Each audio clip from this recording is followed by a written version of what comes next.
See you vibing with me, I just wanna see what's up. We just started dancing and I think I fell in love. We won't get this moment back, so please lift up my cup. Do you wanna see the sun and have some fun? Do you wanna see the sun and have some fun?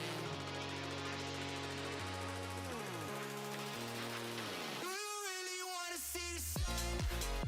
I see you vibing with me, so what's up? We just started dancing, fell in love, but we don't have to do it if you don't want. Do you really wanna see the sun?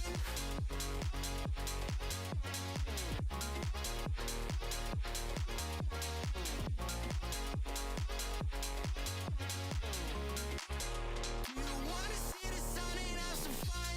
The DJ keep playing the music, she throwing it back, she too thick. The way she move, she ruthless, she straight to the point like a toothpick. She asked can we take us a photo, only if I can take you to Ruth Chris. She laughed and said that's funny though, we got a deal if you bring the music. We put our cups in the air like we don't care, like we in the 90s. Stars in the sky, I'm feeling so high, the lights on the screen are just blinding. I don't even care, caressing your hair, enjoying the night cause we vibing. Not worried about tomorrow at all, cause we gonna party to the sun. See you vibing with me, I just wanna see what's up. We just started dancing and I think I fell in love. We won't get this moment back, so please lift up my cup. Do you wanna see the sun and have some fun? Do you wanna see the sun and have some fun? Do you wanna see the sun and have some fun? Do you wanna see the sun and have some fun? Do you really wanna see the sun? I see you vibing with me, so what's up? We just started dancing, fell in love, but we don't have to do it if you don't want. Do you really wanna see the sun? Do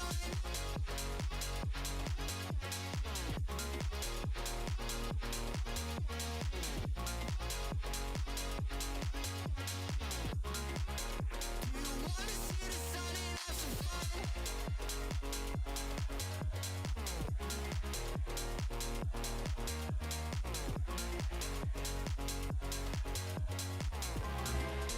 Do you wanna see the sun and have some fun?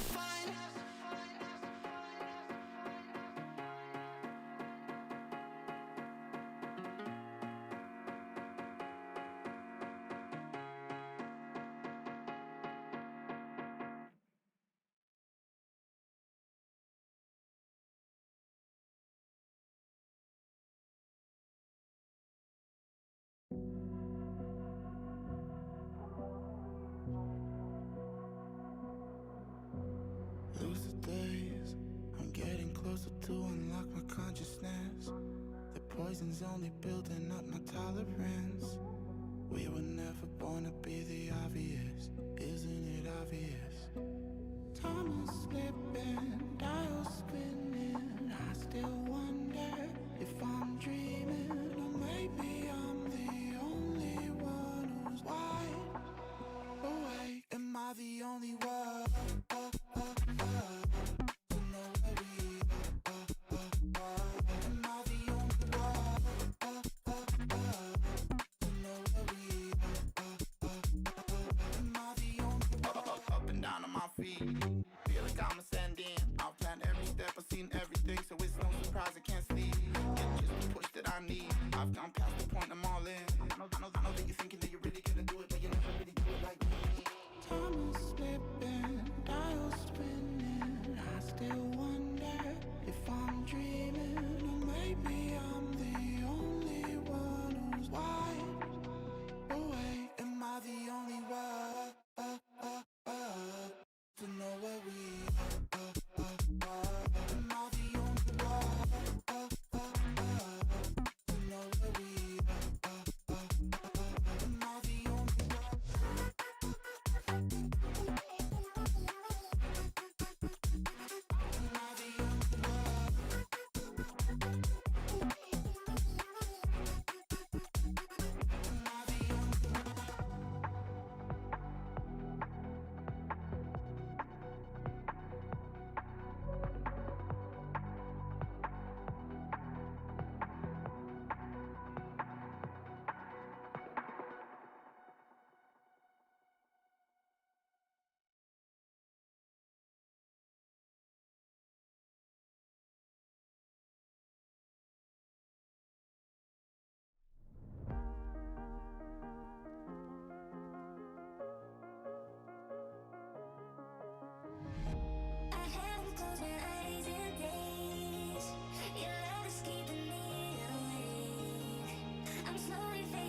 What's up, fellas? Good morning, good morning.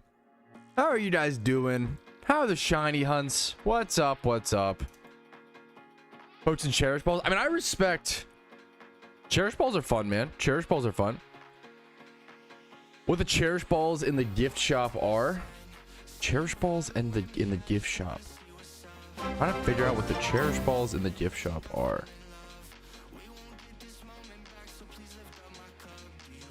I'm trying to figure out what's the question. My dumb waking up. Good morning, good morning, good morning. Still dry. Hey, that's how it goes, brother. What's up, Quizby? Good morning, dude. Just be canceled with Ho now. Ditto farming, dude. Nice. Are Ninkata prices still high? Dude, I almost want to go like test an hour of Ninkata. Like yesterday they were so high. Okay, they've normalized, which makes sense. That was the definition of a money-making method that I expected to be normalized. That makes fucking perfect sense. Okay.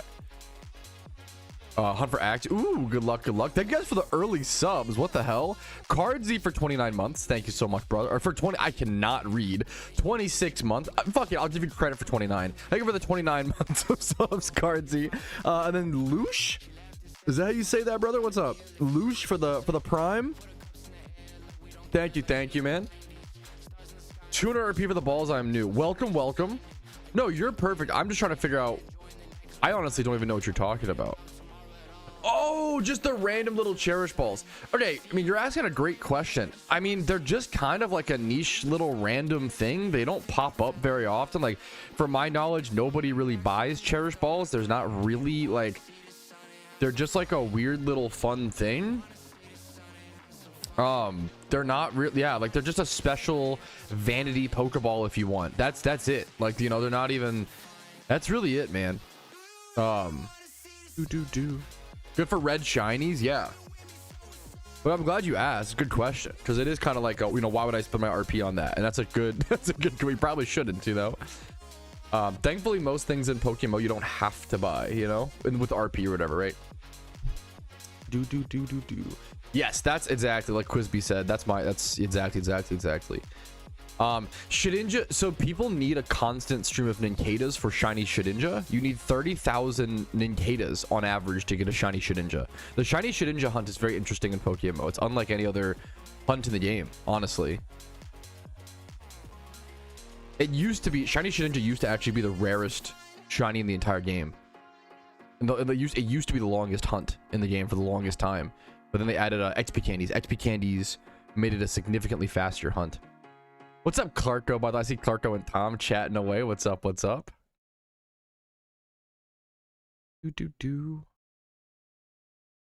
don't know the top right part of Sinnoh post E4. I believe you need Sinnoh scene decks for that. I know what you're talking about. Welcome. Great question. I believe that's the area. You like go through that cave. Once you have the complete Sinnoh scene Pokedex, you don't even need caught, I don't think. But just Sinnoh scene Pokedex, you'll unlock people to go through a cave and go to that spot.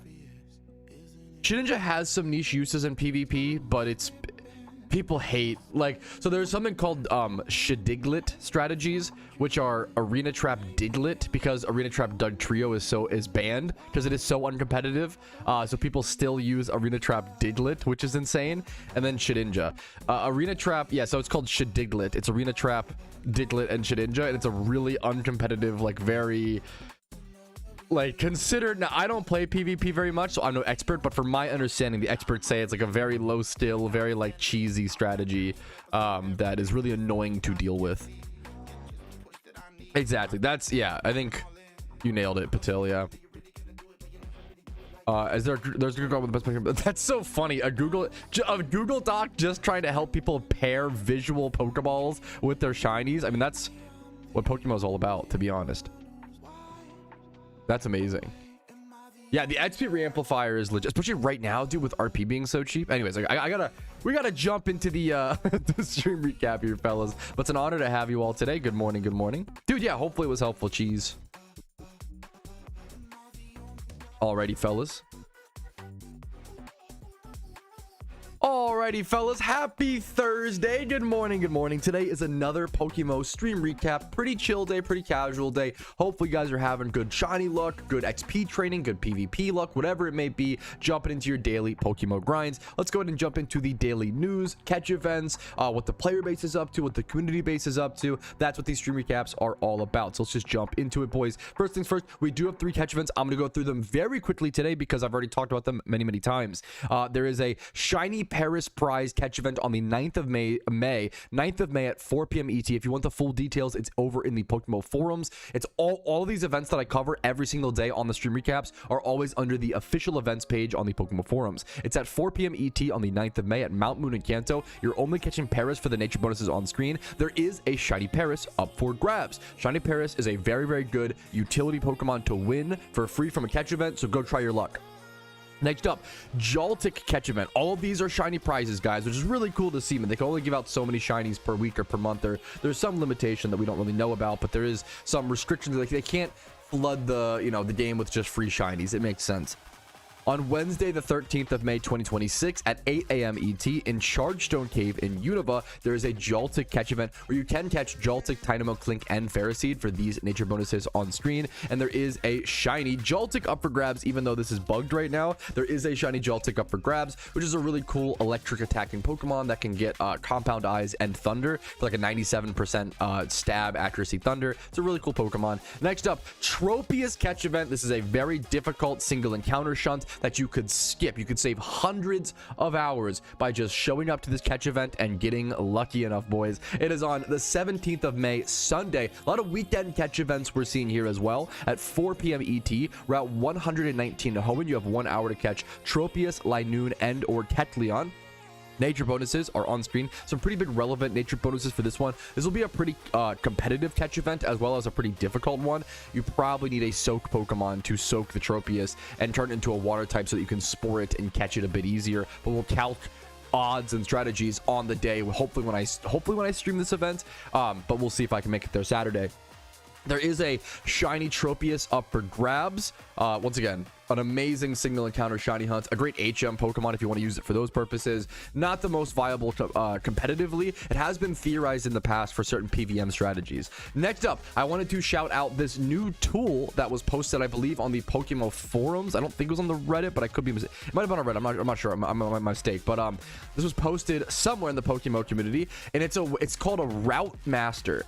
And people ask for this kind of tool all the time. Patrouski, how can I see what Pokemon spawn on what route? And you can check your Pokedex, right? And check certain things. You can check your Pokedex and search up Pokemon and see where they spawn. But it's not always easy to find what route has what spawns. So for example, this is Bond Bridge. Over on the left side of my screen, I can click through Kanto, Johto, Hoenn, Sinnoh, Unova, go through all the different regions, and then click the different locations. This is Cape Brink. I can see all, it even shows actually on the right hand side of my screen and it's over at like Island 2 and Kanto. I can scroll over to Cinnabar Island, Diglett Cave. I can see that Diglett Cave only has 4 spawns. I can see that Dunsparce is actually a lore encounter in Diglett Cave. I didn't know that because I've never lored in Diglett Cave. Who would ever do that, right? But it's cool to like learn this weird little niche information. You can see where unknowns spawn, 5 Island Meadow, how many different Pokemon spawn over here through different things. They're rarities. I think a lot of people are looking for a tool like this sometimes, and I get asked about it a lot. So this will be linked in the description of this video if you are interested. Next up, the daily item market check. It's been one of my favorite additions of the daily stream recaps. I think it's an important one for teaching people the history of PokeMMO for a ton of different reasons. Like, hard scale is a great way to teach history. Speaking of like the history of the game, right? You learn the history of the game, the history of certain updates, as well as with other items you can figure out when you should invest, how to invest, what makes a good investment. Learning historical market trends are just really important for most things in MMOs. But today, with heart scales, we see so back in the day, back in 2022, when PokeMMO Hub was invented, right? There used to be 2 different items that could relearn your moves in PokeMMO. Hard skills are mostly used for, or pretty much only used for relearning moves in PokeMMO. A good example is Breloom. Breloom, it only gets Spore as a Shroomish at like level 41 or whatever. But if you evolve it into a Breloom in PokeMMO, you can still relearn the Spore move with hard skills, which is really important to be able to get Spore on most Brelooms. Because most people are going to keep it as Shroomish until level 41, right? So back in 2022, hard scales used to be like 3,000 Pokeyen a piece because they were also competing with big mushrooms and tiny mushrooms. Big mushrooms and tiny mushrooms used to also be like 3 to 5k depending on the mushrooms, right? Because you used to also be able to go to the Mushroom Maniac over at Island 2 and relearn moves that way. Well, right about here, around this time in October of 2023, you can see a huge spike. The game changed. They actually deleted the Mushroom Maniac from PokeMMO. And it was a sad day. I have a lot of nostalgia for him. Like, before hard scales were used, the Mushroom Maniac, it used to only use mushrooms. Hard skills used to not be in the game when I first started playing PokeMMO. We used to only use mushrooms to relearn moves. So it was very nostalgic and very cool for me, right? It sucked to see him go away, but it was important for the economy because both hard scales and mushrooms were kind of just competing. They were kind of just like both really cheap. And the devs were like, what if we just like put more full focus into hard scales? And it worked for a fair bit. Hard scales went up to a decent price, and it made hard scale farming pretty decent Pokeyen for quite a while, where hard scales were like 8,000 Pokeyen a piece now for a few years, about 2 years or so, from October 2023 all the way until like January 2025, so a year and a half or so. But then as the economy has slowed down over the past 1 year or so, like I've actively talked about, we're kind of in like a PokeMMO Great Depression. Unfortunately, you can still make the best of it, but it is harder to make Pokeyen. There are less methods available. Hard scales have followed in suit. We have seen the price drop of hard scales, unfortunately, once again, and they are back down to that 5 to 6k price range. Will they rise to 6 to 8k again during times of events, during times of popularity in the game, during like more economic booms? Maybe, probably, who's to say? That's the important history behind updates and the important history behind a simple item like hard skills. You know, it really teaches you a lot about the game. All right. But next up, I have my today's schedule should be right here as well, as you can see what we always go through every day.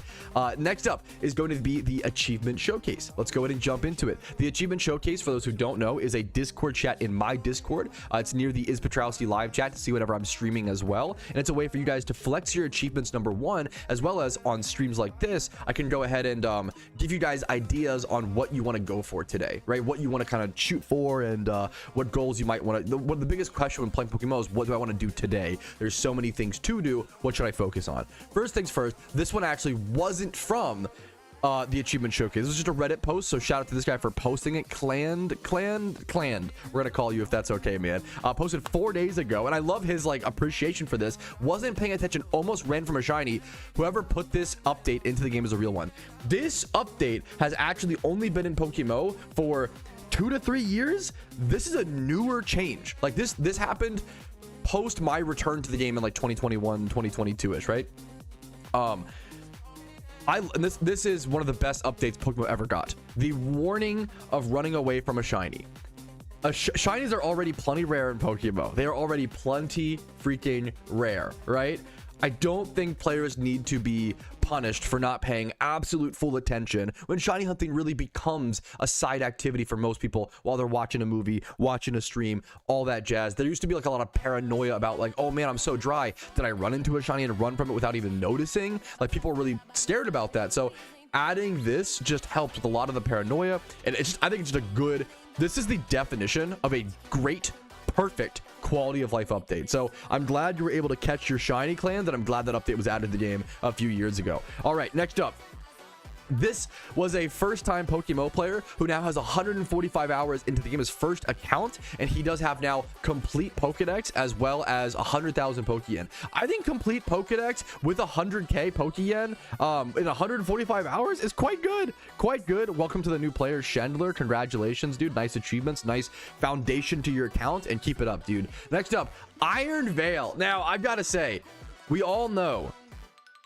some of you might not know, this is actually the hardest achievement in PokeMMO. True and real. I'm not fibbing. Fuck Voltorb Flip. This is Voltorb Flip. Voltorb Flip, the worst experience I've ever had playing PokeMMO. My most painful grind of my entire life was doing an hour and 45 minutes of Voltorb Flip to get the Voltorb Flip hat. I despised it. I hated it. It was awful. It was one of my angriest streams. It was, dude, I was crashing out like nobody's business. It was a journey, and it was something we tanked and we got through on the main account. One day I will actually have to do Voltorb Flip on the IronMan account. I will make sure to be zen and chill that day. I cannot wait for that, of course. But congratulations to Iron Veil on achieving truly the hardest thing to do in PokeMMO, true and real, the Voltorb Flip mini game, which does unlock you a really cool little vanity. Next up, from Universe. Had a pretty insane week for shinies. I phased on Ralts again, third phase on Bibarel at 43,000 encounters. I decided to take a break and EV train some Pokemon. Got a shiny Bayonet in 500 encounters. And then they were trying to find a double battle to sketch Memento on a Smeargle. Ran into a shiny while trying to sketch a Smeargle. I love the backstories of stuff like that. That's really fucking cool, man. Congrats to this guy. Also, shiny Bayonet and Liepard are both criminally underrated shinies. Congratulations to Universe, man. Two really cool shinies to run into accidentally. And then next up, God Mode. I'm a newer player who's only been playing for a little over 3 months. I was single encountering in Pinwheel Forest for a few hours using expert lures and hit a 0 phase wild shiny Snivy at only 7,000 encounters. This is where I have to remind you guys, the things that I show off in the achievement showcase are out of the norm. This is the equivalent of like scrolling Instagram and only seeing like guys who have like 8 packs and like are ripped as hell. They're all on like fucking triple times steroids. Like, this is not normal.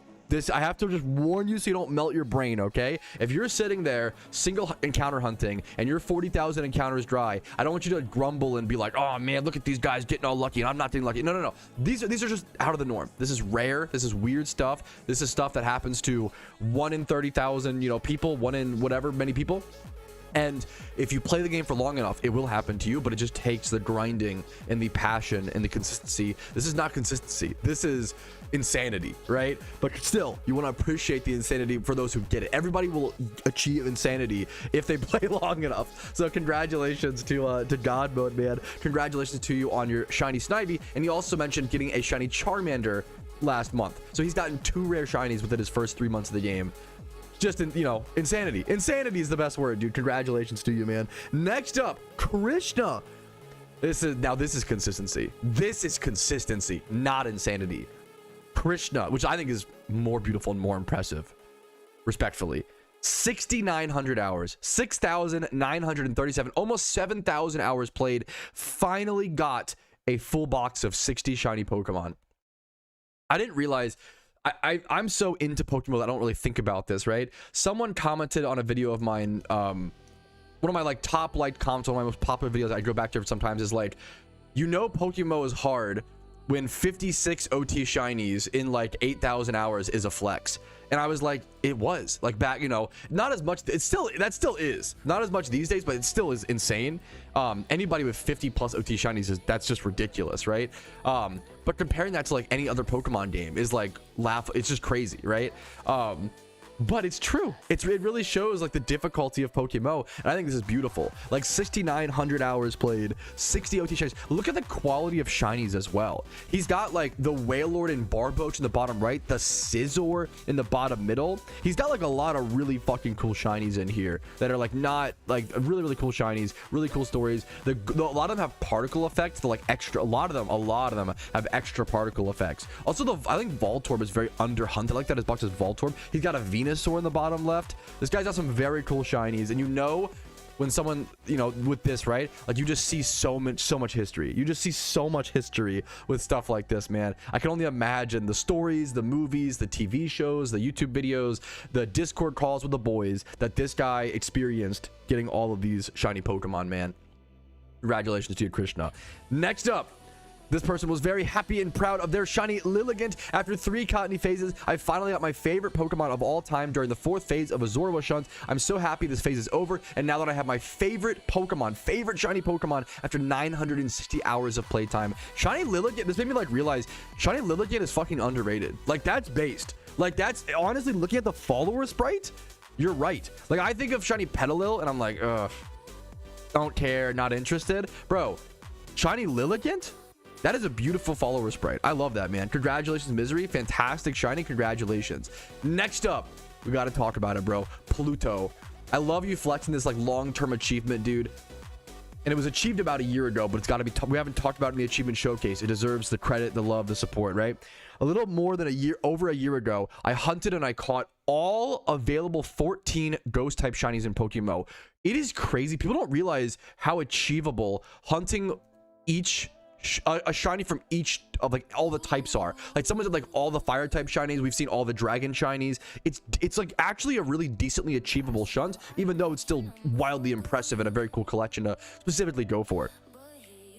They did a total of 521,000 encounters, both male and female versions of shiny Frillish.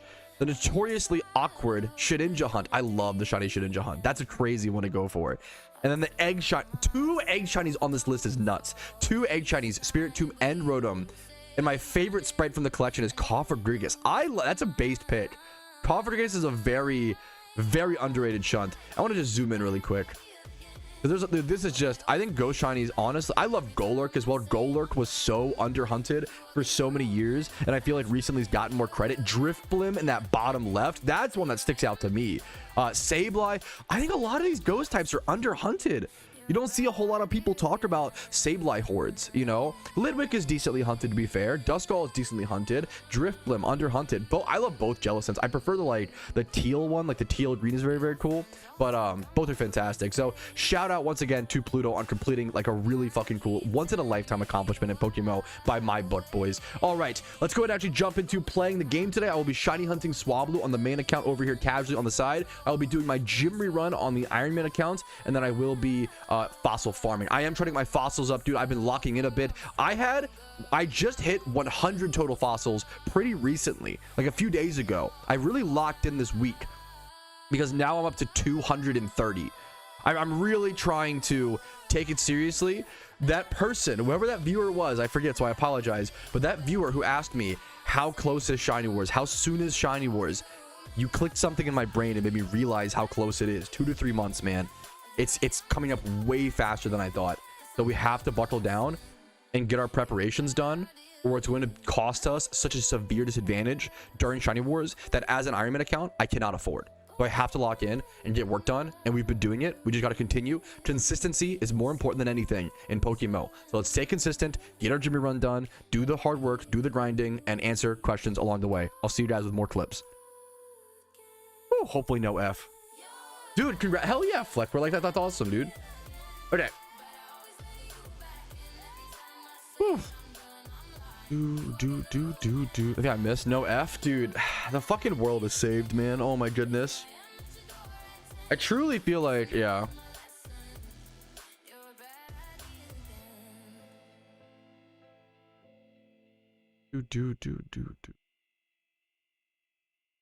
Scammed out of points. Wait, what happened? What scam? What point scam?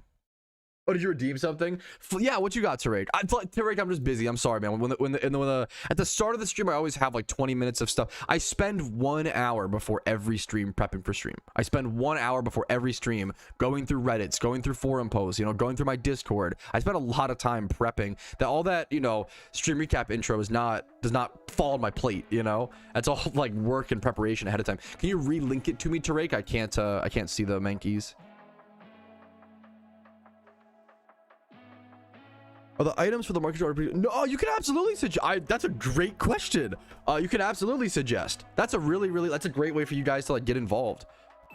Whether riches charms are worth it to you or not depends on your Jimmy run. I don't know. It's kind of like asking like, is this Patrouski, is it worth to invest in Tesla? Bro, I don't. That's your risk tolerance. Is it worth to invest in Bitcoin? That, brother, that's a, I don't know. That's a you can run the math, or you know, talk to a financial advisor who knows your situation, but that's like, it's a math thing. I don't know your route, your run. It depends on how many gyms you do an hour. That is sick, dude. Hell yeah, it's a rage, dude. Fuck it, that was yesterday, dude. Congrats, man. Talk to someone whose job that is. Yeah, dude. Fucking hell yeah, man. Congratulations, dude. I really like Shiny Mankey and Primate as well. And once again, like with Darkrai, with Primate being meta for Darkrai, like that's really fucking cool. So that's Shiny Mankey and Primates have gained value over the past, like not like, I don't think gained Pokeyen value, but like value in the game. You know, like they're usable, a lot more usable nowadays. Okay. I say we just go ahead and get started. I don't think we have anything to yap about. Just gonna go ahead and get started. Yeah, Dark One's spitting some facts. I see you over there in chat giving good advice, man. I appreciate that a lot. Yeah, from scratch trainer runs are fantastic. Absolutely. It is like, we're in a weird Pokemon market. I don't want to get, you know, once again, yap, but like, you do just want to get as many regions done as soon as possible and start trainer runs and Jimmy runs and just stay consistent. Like right now, like consistency is rewarded right now more in PokeMMO than like people who can grind, which is kind of a good thing. Like right now, PokeMMO rewards players who can log in every day for 2 hours or less versus someone who is playing like 10 hours a day. Like right now, like if you just wake up, do your Jimmy run, do your trainer run, like you're good. Like that's your money, you know? You can make 500k Pokeyen a day. If you have all regions done, you make 500k a day just doing your Jimmy run, trainer run. And that should be like all the Pokeyen you need. Like 500k a day is a lot, you know?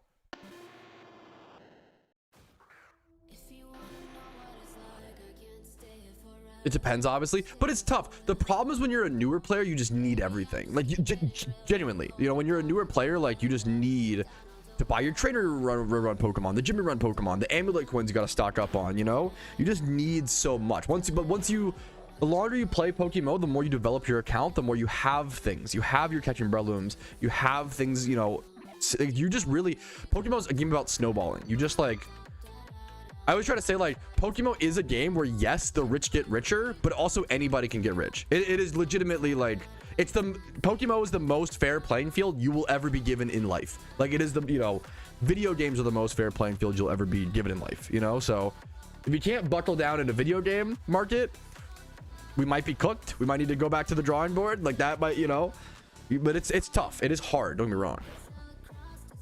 I don't do E4 reruns, so I have no idea. Hacky sack. So I actually just put out if you're interested in fossil farming, I did just put out a guide on it. I'm fossil farming on my IronMan account to prepare for shiny wars. Most people fossil farm for Pokeyen. 6 pillar is fantastic. So there's almost always a more optimal Jimmy run if you are skilled enough to do it. People don't realize how technical and how mechanical Jimmy runs can get. There is like the world record Jimmy run strats. If you want to do that, most people can't do that, especially not every day.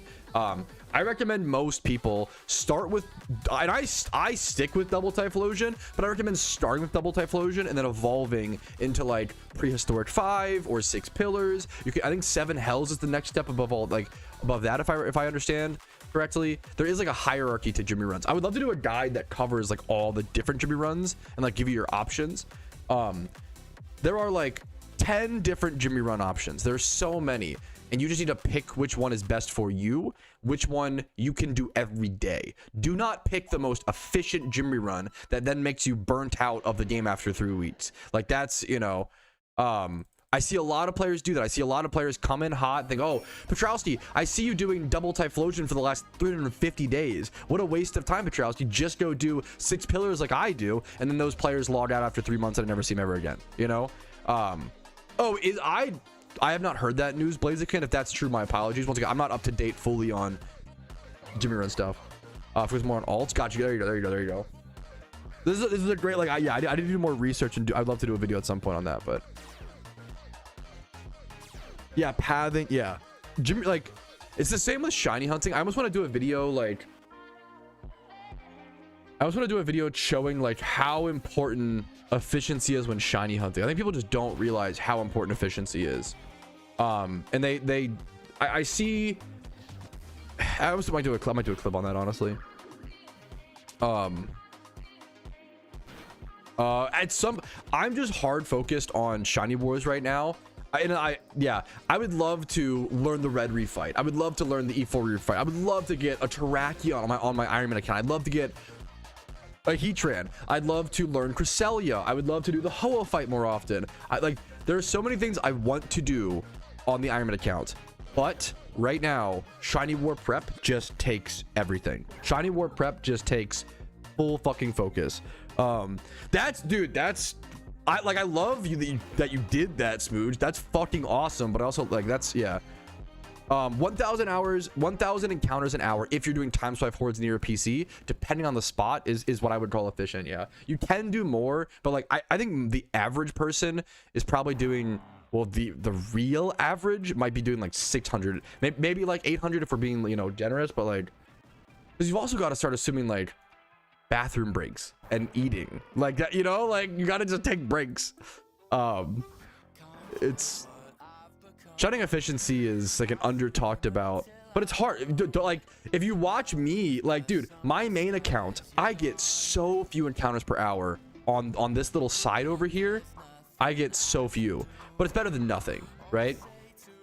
If you watch my encounters per hour shunting on stream, it's awful. I'm so inefficient, and let me be a lesson, you know. During shiny wars, I'll lock in, and during competitions, I lock in, and I can lock in. But on my average day to day, if I'm just not pushed, I'm just chilling, you know. But I've been locking in with like fossil farming. I've gotten way more efficient and way more locked in with that recently. Why did I sound like that? Lost in the sauce and the most efficient thing becomes yes, that is also yep, absolutely. Yes, and that's something I luckily learned in RuneScape Mist, you know, like, yeah.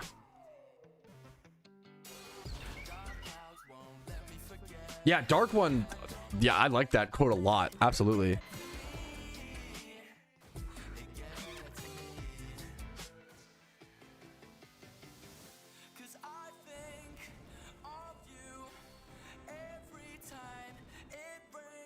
White monster equals all the food and water I need. Okay, kind of based. I can't think of much worse than 3 Jimmy runs at the same time. Even 2 at the same, it sounds awful.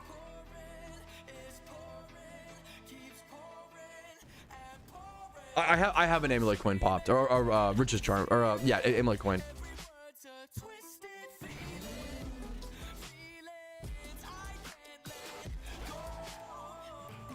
So okay, I played WoW Classic when it released. That was the only time I ever played WoW, and I got really into it. I had never played World of Warcraft in my entire life, and I got to level 60 in 3.5 days, which I was very fucking proud of. So I think the world record guy did, or did I wait? Maybe it was longer. I don't want to, because the world record. What did the one guy do? Also, okay, yeah, hold up.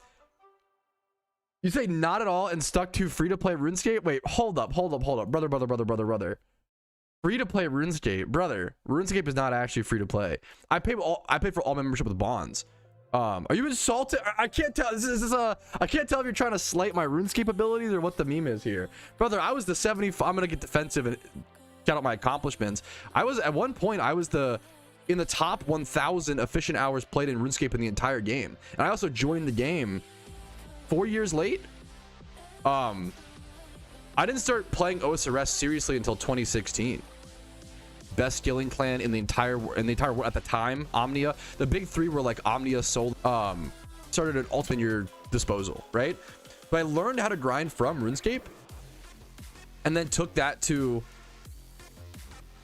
YouTube and PokeMMO, and now we're kind of here to this day. And now I'm kind of, as I'm getting older, I'm kind of chilling out, to be honest, and I'm kind of, you know, grinding less and less. YouTube stream is apparently dying. Head over to Twitch if you're interested, guys. Thank you for the sub. That's very nice, Dark One. I appreciate that.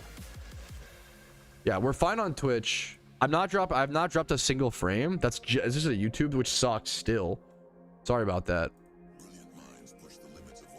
Is Twitch also cooked? No way. Oh, you're saying YouTube is back. Okay. Sorry about that, guys. Okay, that's fine. The worst case scenario if YouTube's cooked, we still have Twitch. It was okay.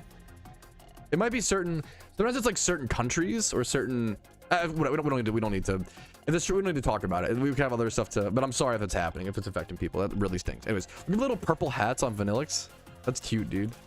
But that's what like like RuneScape taught me how to grind. If PokeMMO can teach people how to grind, like that's, dude, it's a beautiful, beautiful, beautiful, important life lesson. If you can grind in PokeMMO, like truly grind, I think you can. You have to. Now the problem is, it's really hard to grind something in life that you aren't passionate about. You know, you have to really truly care. It's like, yeah, if some whatever works, man. Yeah, it's so, dude, justice. That's a great analogy. It's very, very comparable. You would be, maybe you wouldn't be shocked. It is crazy how many RuneScape players are bodybuilders, or vice versa. How many bodybuilders play RuneScape? It is the same exact mental thing. It is the same exact, like, every day you wake up and you gain a little bit of XP, and it's consistent and slow. It's not, you know, you don't wake up and you're strong overnight, right? That's not how that works. It is slow consistency every day for years, right? Yeah, exactly, Dark One. Yeah, I think RuneScape is a truly beautiful game, a truly beautiful, like, mental tool.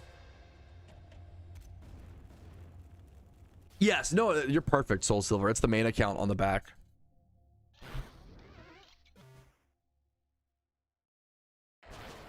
I'm casually hunting Swablu, but I'm more focused on the IronMan account for sure. Okay, hopefully, dude, good luck to you. And you can't like force. Motivation and passion isn't something you can usually force, you know? That just comes and goes, you know? All the flaming skulls. See.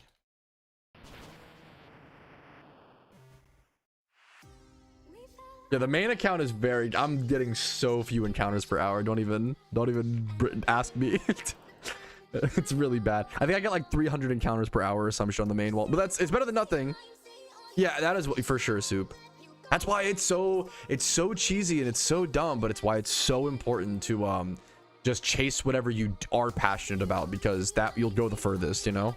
But whenever you can. Obviously not everybody has the fucking privilege. You have to wait. There's the duality of like, not everybody has the time to chase the thing they're passionate about, and energy and freedom to do so, and then not everybody has something that they're super passionate about. That's the hardest. I actually have a lot of, I think that's the most depressed times I've ever been in my life, is when I'm like not, well, I guess the depression brings the lack of passion. That's why it's so painful. Lack of passion,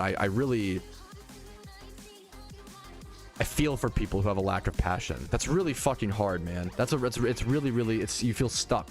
And sometimes you're just waiting until that returns, and that's okay. Even if that takes 10, 20 years, whatever it may be. We tank those boys, we come back, we become passionate again, we grind again, we rise again, we game again, whatever it may be.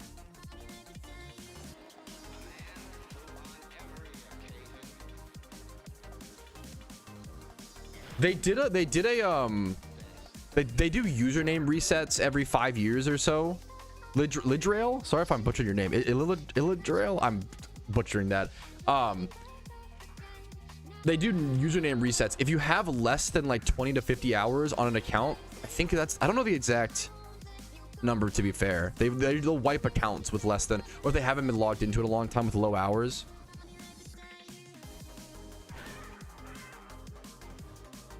I try to say people's names the best I can, out of respect. Not that it's funny, like I'm not someone who cares about that. I don't care about how people say my name for the most part. I'll you know, but I think it's, some people really care.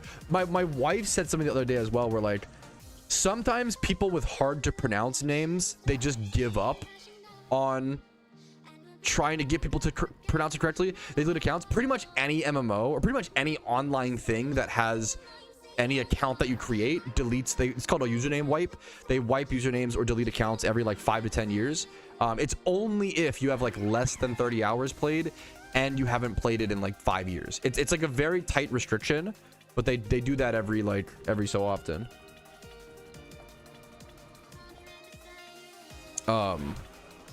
That's the case with, for those who don't know, that's the case with like pretty much every MMO and stuff. Not always delete accounts, but usually like wipe usernames at least. I hope to grow. I like that being your first inkling is very based. I hope you grow old with her. That's like one of the best things you can wish. One of the best things you can wish to someone who is genuinely happily married is I hope you grow old with them. As I fucking hope I do too, man. That's all. That's a really great. I like the words you chose there.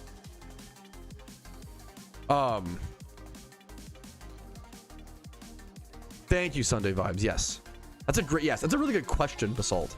I didn't know the answer to that like 4 years ago. I was very like worried about that. Minimum Pokeyen Patrouski. I'm doing the best I can, okay.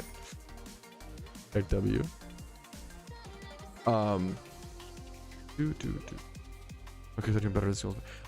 For me, maybe I'm just psycho. I find doing hordes, it's a good like discussion though. Do you guys find it easier to do hordes on the side or like single encounters? I find hordes to be way easier. Hordes to me like are you have way more free time. Single encountering, you're like constantly like tapping back and forth, and like that's just me. I find hordes to be more AFK. Singles are more chill. That, I think a lot of people might agree with that. That's so interesting. I find times 5 hordes to be more chill. I feel like I do more inputs doing singles than times 5 hordes. Obviously hordes, a lot of people have different opinions on this. I get it. I'm using the main account. Anybody else using the main account would be very illegal. I have a laptop on the side over here that I HDMI up to the TV. No, that's insane, Tom. Wow. I did look it up, and it's very funny. My friend, we were at like a bar, my friend looked it up. World Cup tickets are more expensive than the Olympic tickets. Like that was crazy to me. That blew my mind. Like obviously I get it, you know, soccer or European football, don't kill me, is you know, the most popular sport in the world, right? But like it's the Olympics, man. I don't know, I was shocked. I guess it makes sense. It was I don't know, it was crazy.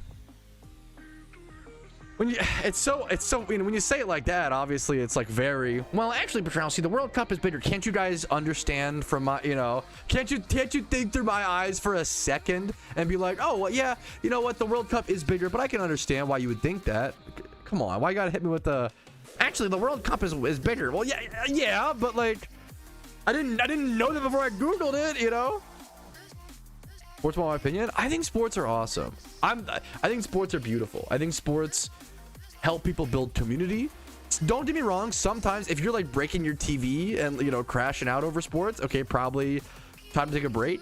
But I think sports are awesome, man.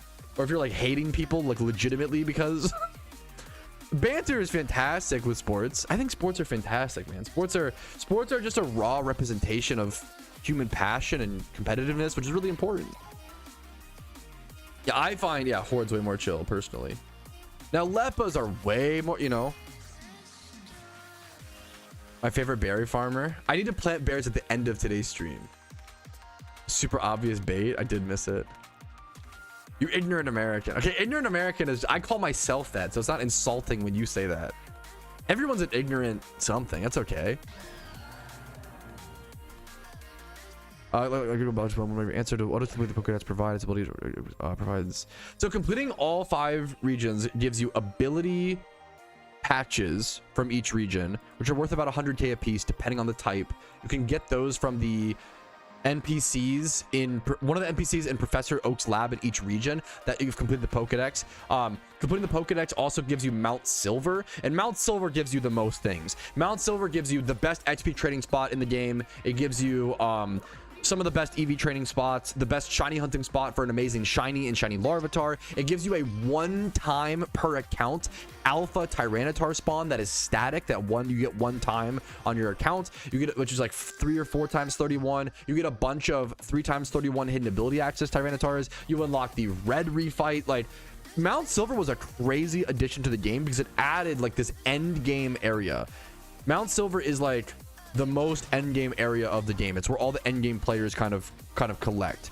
I'm the top side. Yes, Kilu. Yeah.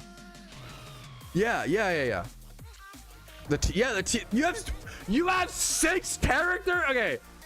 Okay, just in the off chance someone else doesn't know this, dude. Yeah, Mount Silver unlocks a ton. Dob Wolf just said, wait, what? I have 6 characters with full OT Pokedex, and I didn't even know there's an alpha Tyranitar spawn. You have 6 characters? Yes. If you have complete Pokedex in PokeMMO, you can go to Mount Silver. I should have a video of me catching mines somewhere that will show you the route to the Alpha T-Tar. If you look up like Patrouski Alpha Tyranitar catch, it should be somewhere.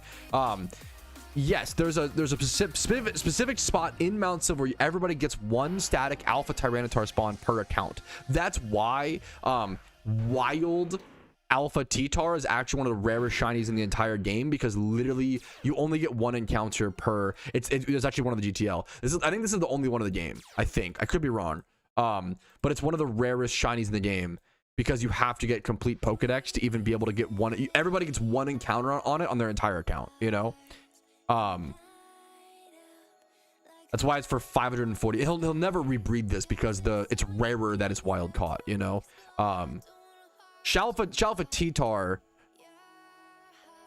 you can breed, but the fact this is wild is so rare. It's a collector's piece. Yeah, everybody gets one alpha T-Tar, and you get like 3 hidden ability access add T-Tars. All the add T-Tars are like 3 times 31. So the alpha T-Tar is like 4 times 31, I believe, guaranteed. Maybe 3 times. I think the wild alpha T-Tar is 3 times 31 guaranteed, and then the adds are like 2 times or something like that. So you get a bunch. You probably get like 1 mil Pokeyen worth of catches per account you complete the complete Pokedex on. Great question. Good luck on your catches there as well. Whew.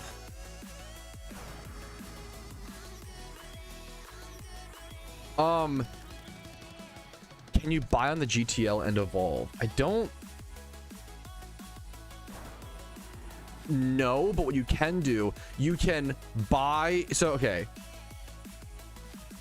if you have, let's say you have, we'll think of an example. Yeah, yes, the initial evolution has to be OT, but let's say you have, okay, let's say you have Bagon. What you can do, let's say you have Bagon caught OT. If you don't have Bagon caught OT, this does not matter. You have to go catch a Bagon, right? You have to catch a wild Mon. But let's say you do, let's say for this example, you do have Bagon, okay?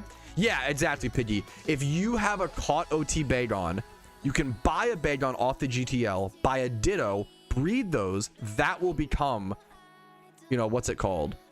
That will become an OT Bagon. Sorry, I started doing my Jimmy run. And then you can level that OT Bagon up, you know? 60 characters in achievement to disorder. Only in video games. For some reason, there are certain hobbies and interests that society seems to value more than others. And I think it's mostly because people get obsessed with money without realizing that money is not the purpose of life, even though it is an important, obviously, tool to keep us alive. KW, everybody needs it. if a kid goes outside and plays basketball for 14 hours a day, everybody cheers, which you should cheer. That's fucking cool, man. Basketball and sports are an awesome thing. I used to do that a ton growing up. But then if someone goes inside and plays video games for, you know, 8 hours a day, which you have to be a little bit more healthier with I mean, 14 hours is a lot. If someone plays 8 hours of video games versus 8 hours of sports, they could hopefully do both. You have to exercise as well. There's qualifications you can jump on here without being charitable, right? Obviously, I'm not saying you should be sedentary your whole life. But if someone does something like play video games for 8 hours, it is seen as bad, and they're not improving. They're not like grinding towards a skill. But if they play a sport, it's seen as good because, you know, this is coming from someone who played a lot of sports growing up, was kind of a jock, and like, you know, I was very, very good at sports. It's very weird. And the same is true, like, we can get away from video games and sports and look at like basket weaving, right? If someone basket weaves for 8 hours a day, nobody gives a shit. Nobody cares, right? What do you play? Everything I get in my hand. Basketball, a lot of basketball, football, baseball, a lot of backyard sports. I played a ton of basketball in my like 15, 16-year-old years. I was always big, you know. I was 6'2", 300 pounds in like sophomore year. So like every sports coach was like, especially all the football, like, bro, we need more offensive linemen, you know, which I was like, I don't want to fucking play O-line, bro. Fuck that. Respectfully, you know, that's a, you know, type meme, right?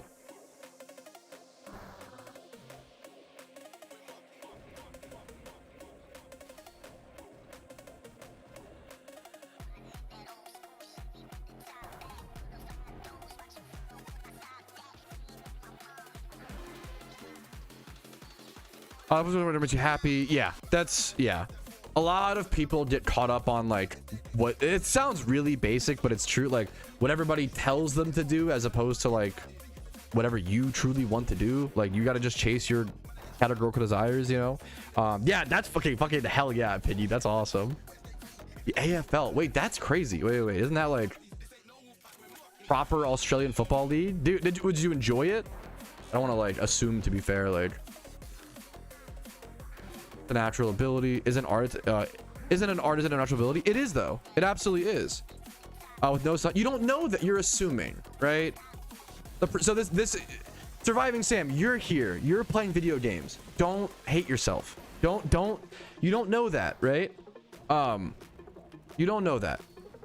I agree. Video games are complicated. Video game addiction is a real problem, and that should be considered, especially from, you know, addiction of anything should be talked about. And I do agree that, like, you know, right, take care of yourself. Yeah, of course. Why do you assume that someone who plays a lot of video games doesn't take care of themselves, right?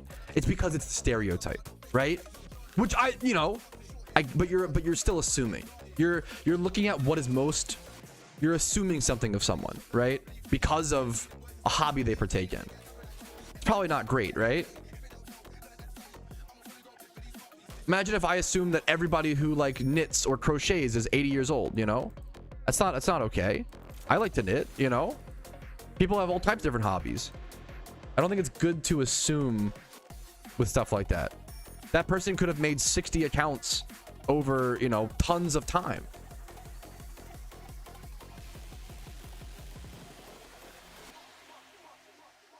If LeBron, yeah, it's don't. A lot of gamers are self-hating, and it's not their fault. It's because they've been taught, because they were shamed growing up for playing a lot of video games. Yeah, doing anything for fun. Okay, once again, life's all about balance. We probably should have balance with any hobby that we do, but I do think that people hate video, you know, because there is risk of video game addiction. That is real, and it should be talked about, and it should be concerning, right? But I also don't. It's like the pendulum swinging of. We also don't want to demonize, like, passion is passion. Doesn't really matter as long as you're not hurting others or yourself. You know, it doesn't really matter what it's for, right? But even then, like, society allows and encourages us to hurt ourselves to chase our goals. Look at football players, you know, the amount of CTE, right? Look at any sports, there's risk of injury. Look at hiking, you know, mountain climbing, ice climbing. And I love it. I love that humans are allowed to push their bodies and risk their lives to pursue their passions, because what's the point of being alive if you don't feel alive? What's the point of being alive if you aren't chasing what you need to feel here? You know, it's not a hobby. What's wrong with something not being a hobby, though? What if it's a passion? What if it goes beyond that? What do you think LeBron James was doing to become the best basketball player, right? It's not an assumption. It is. It absolutely is. Don't be silly. Okay, man, but it absolutely could be, brother. Also, okay, you're assuming because someone has worked very hard that they're like unhealthy. To me, that screams like, I don't want to, I don't want to ad hominem, but like, I don't like that you ad hominem to them. I don't even know who it was. I didn't even see that person.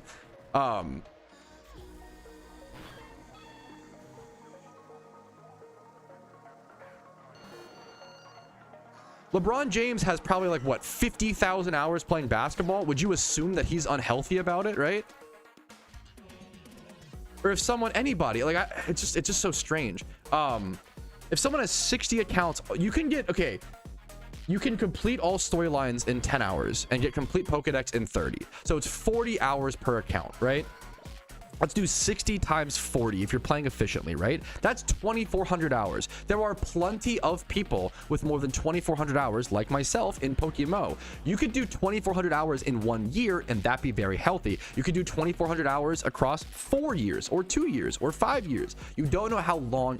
If he was like, yeah, I've been playing PokeMMO for 6 months, and I have 60, then maybe you could be like, hey, man, respectfully, I am concerned for your health. Are you okay? Like, that's a really cool achievement, but I'm a little worried about you, But when you say things like, oh, you have 60 accounts, that's like a blah, blah, blah. To me, it's like, you're not actually you don't actually care about him. You're trying to put him down to bring yourself up. You don't actually care about, like, to me, it's a defensive mechanism, right? It's not like, you're not actually concerned for him, right? What's a good example of this that I can say about myself so I'm not, I make assumptions all the time.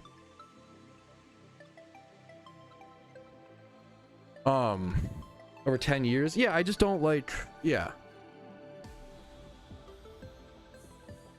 Dude, one of the worst parts about being an adult is that, like, if you get injured, it fucks with your career. So, like, playing sports becomes a real, like, that sucks. Like, yeah, absolutely. 2,400 hours over how many, it could absolutely be a hobby. Also, not everything needs to, I don't know. There's nothing more annoying to me, I think, than, yeah. I don't mean to, like, assume this is for you, but, like, I don't like when people who are unpassionate critique others for being passionate. I really, really despise that.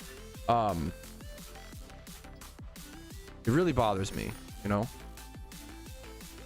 you're not catching strays. I held you accountable for insulting someone, and I feel like now you're like, the easiest way out of this, bro, is like just being like, my bad. Maybe I spoke a little too fast. Like,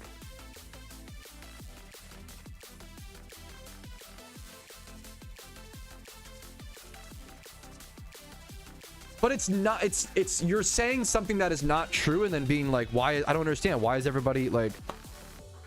It's just so strange.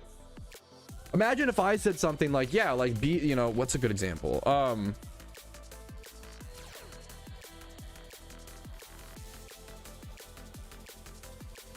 You caught people in the strays by saying something like that. Imagine if I said, like, yeah, all construction workers are unhealthy. All construction workers, all truckers drink 4 Monster energy drinks a day and only eat beef jerky, and like, that's super fucked up. Like, yeah, it's some of them, but that's also, who fucking cares? They're getting their job done. I don't know. It's another thing of like, there's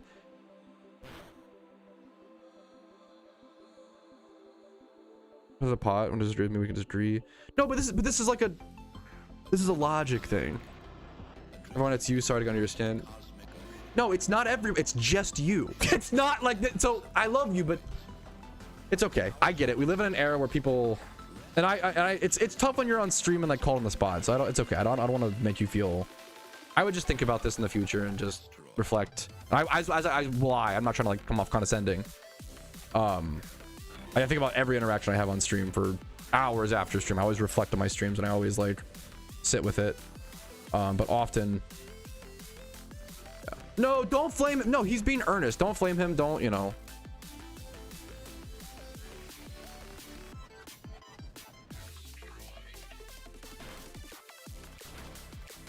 I don't like when people, I think when you try to bring down someone's accomplishments, it's coming, not that you're doing this, but I'm just trying to like, I'm gonna extrapolate something else now so you don't feel attacked. I don't like when people try to tear down other people's accomplishments because it's just them extrapolating their insecurities, right? If someone sees someone with like 50 OT shinies and goes, oh, I bet you stink, or I bet you, you know, never go outside, blah, blah, blah. Like, you don't know that. That person could fucking be more active than you. Why are you assuming that? Why are you trying to drag them down to like make yourself feel better? It's just very insecure. It's very weird. Or like whenever someone's successful, when someone goes, oh, I bet they grew up rich, or I bet they, you know, blah, blah, blah, like type of thing, you know? Yeah, I really love and respect that you ended with that. I totally agree. Too much of anything, isn't too much. Too much is just balance. We can all agree on life being about balance. I think, you know, absolutely. What did I miss? The chillest conversation of all time. I hope people don't. I don't like that we fear any sort of disagreements. Well, I don't know. On one end, people fear disagreements. I guess productive. I almost feel like people fear productive disagreements where both people can like have a back and forth versus like people just want the other person to like virtue signal, tell the other person they're wrong, and like, you know what I'm saying? I don't know. People want things to be black and white right now more than ever. If I don't go outside, I need to go outside more.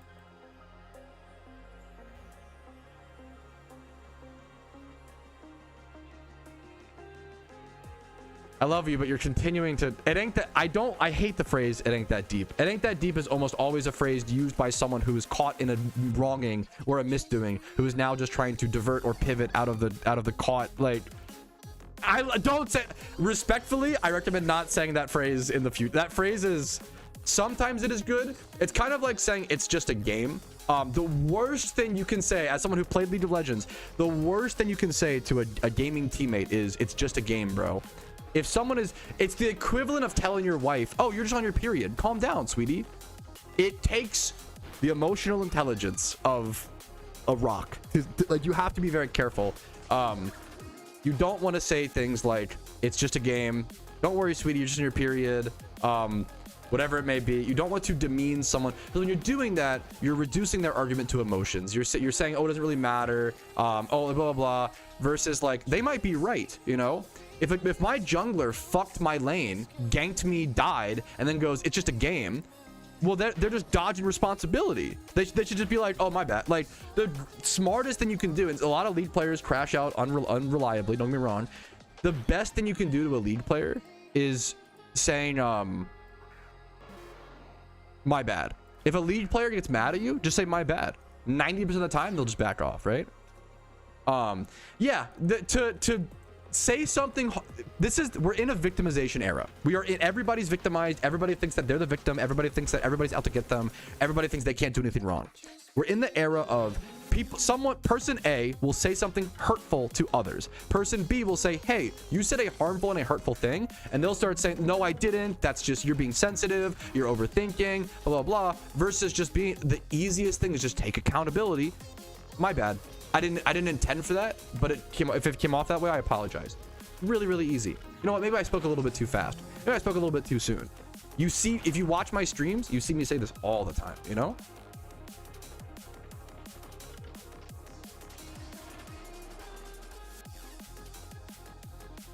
But you see, so it ain't that deep is a vapid sentence, because you could use that argument for anything in the whole world. And anytime you're ever caught in it's not that deep. Don't worry, guys. It's actually not that deep. You got caught. It's okay. Once again, you don't want to move on. You're talking about it, but you said a, what's it called? I think you just caught people with some, I don't know. It's just not a big deal, but it's just weird. It's very weird to just be like, my bad. It's very weird to assume that somebody achieving something is doing something bad, you know?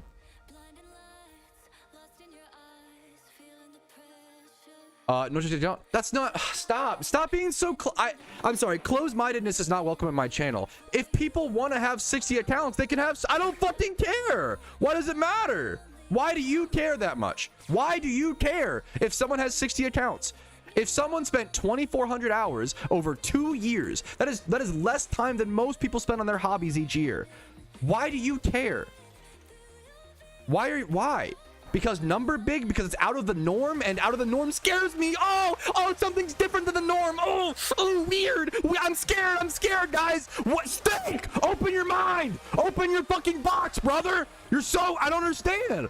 I don't know how people like this live their lives. How are you so close-minded? How do you only stick to the path? How do you only follow the norm? How do you go to school, you fucking go to college, you get married, you realize you hate your job, you divorce. What you're on the path, brother. You're doing nothing. You're doing nothing. You're doing nothing. You haven't thought what you want. It's crazy. I don't understand. Ask yourself, what do you really want?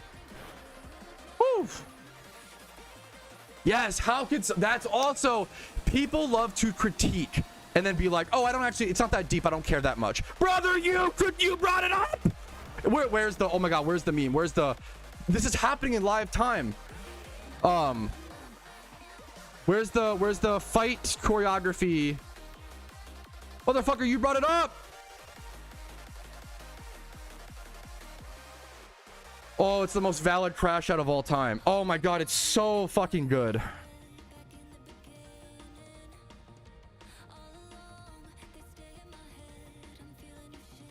Holy crap!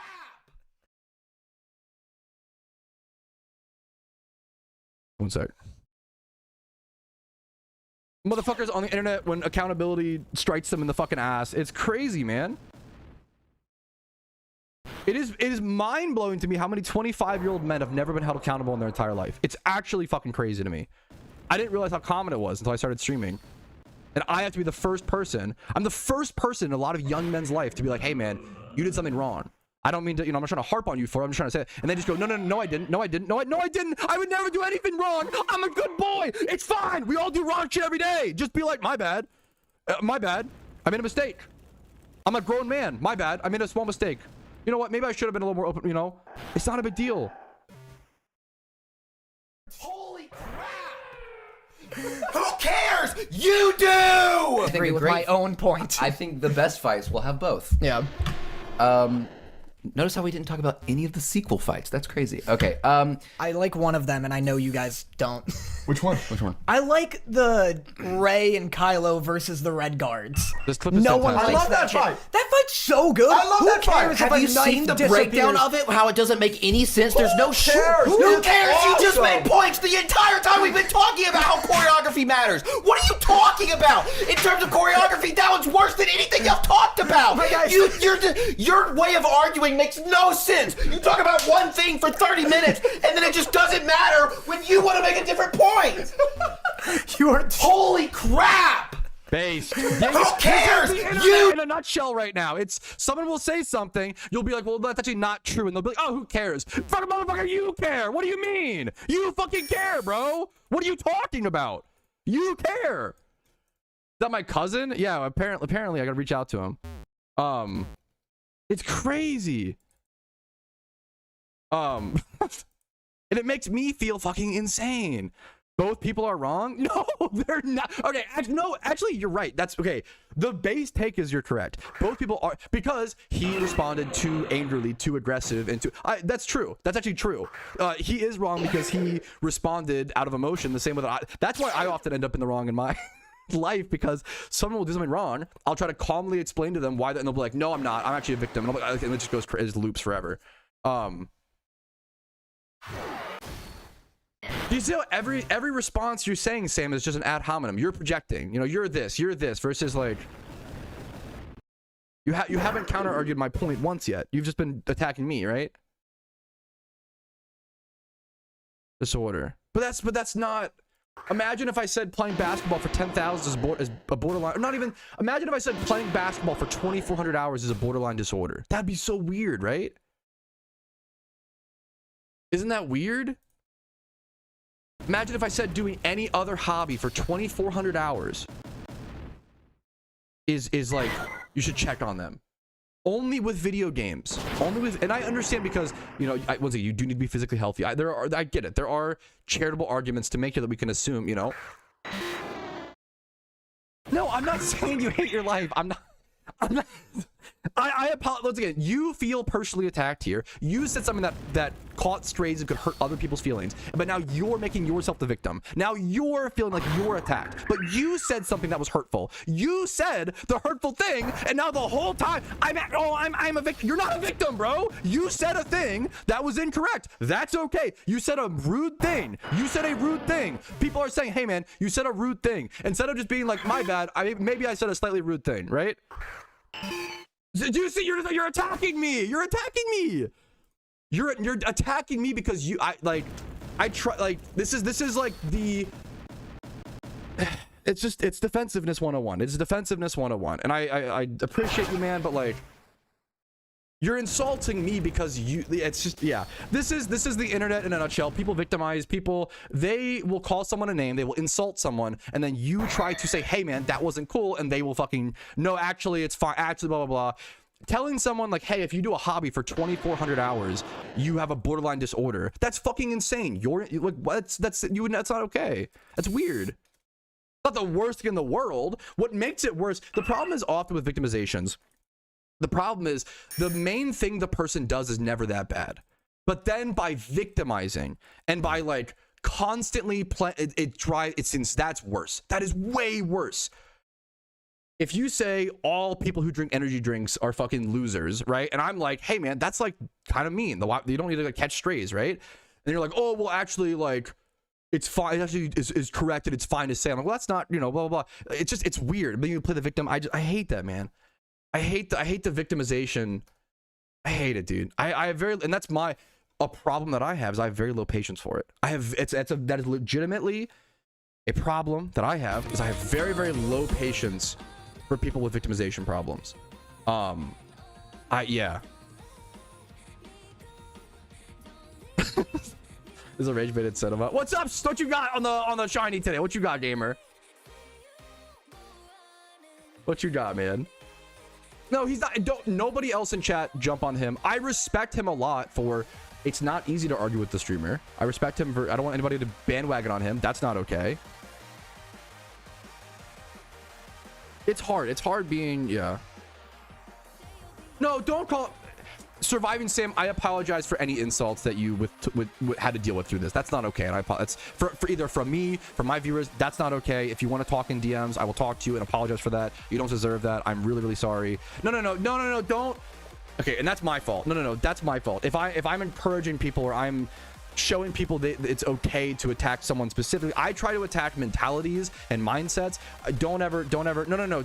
I'm gonna start timing people out. Respectfully, like even though once again. Even though like I appreciate you guys trying to Sam, I want you to know that that's not okay. Everything people are saying I don't agree with. It's not okay. Which is the tough like dichotomy of like, yeah, I don't want you to feel attacked. I don't want you to feel shamed. Yeah, bananas. Exactly. Yeah, don't attack people. I don't want people, you don't want to respond with, yeah. That makes us not okay. That's not good. Yeah, as hard as it is sometimes, and as passionate as I get, and I'm sorry if I encourage that through my, voice, right? That's, we could talk about that. Let's go Hoenn? Sinnoh? My Jimmy run is fucked. Yeah, like, yeah, you can attack the, yeah. Ad hominems on the streamer are okay, but as soon as we ad hominem a viewer, oh, gotta ban them. Like, that's all. Can we also say, like, can we also acknowledge, like, what's the position I put myself in? They nerfed on Gamba? Fuck. Gamba's unfair. The Gamba's unfair.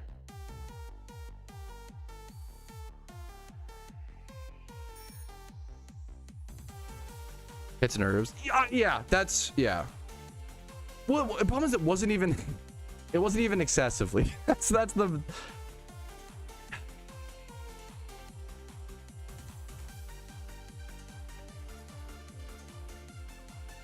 I don't think shame works. I could be wrong. That's actually a really complicated, I don't know. I agree. Dogpiling might be worse than I agree. Dogpiling is never okay. I will time people out. I will permaban if it like continues. Yes, yeah. I don't want anybody to ever be dogpiled in my chat. And it sucks because sometimes what happens is I prevent dogpiling, I ban for dogpiling, and then other people will dogpile me and they'll encourage it, you know? So I get fucked on that, but that's, I think, but like long term, I'll be here in 5-10 years, you know, playing PokeMMO. A lot of people who like have bad mentalities don't stick around. They don't make it long enough. Are you at all? Okay. I just don't, once again, victims, what's the flock thing? I mean, I can just read, okay, that guy wasn't disrespectful to you at all. Let me read one thing he said. He called me a man-child and a Care Bear. You know, like, it's okay if you don't touch grass, you don't go in the real world, you don't talk to people physically, I understand. If someone at your place of work or even one of your friends called you a man-child, do you think that would be respectful? You're stuck back in? That's, yeah. It's like I'm arguing, like, going on the internet sometimes is arguing with people who legitimately, like, they don't care about what's right. Most people don't care about what's right. They're just trying to, they just like listen to whatever people say around them. They just listen to whatever's the most, you know. No, he was disrespectful to me, and it doesn't have to be, no, fuck the, it doesn't have to be about us. I think like a personal thing. Saying that anyone doing a hobby for 2,400 hours is bad is so weird, or anything. It's so strange to me. You shouldn't do that. It's just really weird. You might be a little cooked. Yeah, life's all about balance. That's literally it. To hear that someone has done something for 2,400 hours and assume that they're doing it unhealthily is just very weird. Why? I don't like that we live in this culture of assuming the worst in people. I don't like that.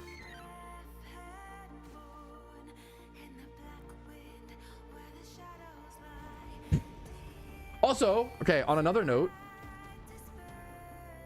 how good is I'm washing my normal Baltimore Ravens cup. So here is my water cup for today. Hopefully this is like not offensive. I don't know the Skull Ice. I've never been to, I think I thrifted this for like 50 cents. And it's like a W big mug of water.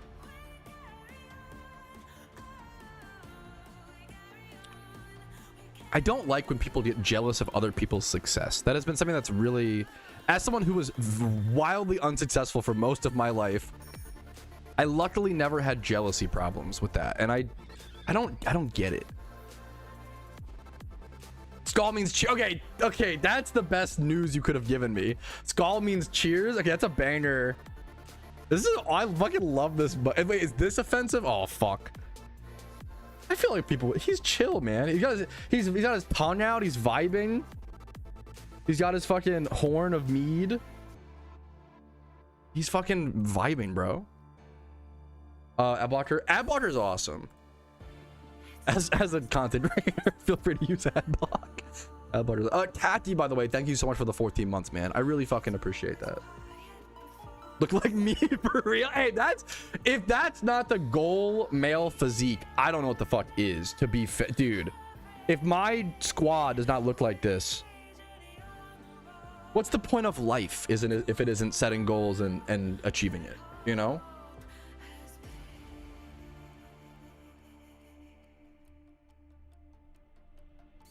I don't care what the goals are, as long as you're not hurting anybody, you're hurting yourself. But even that, hurting yourself, you can like. That's a really deep philosophical conversation. A really complicated one is like, how much should you be able to hurt yourself, right? No, what a sweet Blaziken, you're my hero. You're totally fine.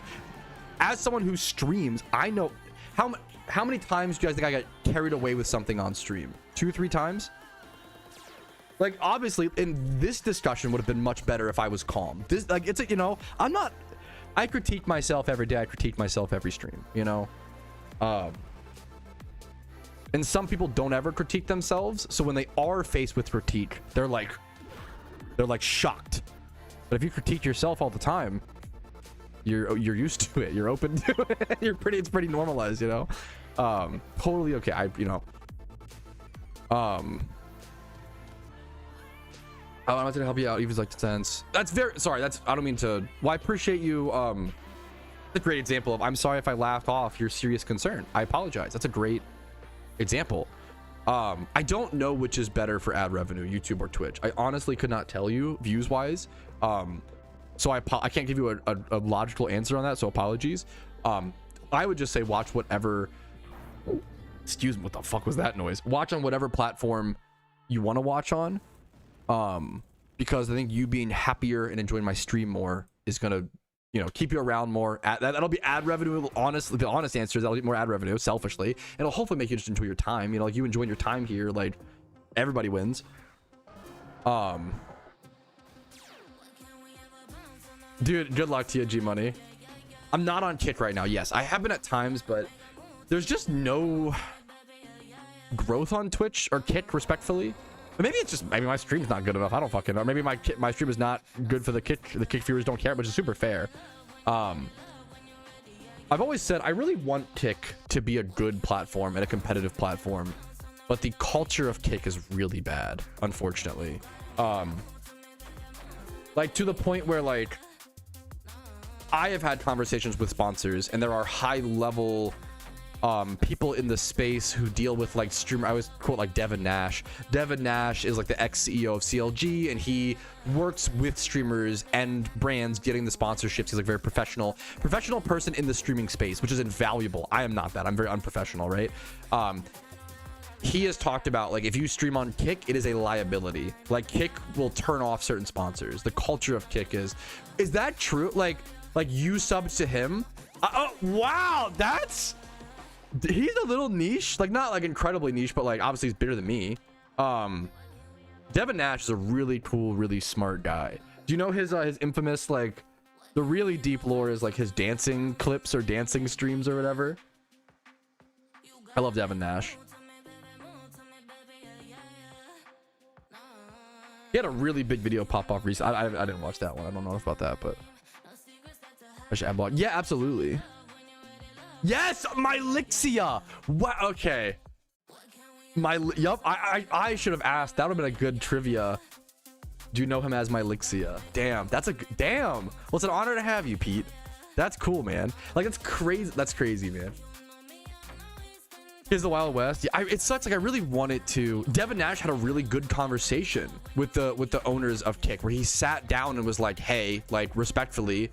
Like he was like, I want your guys' platform to be like Kick being a real competitor for Twitch and YouTube streaming is really good for everybody. It's good for the viewers. It's good for the streamers. Competition in a market is just like kind of good for everybody, right? And he sat down and he was like, your guys' like brand is like, and like the way you guys look to the average person is like bad, right? And at first they were like defensive and they were kind of like, well, no, it's actually good, blah, blah, blah. And he was like, no, like I'm telling you, I work with the sponsors. Sponsors don't want to advertise people who stream on Kick, even just like dual stream on Kick. And eventually at the end of the discussion, the CEOs ended up being like, if what you're saying is true, like we've got to do something. We got to think about it. We got to like reflect on that. Like, yeah, you don't have to. Oh my God, please. I'm really honored by the sentiment. I don't ever want any viewers to ever feel guilty because you can't sub, or like that is insane. That is reaching the point of like, don't worry about that. That is not your fucking job. That's not your. I'm fine. You know, I live with my wife. I'm chilling. I pay my rent. I half the rent. You know, I'm fine, right? Fire Green, was it? I don't know. I wasn't paying attention. Zero. So distracted I might have missed it. I think it is good to have a platform for that, right? I respect that, Pinchy, but there's a difference between like, it's not even that. How do you describe the problem? Is Kick isn't just like edgier content. It's like it's stuff that is making the news internationally or nationally with like bad headlines, like person, you know, does something really like hurts themselves or hurts another person, or like person fucks on streamer, gets dead naked, or what's the like, you know, what's the butt naked, what did I, you know, like that's not, unfortunately, from, you know, yes, there's a difference between edgy and dangerous. Yeah, exactly. I was green. Let me see. Oh, I'm glad you brought it to my Zero. Great question. That is from the I have a Christmas Sprite mod installed. Yeah, exactly. Yeah, and I don't know. Like I'm not even. I'm not even anti-gambling streams or anti-gambling sponsors as long as they are like open about it. Like you just can't sponsor someone secretly and then up their odds on the gambling site. You know, that kind of, which everybody knows. Like, I want people to do what they want as long as they're not hurting others. They're, you know. You're on Twitch, but so Twitch has existed for a lot longer, right? Kick makes headlines. I don't know the exact numbers, obviously. Kick has made I'm not shitting on Kick. I want Kick to succeed. I want Kick to. It is May now. It is now May. That's a really fantastic point, and I still have the Christmas mod. I really like it, dude. I think it's a very valid, very base take, Pete. I think that's very reasonable. You know. Yeah, so once again, I'm not anti. So I respect you trying to poke holes, Ildril, but at the end of the day, how the real world sees Twitch and Kick is very different, right? If you asked, Twitch is already like, the real world people already see Twitch as like kind of like an online degenerate, you know, streaming that thing. Who has time to actually watch streams? How many jokes are there about like, oh, like, you know, people don't actually watch streams. It's like, just, you know, I watch like the YouTube VODs, right? Or whatever, right? But I love watching streams, and I grew up with that and all that stuff. Dude, it's an honor to have you. What's up, Quinsta? It's a cool fucking Quinsta font. That's a fucking sick name. What's up, dude? I was gonna say, the reality is you can make all the arguments in the world that you want, but the way that the perception's important. The way that the world views Kick and the way that the world views Twitch is different. The way that I view Kick is different for a lot of, you know. I hope that they moderate a little bit more, you know, and just try to get things worked out. I want them to do okay, man. But there's also just no viewers on Kick right now. I don't mean to disrespect them, you know, but like it's harder, you know. I wish them the best, but they've got to, you know. The way what PokeMMO is different. I don't personally. I disagree. Like they're kind of at least by the way that I'm using them. It's, you know,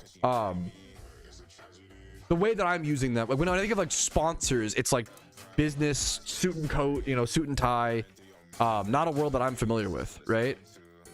Yeah, prime subs earn the same amount as a real. That's why prime subs are so fucking insane. Prime subs are one of the best things that keeps like Twitch relevant. They've tried to get rid of them a few times and people lose, which is, you know, understandably like lose their minds. That's interactive now. As someone, okay, you're spitting to something. That's why, dude, I'll be honest. As someone who grew up watching Twitch streams, I love being a Twitch viewer. Being a stream viewer is so fucking funny. It's so much fun. I love it, dude. I love being a fucking Twitch viewer. Holy shit. I literally just start smiling.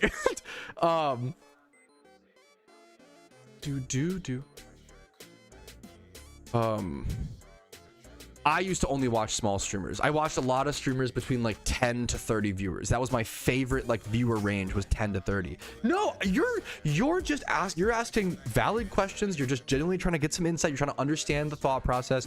This is the perfect kind of like, there's nothing wrong. Sometimes if I ever get too tired of answering this, you know, I might be like, hey, respectfully, but like that, you're fine, dude. I appreciate you. You're fine.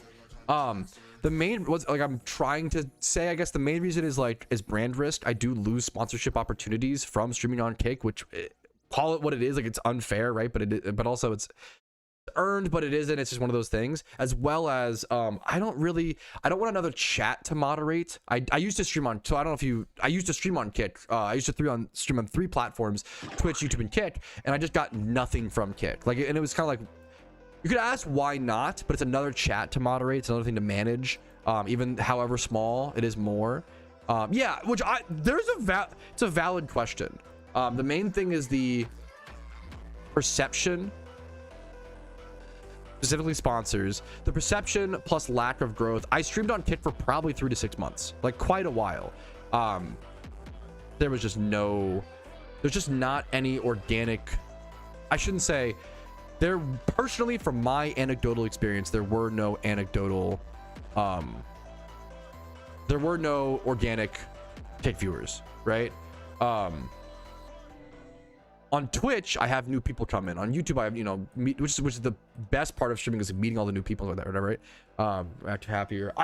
Small communities are, I selfishly loved that growing up on Twitch and stuff, like, but there is something special about,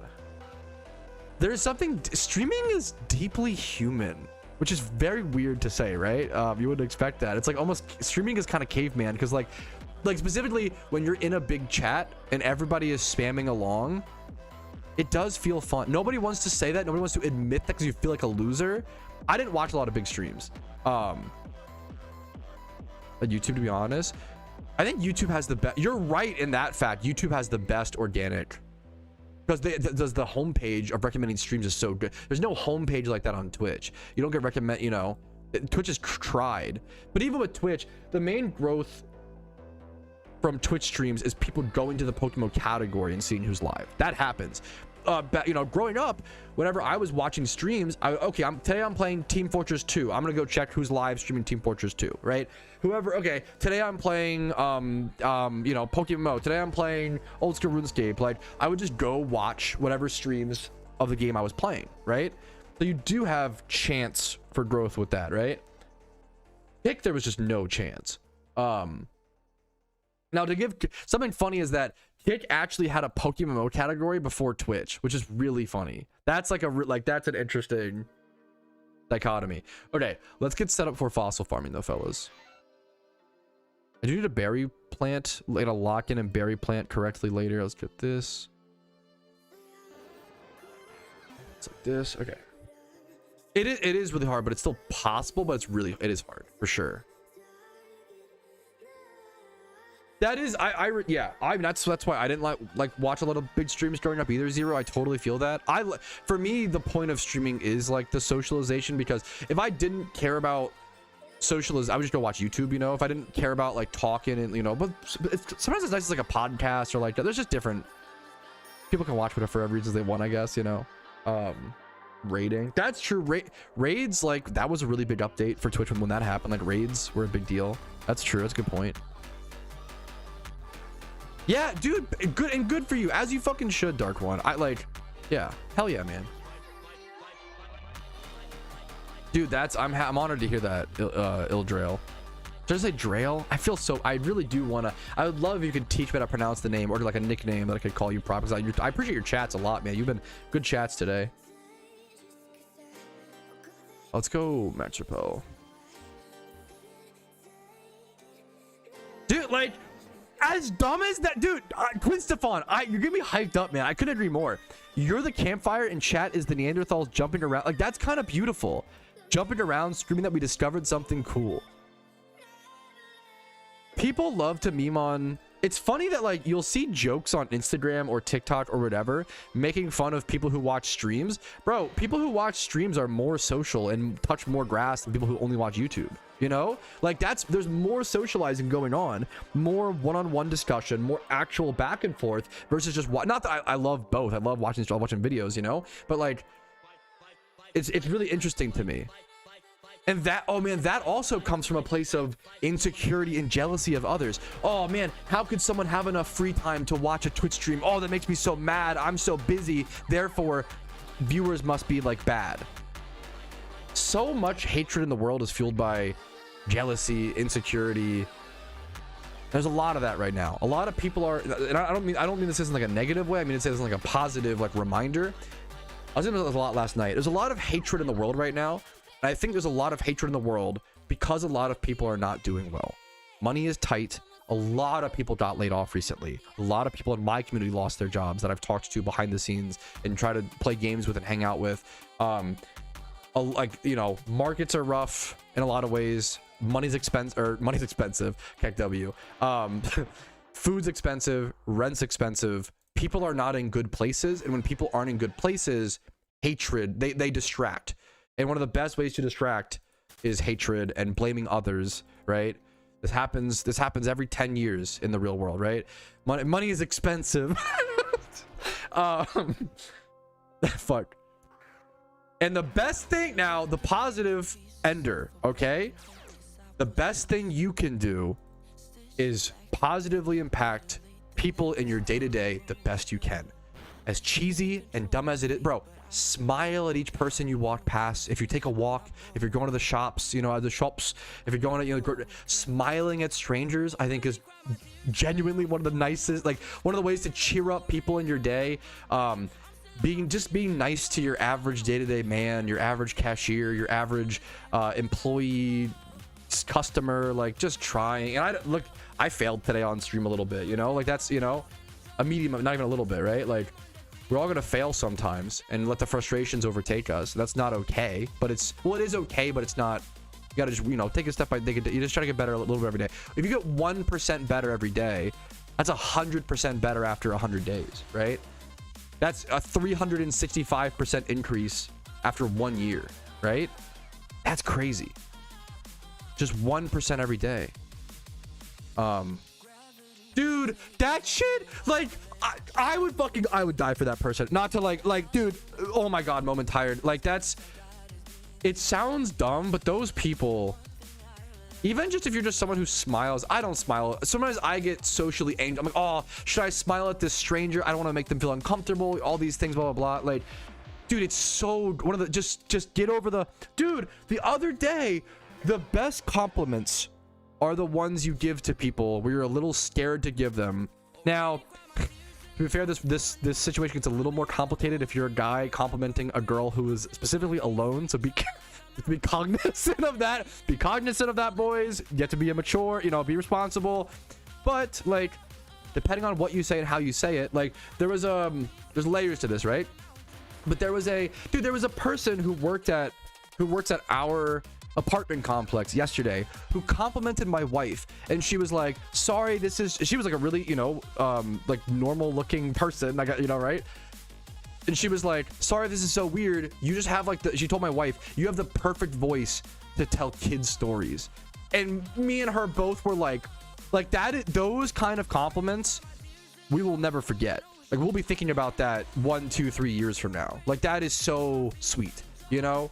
Where my final boss, yeah, there are layers to it, okay? But like sometimes there's those dumb little compliments. I wish we felt more comfortable complimenting strangers. Unique compliments hit different. I wish we felt more comfortable, you know, and you have to be careful because there's different dichotomies. Some people are complimented too much to where it makes them feel uncomfortable with it, they don't want the attention. It is complicated, but like if you just earnestly, you know, yeah. Where it's your yeah, that's so sweet. It's just a really smart, like the best thing in an era of hatred, the best thing you can do is just try to be as nice as possible in your day-to-day. And I fail all the time. Just try your best and then smile at people and yada yada yada, right? Just dude, fucking be nice to people in your local community and like physically and or online where you can. How do I convince my bank to let me buy low and sell high? Good luck, man. We got sheet teeth, man. I love to make fun of British people more than anything, okay? They get made fun of for some unfair things. I think making fun of British people for bad teeth is unfair. I think it's a low blow. What else? I think overall, ooh, I can't get carried away and give them too much credit. I think British food is almost overhated, but it depends. Beans on toast should be flamed. Beans on toast is absurd. Not flamed. Don't get me into my beans on toast loop. I have a loop for that. We have that. It's known in the stream. Dude, elderly people are like the backbone of society for compliments. Well, to be fair, they might also be the backbone of society for insulting service workers. So maybe they even it out. maybe they even it out. It's fuck. I'm trying to give credit. I always joke about like, bro, those old ladies at the salon. I used to go to a salon with my mom growing up, bro. Woo, those old ladies talk about my bro saying, oh, I wish I had your hair. Your hair is so thick and beautiful. Like, blah, blah. Bro, got me through some dark. That's the kind of shit that gets you through middle school, bro. Is the gilfs complimenting the thickness of your hair, man. Whew. 14-year-old Patrouski needed that, man. Oh my goodness. Yeah, I don't know shit. Yeah, I'm very ignorant to stuff like that. I try to stay. Yeah, British food's fucking terrible. I fuck with toad in the hole. I feel like I could tear up some motherfucking toad in the hole. Beef, I've never had it, but beef Wellington looks like a perfect dish. There are British foods that I think are underglazed and kind of get ignored, you know, yada yada yada. But beans on toast is okay. For those who have never heard my spiel, my problem with beans on toast is how I think much British people defend it. To me, I would laugh at an American who's like, hot dogs are actually the best food ever. Like, I would laugh. I love hot dogs. I've eaten like fucking 10 hot dogs in the past week. I'm on a fucking hot dog arc, to be honest. I love hot dogs, okay? I got my caramelized onions. I'm eating hot dogs. I love hot dogs, okay?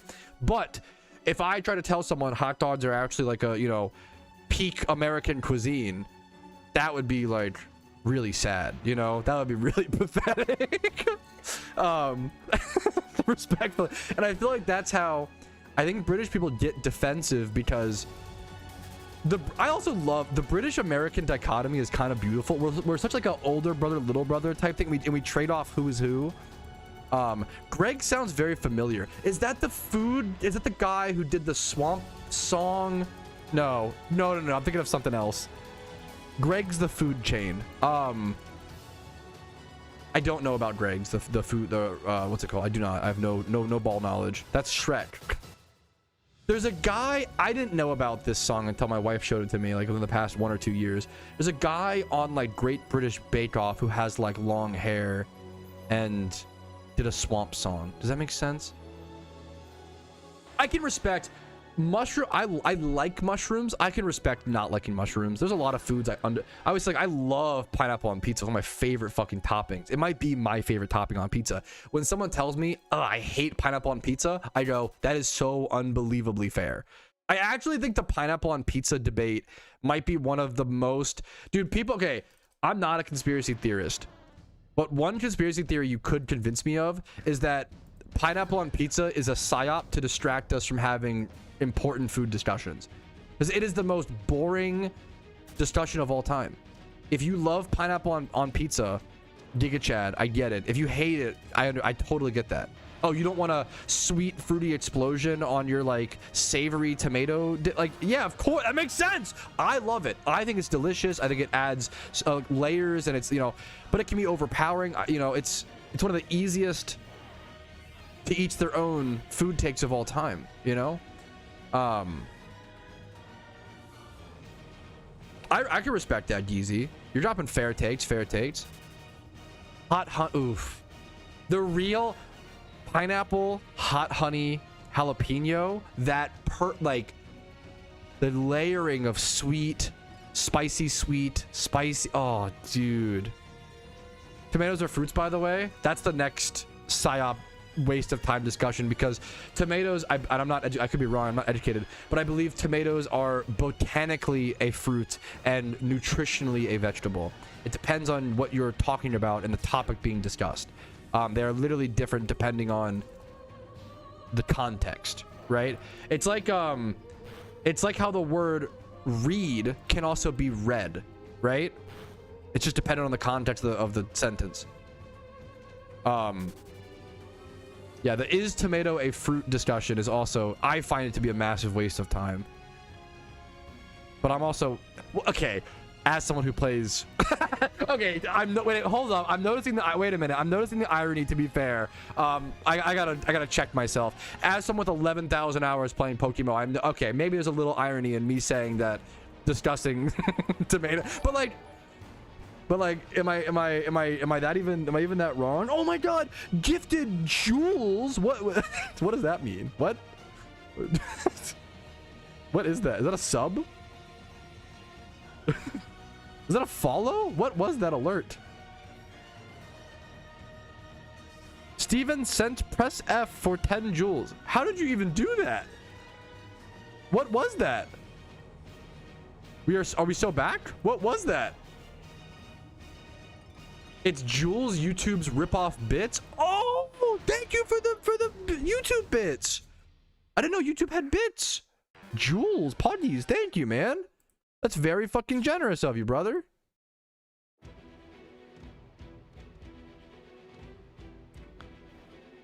Bring back Jules. Okay, wait a minute. Thank you. I love the name. Sorry, I'm still caught on Quinn Stefan. Bejeweled Blitz. Don't even. Not the nostalgia trip. Stop, bro. Bejeweled. I would tear up some Bejeweled. Don't, dude.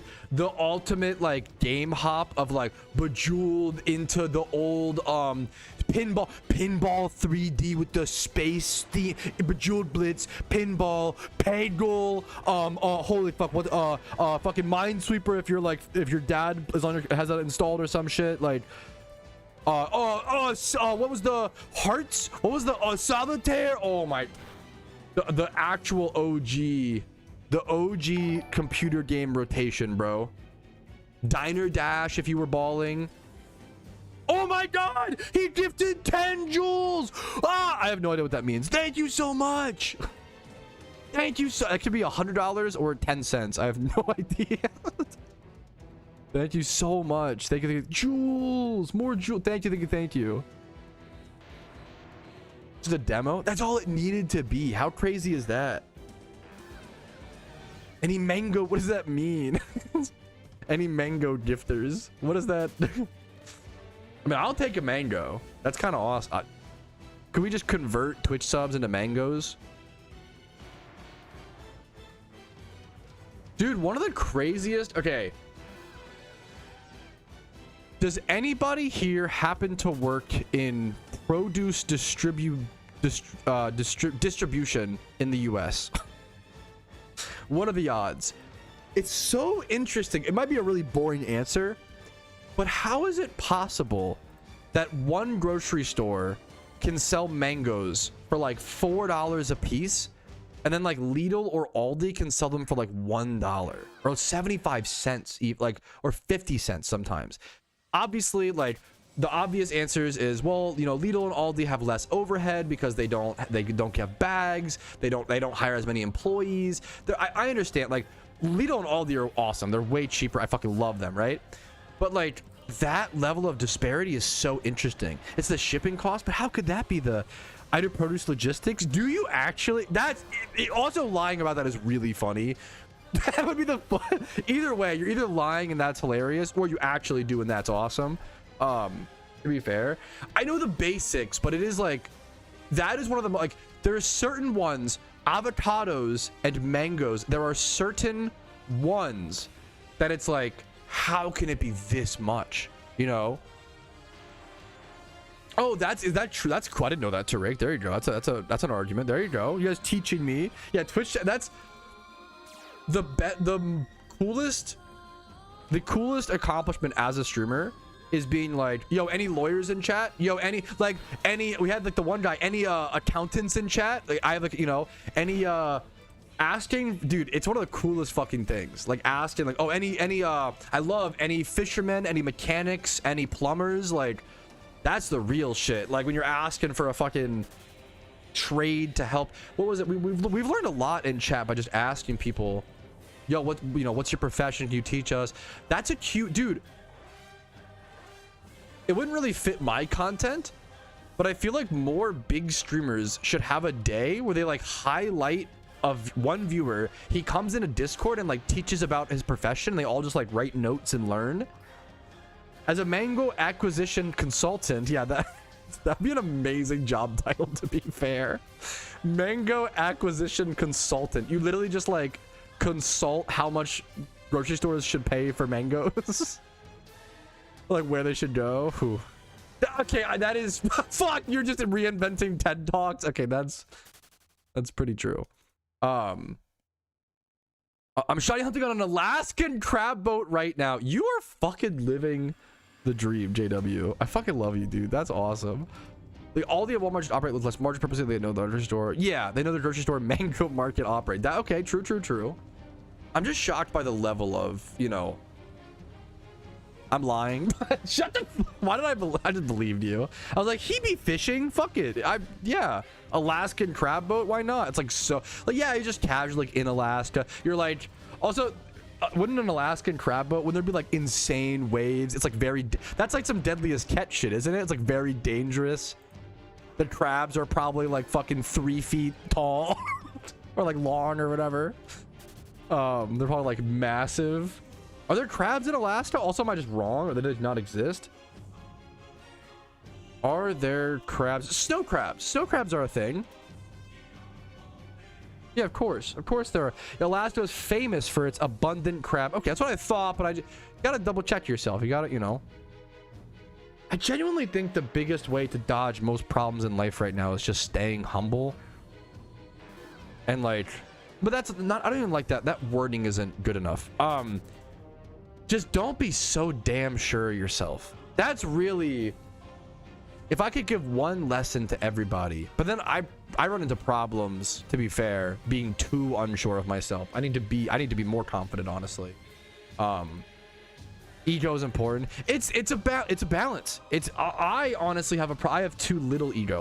I know that sounds insane, but like legitimately, I've openly talked about this where like if my best friend is like, hey man, your new video was great, nice job, but then some random person I've never talked to says your new video was dog shit and it smells, I will like, okay, that's 1 for 1, that's equal. I have equal feedback, the video must suck, you know, versus like, you know, you're too little for ego. True. 5'2" streamer. But yeah, hopefully I'm not hopefully I'm not coming. Yeah guys, I'm just so humble. That's not what I mean. It's actually just like self-esteem. Like it's a problem. Like it's not, yeah guys, I'm just too humble. That's my, when your employer asks at an interview, like what's my biggest problem is that I work too hard. Okay, what's the downside of that? Oh, I work too hard and then I go on benders and I fucking don't call the company for 3 weeks. Now now we're talking. Now you're being real. Okay, I'm not trying to turn my downsides into a positive because that's cringe. We as humans just have actual downsides and that's okay. Our positives will hopefully, all you can do is hope that your positives outweigh your negatives. Everybody fucking has negatives. I don't like we are in an era of like not acknowledging our negatives. I have very poor emotional control, very often. I get angry, I get grumpy, I get sad. I am who would have thought, you know? It's almost like, wait a minute, is there some, you guys think there's some like, I don't know, like disease that could, or like an illness that, I don't know, but I'll have to do some research. But it's just one of those things you have to like kind of own up to and just kind of like, I feel like I've said this on, I feel like I'm also, my stream every day is just the same fucking thing. Let's be honest, boys. I'm repeating this. I think I've repeated this sentiment maybe 20 million times over the past 4 years. Jiggy Chad during interviews. Fuck. I mean, that's fair as well. I honestly just don't have enough experience with interviews or job applications, thankfully. I've only applied, and it sounds insane to say this, but it's true. I have only applied to 28 jobs in my life. That's insane. That's very lucky. That's very privileged. That's also disgusting that that's a low amount. You know, like it's really, I feel, not to be negative, so I apologize. I feel really bad. It's just good perspective. I just feel really bad for anybody, and my heart goes out to you if you're currently applying for jobs. I know there's a lot of layoffs recently. Keep going strong. I love you. You're a stronger person than I. You're awesome. You're pog. I'm lucky. What's the Happy Gilmore? You're handsome. You're good at golf. I'm bad at golf. You're smart. I'm dumb. I fucking love the Happy Gilmore scene where he's trying to get Chubbs to take him back. It's not that niche of a pull, but it's a niche scene in a popular movie. Dude, you are my fucking hero. Nothing is more soul killing. There is no job that is more soul destroying than applying to jobs themselves, in my opinion. But I obviously, once again, I've only applied to 28 jobs, and that's more than that's insane. But most people apply to, yep, there you go, 3,000. Like that's, yes, also yeah, I really fucking hate that. Anyways, we don't okay, we got to get back to the positives because yeah, you're right, it sucks, but it's also good to acknowledge the negatives that people are currently facing, like you guys in my chat are. It's the duality of people are actively facing these problems. You can't just ignore them. People want to feel seen. They want to feel like you're not crazy for applying to 300 jobs and still getting rejected. That sucks. You're not crazy. That sucks. You're not crazy. And me screaming, you're not crazy. Where's the Squidward? Wait. Wait, where's the meme? Wait.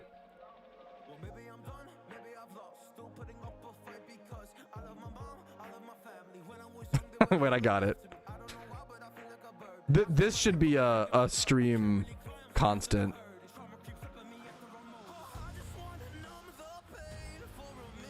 Here, I'm so slow. One sec.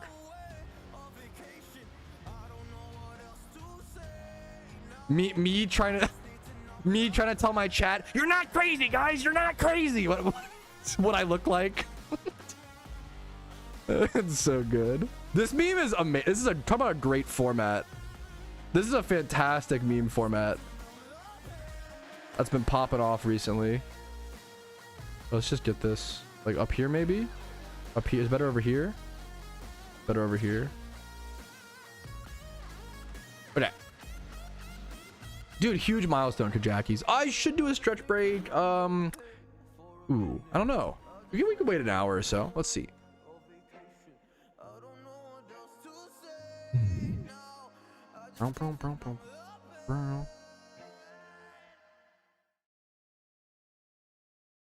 Dude, yes, that is, dude, 100% JDB true. The worst of the jobs where there are 3 interviews and a Wonderlic test. There was someone, I don't know, you know, there was someone, a friend of ours recently who just did like 3 or 4.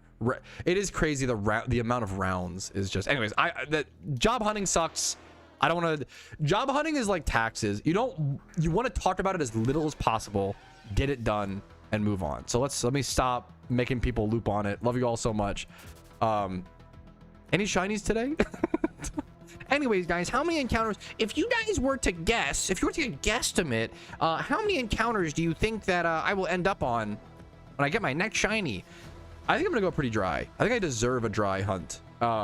That swarm meter ran at 3900 was just really crazy during the event. It wouldn't surprise me if I go super dry. I'm down to go 100k dry plus, weirdly. As it interviews all. Yeah, it's the same shit over and over and over again. Tree. Yeah, fuck. Double-edged sword. That is true. I love my unemployed brethren. Anyways, we gotta move on. Secret, wait, is that true, Tabard? That's awesome. Secret love disc. Godfather take. Ooh, that's a good. I need more PokeMMO clips before we can get to that, I think. But should I say anything? My Godfather take is not that exciting, is what I'll say. It's honestly not that that's what I'll say. Don't expect anything crazy. Oh, good luck to you, Smooge. This has got to be a stream recap clip, right? I believe so. Okay. Fossil, please. 1 fossil, please. I'm checking my yeah, I only have like 19 minutes of recap. Okay. Hitting Poliwhirls. Oh, that's good luck, man.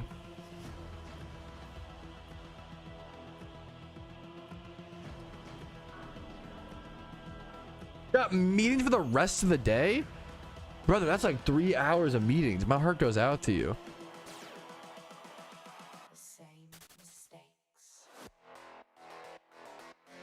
Yeah, I think that like outside of Mount Silver location, like single encountering there is like one of the few spots in Johto you can like payday pick up where it's like, yeah, I respect that, man. Good luck to you. Phased Weepin' Milk for Scyther. It's not, not to like, you know, if you feel horrible about it, that's so valid. That's not, it could be worse. It's like not a terrible phase. Rip GZ to you still. Good luck on your Scyther. Like what's the, I guess, let's check. It's been a while since I've seen like Weepin' Bell shiny. It's not all. I like the green on the wings. How's Victory? Does Victory Bell like the one of them has like the purple mouth? To put it politely. The blue, like Victory Bell's, yeah, Victory Bell's cool. Victory Bell's cool. Victory Bell goes hard. Weepin' Bell and Bellsprout, meh. But like Weepin' Bell Sprite is better than I thought though. I don't know. I was literally everyone was at home except for 8 people who were in my didactics training. I'm gonna be so honest. I'm the least. I don't know if I can survive in the corporate world. What is a didactics train? What does that mean? I wanted to stream. That's brutal. Everyone got to go home except for you. Is what it seems like, and like, you know, a few people.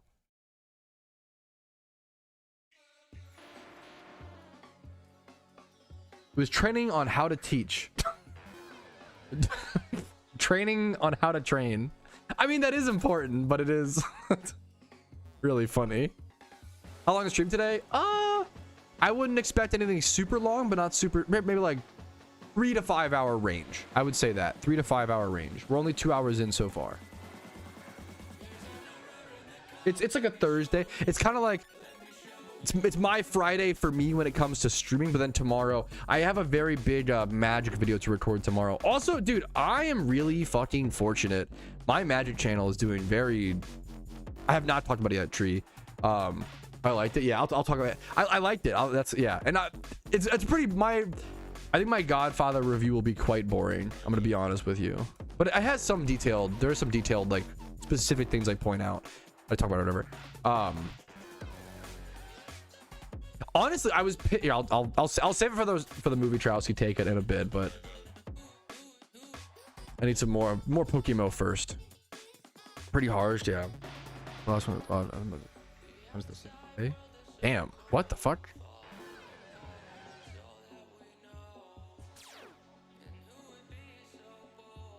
Dude, that's based, fem. Hey, hell yeah. Let your brain rest. I respect that. Good luck. Enjoy. I almost want to change. I like doom scrolling for 30 minutes to an hour a day. Okay, I'll be honest. I'm guilty of it. I think it's a valid, everything within reason. It's like, it's to turn your brain off and shut down. I love YouTube Shorts, honestly, more than that, but that's embarrassing. I love YouTube Shorts. I think YouTube Shorts, I will argue YouTube Shorts are the best short form content, okay? Because YouTube Shorts, often YouTube Shorts are from actual YouTube content creators who know how to make long form content. So the YouTube short will have more of a story or have more backstory to it or have like more elements versus just like only a 50-second click or whatever. And then versus people who are on Instagram and TikTok might only do short form content. And I feel like short form content just pushes more like clickbaity, more, stuff on, not all of it's bad. I'm not like I don't try to like extremize where like I'm not trying to draw conclusions over too broad of a sense, right? But YouTube, okay, also the real best part of YouTube Shorts is just the same memes as Instagram and TikTok, but 6 months behind. So it filters, what it does is it filters all of the like extremism and hatred. Everybody cools off and chills out, and it filters that, and YouTube Shorts are chill. YouTube Shorts are fucking chill because you have 6 months, because it's so behind, you have 6 months to like chill out and like cool off. Does that make sense? It's fucking based.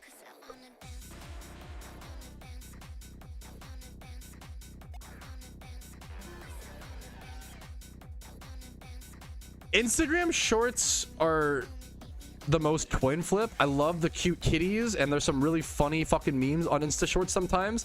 Instagram is also the most racist social media I've ever seen, which I don't understand, because shouldn't that, like, that's the social media where you're like uploading pictures of yourself.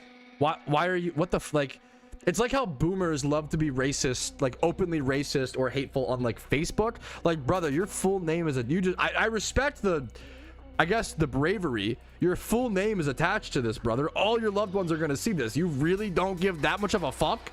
Like, you're just out in the open about it? I mean, fair enough. That's crazy, dude. Yes, dude. Yes. Instagram is like the most hateful social media I've ever seen. Dude, I almost never do this, but there was an Instagram comment that was literally just like, I can't even say it till it be banned, right? Like blatantly anti-Semitic or blatantly hateful. I reported it to Instagram and they were like, that's not against our rules.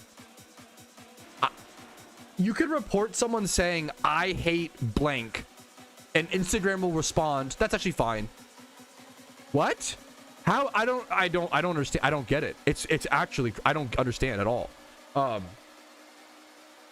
It's crazy. It's really, really crazy.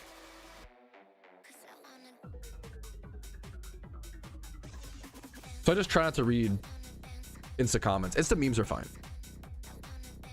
I don't want to get into that. Be careful with that. I really, anti-Semitism is on the rise really, really aggressively right now. You have to play the line, you know, just be respectful, be careful, be kind, you know.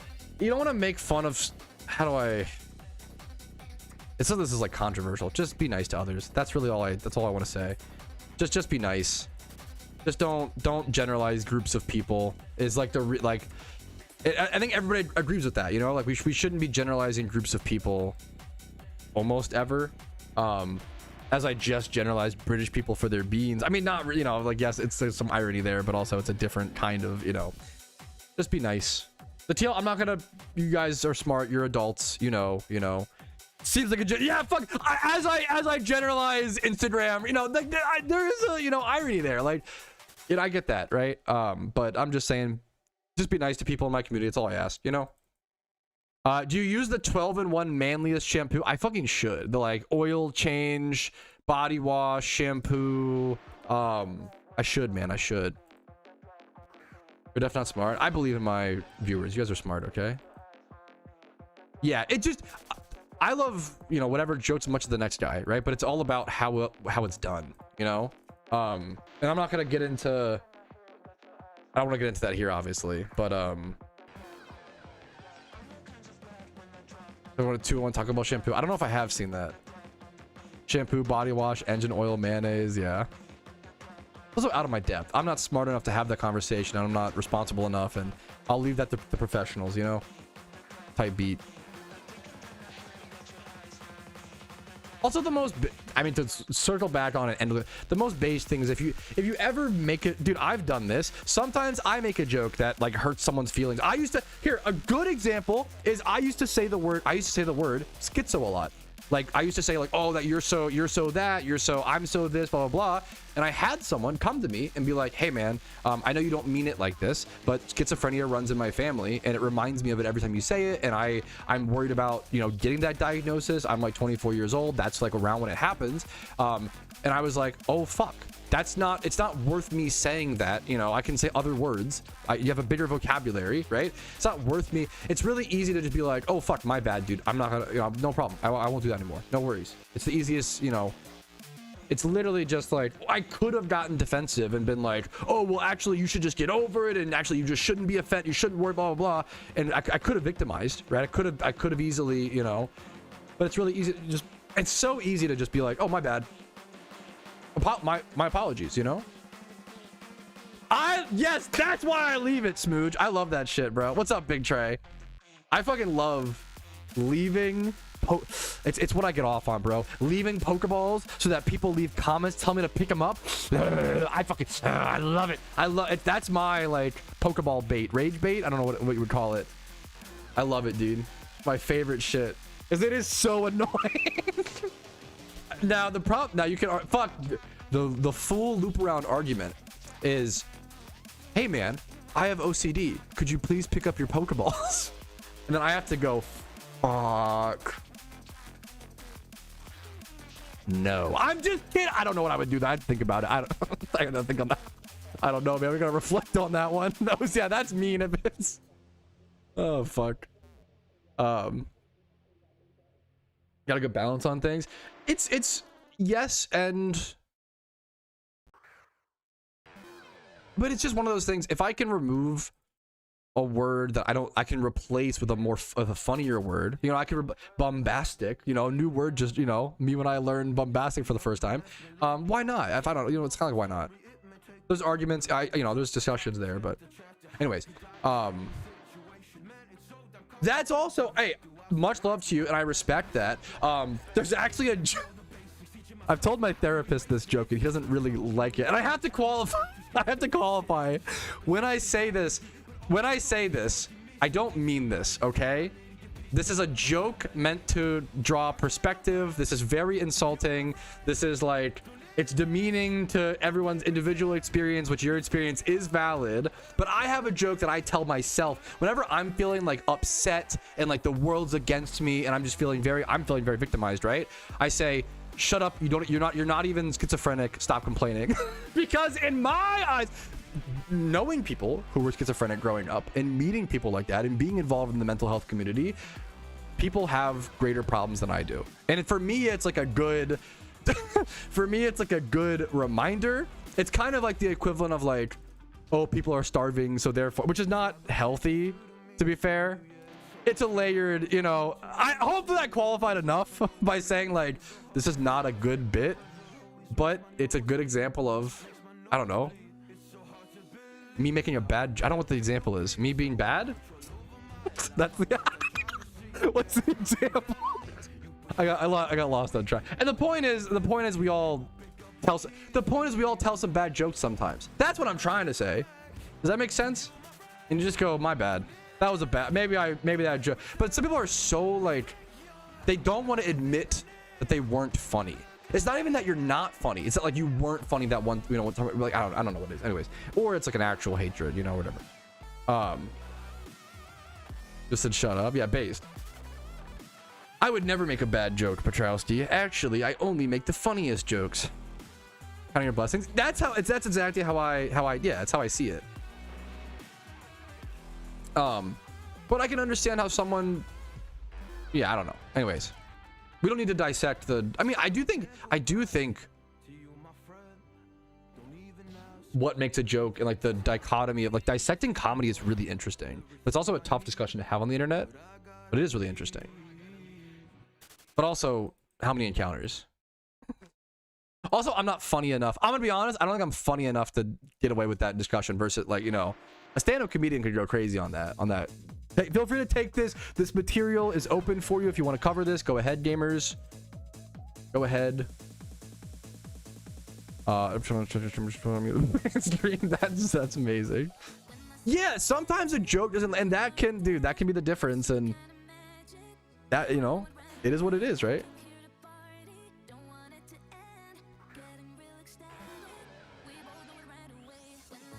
I just want to know what the item is at that point. Oh, the item, I don't even know what it is, honestly. Yeah, being earnest, I appreciate, that's very sweet. Don't call me funny though. That's gonna actually, that'll take me from fucking, this guy just, wait, did this guy just change outfit? Did you see that? Did this guy just change his outfit in live time? That fucked with my brain. Also, why is he, he's in a fight, how is he moving? Also, I saw you here last night, Fallon. What's up? Wait, why does it still show this? Wait, what? What is happening? Okay, that would actually make me pick it up. Duck, to be fair. I didn't change my fit. Oh, you're in chat. What's up, gamer? I saw you here last night. I don't know why you were seeing that. Wait, this is so strange. This is a visual bug I've never seen before. Fallon is wearing a... That is so strange. This is a visual bug. It copied, very common bug. I've never seen this. His outfit got copied to this guy's. He's not actually wearing this. This is some Twilight. He's wearing, you can right click him and see he's wearing this outfit. That's so weird. All of his vanities just visual. What if I relog or some shit? How could I? If I go in this room and back in, let's see if it like fixes. I haven't turned back cave, so I can't even test it. But that's never seen that bug yet. Copycat vanity bug. Literally stole his drip in real time. That's so weird. I've never seen that, dude. Yeah. I'm not even. I try to open packs less than the average person for sure, but opening packs is fun. I get it, you know. Dude, congratulations, Mikey. Hell yeah, man. That, okay, I think that's a pretty good example. Like, I think, you know, like, I respect that. It really, it's for sure, Drail. You're kind of spitting facts, man. I get that. That's around is because you were funny. I was on the train. That's like very sweet. Like 20 years ago. That is crazy. You joined my stream for the first time when you were like, on a train? That's awesome. I should be watching streams on the metro. That's funny. That's a good bit.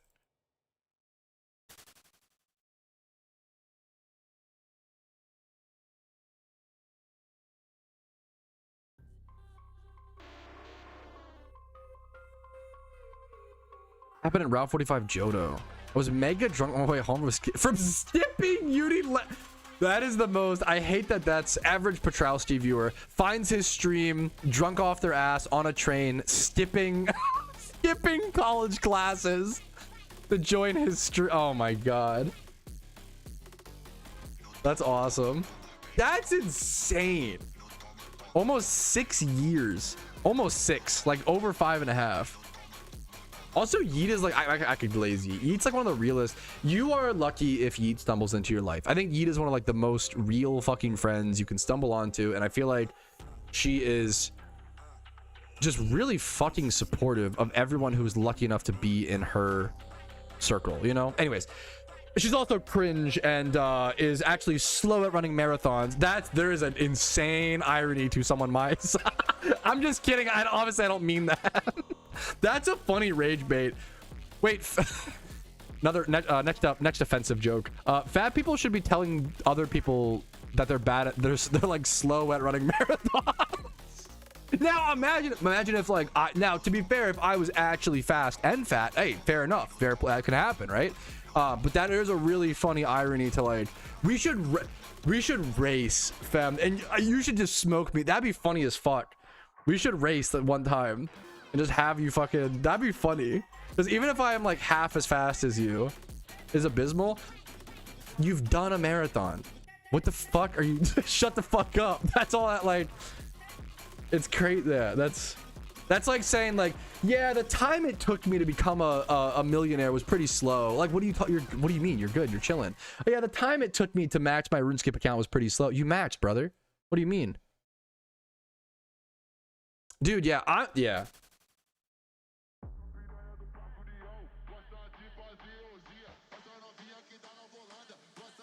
Dude, you can, yes. I'm not someone who sleeps on people who you can be fast and fit or fast and fat or like I used to be big and quick. My wife can attest to it. I've slowed down a lot, unfortunately, as I hit 25 and we slowed. Dude, when my wife met me, I was a quick fucking fella, bro. I was fast.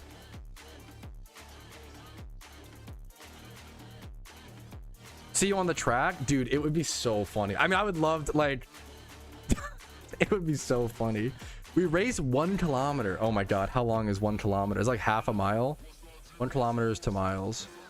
0.6 miles. Okay, yeah. I mean, I can't run that whole distance.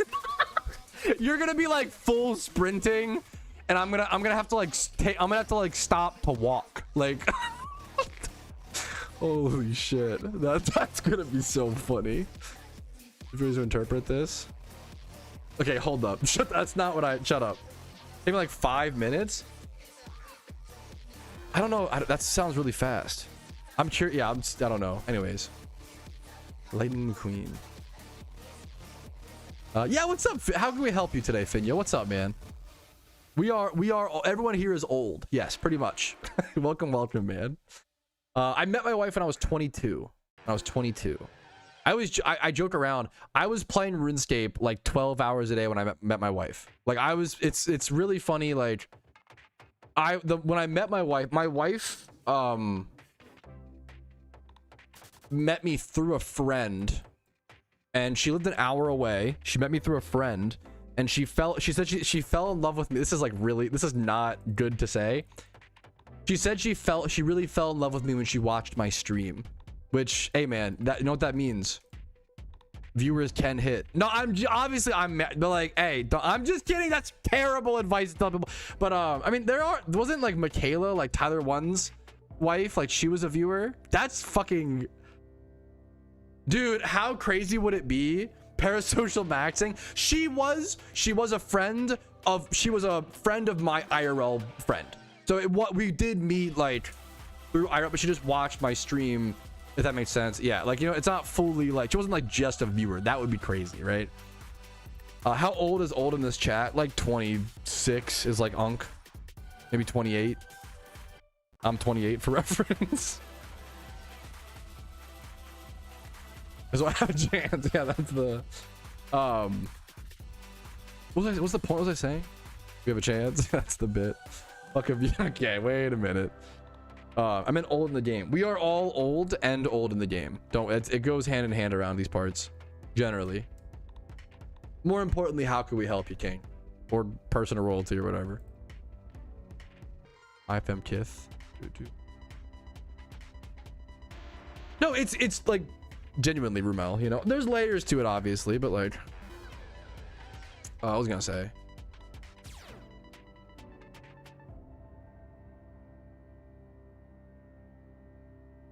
In our 30s. 30s are chill though. Being Unk, once again, we return to yesterday's deja vu discussion. Being Unk is based. Don't be afraid to be Unk. Being Unk is chill, bro. Oh, you grew up playing StarCraft. You're Unk. Okay.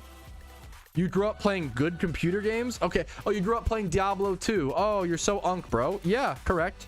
You know. Oh, you were alive for most of you were old enough to remember most of Tom Brady's Super Bowls. Oh my god, you're so Unk. Yeah.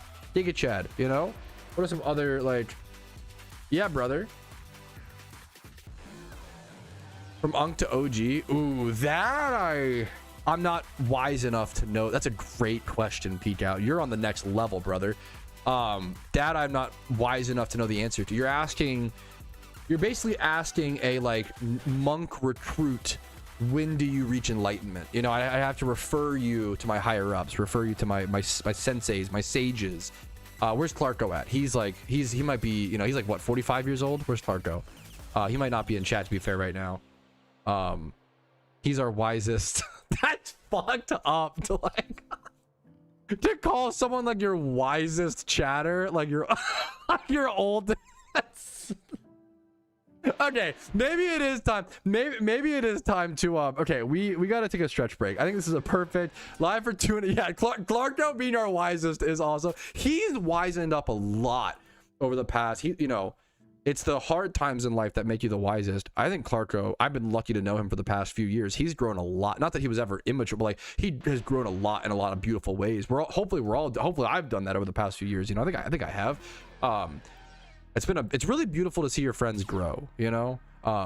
Pause. Anyways, okay, I'm gonna go. Okay, I gotta take a stretch break. I'm gonna thief this fossil. It was an Everstone. God damn it. I'm gonna be right back. I will see you guys in 5 minutes. I'm gonna go check the mail to see my. Okay, I'm gonna go check the mail to see if I have any magical cards. We will come back. We will hunt for fossils. We will prepare for war. We will smile. We will laugh. We will become wise. I'll see you guys in 5 minutes. Beer.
Okay.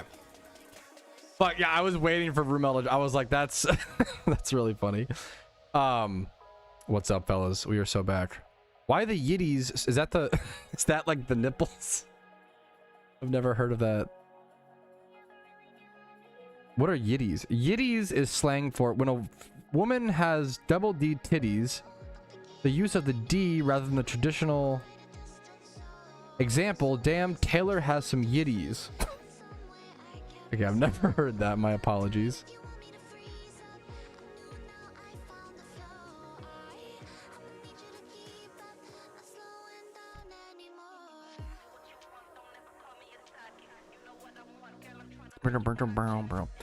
My little, oh dude, what? My little one just the Pokemon stage is adorable. Dude, congratulations. You're at peak. It's peak. It's peak, brother. The like meme where it's like I fear it's peak. Dude, hell yeah, man. Okay. We are back to got a fossil farm. I'm just in full lock-in for shiny war prep, man. I'm in full lock-in mode. I know it doesn't always seem like it, but I just care about. I've been fossil farming a lot in the evenings, off stream, off camera, when I'm watching movies with movies with the wife, and I'm relaxing, you know, in the afternoon. I'm done my work, I'm done my editing, exporting, all that stuff, right? I've been fossil farming a ton, man. I'm trying to get consistent with that and just I just have a lot to catch up on. Yeah, Tom asked me earlier. I think that my goal right now, I would love to get more, but my goal right now for fossils is 3,000. Yeah, my goal initially was 5,000, but I just don't know if I can achieve that, man. I don't know if it's possible.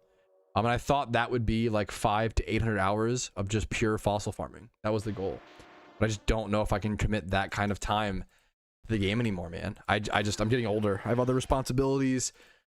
I've got in-laws to do yard work for and help. I've got, you know, an apartment to clean all the time. It is crazy, like, what's not to complain, but more just like the beauty of life, I guess, or kind of like the under talked about parts. It is just to maintain is a lot, dude. All the cleaning, cooking, even if you know, try to do meals, it's a lot to stay alive. Being a human is a lot, man. It's all our first time doing it. Who would have thought? It's crazy. Yeah, that's real as hell. Yeah, Ramel. I had 2 siblings, so we had 3 total kids in the house, and that 3 kids felt like, it obviously depends on the parents, of course. Some people can handle it, you know, more power to them, I guess, right? If they're fucking superheroes, hell yeah. 3 kids feels like way too much. Like 3 kids feels like too much. I can't imagine 8, you know. Had 6 kids, yeah. It's just crazy. I don't mind, not to one up, it's just like, you know, my dad, it's like a different story, a different reasoning, it's a different time period as well. Having like 6 to 8 siblings in our generation, that's crazy. My dad had like 10 siblings, but he was a farm kid, and they literally had kids to help work the farm. Like they were having kids to have little workers to, you know, but like, you know, work the tractors and, you know, drive around, chuck hay bales and sort them in the barns. Can't prepare another time to be the cap. That's not my pay grade. I have no idea. I tend to, you know, I get it, but I don't know. Mental cap, not, you know, not like yeah, but yeah.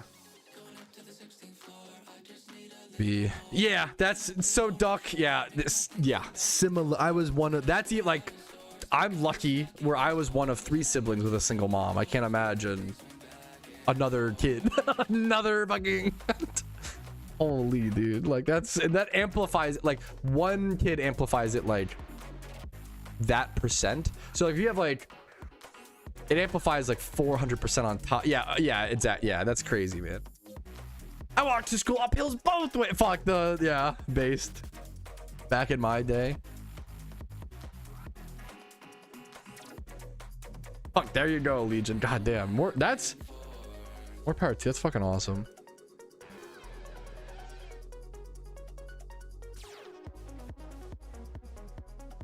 Eating your veggies is the prep of life. Yeah, a little bit, man, a little bit. The first two movies last weekend I made a cinema experience was amazing. Watching the first movies again. Wait, what first movie? Wait. Little ones. Oh, the Pokemon movies. That's really cool, man. That's very sweet of you to like just weave in duck. Well, I'm honored people watch, man. I'm just honored to be here. I'm honored people watch. Like that is, I think about that all the time. Like that's no wonder. Well, I wonder if now, no wonder, will today's stream have a lighthearted topic perchance? I don't know. We'll have to see. Apologies for all the fucking intense conversation. But I empathize and understand with parents that break. I get it, dude. I do. I really do. It doesn't always excuse the behavior. It almost never excuses the behavior. But like, it's just, I get it. You know, I do empathize with that a lot. No, dude, what's up? Sorry for the, yeah, I don't know why today's, yeah. What's up, Brandon? How you doing, man? I'll be live for a few more hours, I think, hopefully. At least 1 to 2 to 3 max. We'll see. I don't know if I can do 6 hours today. We'll see. Grab some groceries. I love grocery shopping. Hopefully you enjoy. Find some good. I love like seeing what's on sale, what's on clearance. I fucking love grocery shopping. Is like one of my genuinely, grocery shopping with my wife is one of the best things to do. It's so fucking, it's so fun, man. I love it so much. Also, the feeling of freedom of going to the grocery store with any like, there's a quote from a song. There's an NF quote where he's like, one of the first ways I felt rich was like not counting every dollar spent on the grocery trip. You know, like that. That's insanely like insanely true. Like I'm at the point where I don't have to, not that I'm, I have to keep working really fucking hard, but like, it is a massive privilege that I don't have to count every, I used to go to the grocery store like all the time. And probably up until 25, 26 years old, I was counting every dollar I put in my cart, like, Rich Patrouski. Oh, I'm just really frugal, and that helps me. I don't make a lot of money. I probably make less money than most people in chat, as I probably deserve to make less, I don't make a lot of money. I really don't make a lot of money. I truly, not to like, guys, I make so little money, please donate. That's not what I'm doing either. It's like it's like you can't win on the internet, right? I make less than the average person, but I'm very frugal. I'm very like, also, okay, one of the benefits of growing up very poor is you're not used to things, so you don't expect things. You know what I'm saying? So like, it's kind of like if you never eat filet mignon, you don't know what you're missing, so you love skirt steak. Does that make sense? Bro's flexing how rich and, but yeah, like I can't, yeah. Dude, yes, and that's, dude, much love to you, Brandon. And I dream that everybody can go to the grocery store and not have to count every single dollar with tax. Like, I hope that you can one day not stress about that. That's what I wish for everybody, right? Anyways, 1,000+.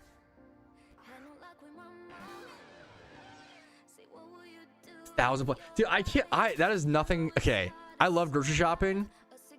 It really only happens at Costco. Most grocery stores don't really have this problem, but like Costco will have the packed. We went to a Costco the other day that was, I get irritated when people also, we've all experienced, can I complain for a sec? Nothing tilts me more than a family of like 4 to 6 people parking their carts in the middle of the aisle at Costco during fucking peak hours at like 1 p.m. on a Sunday. You don't fucking give a shit. You don't fucking care about anything or anybody. I don't. it blows my mind when people at a Costco put their cart in the middle of the fucking aisle. I don't. In the freezer sections where there's more space, that might be fine actually. But the amount of times I've seen entire things get whole, oh my god, it's so crazy. Yes, and to empathize, to be fair, exactly, Keed. To be fair, I think a lot of people, and I feel very overwhelmed in Costco, so maybe I'm worse with spatial awareness than I realized. I think a big reason why spatial awareness is so bad in Costco is because people are feeling overwhelmed or overstimulated, so they kind of like lose track, you know, which is only fair. Thank you for the $5 super chat, Ken. However, does them being overstimulated and not knowing if they're standing in the middle of the fucking aisle blocking everybody for the next, like, you know, blocking like 8 people, does that make it okay? No, it's still really fucking annoying, you know? Dude, thank you so much, Ken, for the $5. I'm complaining about Costco shoppers. This is a great life thing. If I'm complaining about Costco shoppers, I'm doing pretty good. That's totally fine. Like that is like, if that's what I'm spending my time complaining about, I don't really have, I'm fine, you know? If that's my concern, if I have time to worry about that, I'm chilling, you know? I'll take that. It really does grind my gears. Quack. I like that. Bring back that, yeah, grinds your gears. Yeah, it grinds my gears. I actually can't push. My wife will push the cart in Costco because if I push the cart, I get too mad. I can't push the cart in Costco. I will get too irritated at other people's lack of awareness. Yeah, but it's a good, you're right, it is, yeah, first world problem, but it's good, and your problems are valid. It's like the mixture of like, okay, that's actually a great example of everybody's different and do what works best for you. I am someone, me and my therapist actually had a really a good conversation about this, where he was like, I noticed it's because it could be minimizing or it could be perspective, and he was like, I noticed that in therapy, he was like, every single time you bring up a problem that you're having, you say something like, oh, it could be worse, or other people have it. I always, like, you know, qualify, right?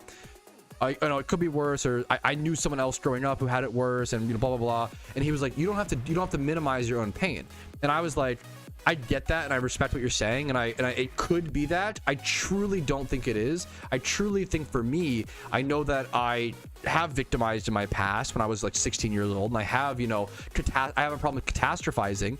For me, that it's adding perspective, and it actually makes me feel better. For me, being like, you know, like I just did, like, oh, complaining about, if for someone I was complaining about Costco, someone asked how my day was, or I hope I had a good day, right? For me, being like, oh yeah, like if I'm complaining about Costco stuff, like my day is going pretty well, like that, for me, that's good. That makes me feel happy and better and wakes me back, because I know how bad things can be really be, you know, because I know how hard life can get.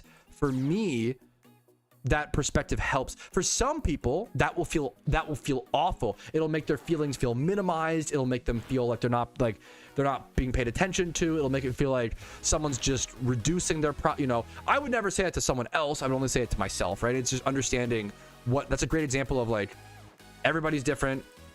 Do what works best for you. If for you it's perspective, awesome, but don't minimize yourself. It's like a balancing act, right?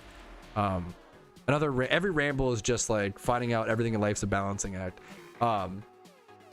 Dude, good luck on the Elite Four. Your first Elite Four especially is very, very tough, Somber. I should have a new guide on that coming out soon, man.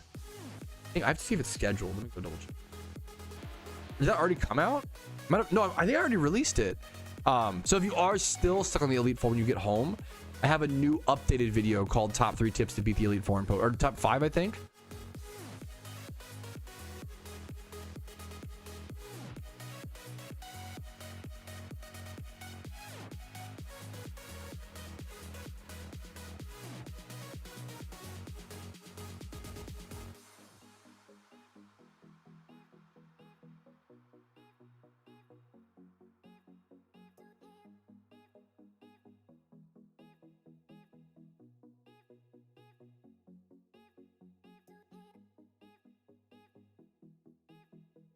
Sorry, someone left a YouTube comment about Paneer, so I had to respond immediately because Paneer is quite good.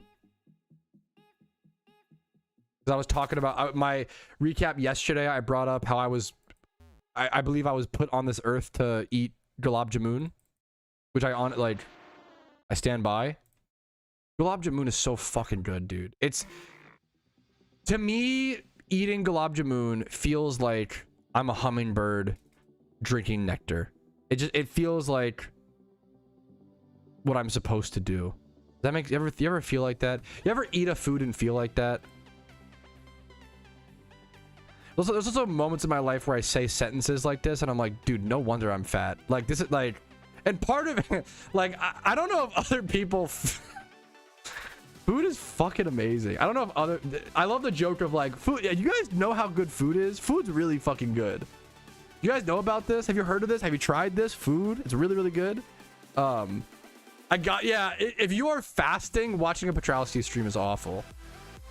Paneer, American veneers. Dude, have a great day, Doc. Thanks for popping in, man. Or whatever. My wife and I get wrapped up whenever we're looking at our shopping for loose spatial awareness we have developed.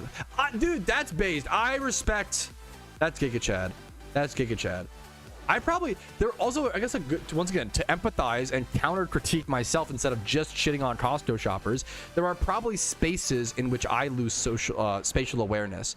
I think arcades, if I'm like at a claw machine, I kind of like zone in and like, or if I'm like looking at them, I think arcades, I lose my spatial awareness.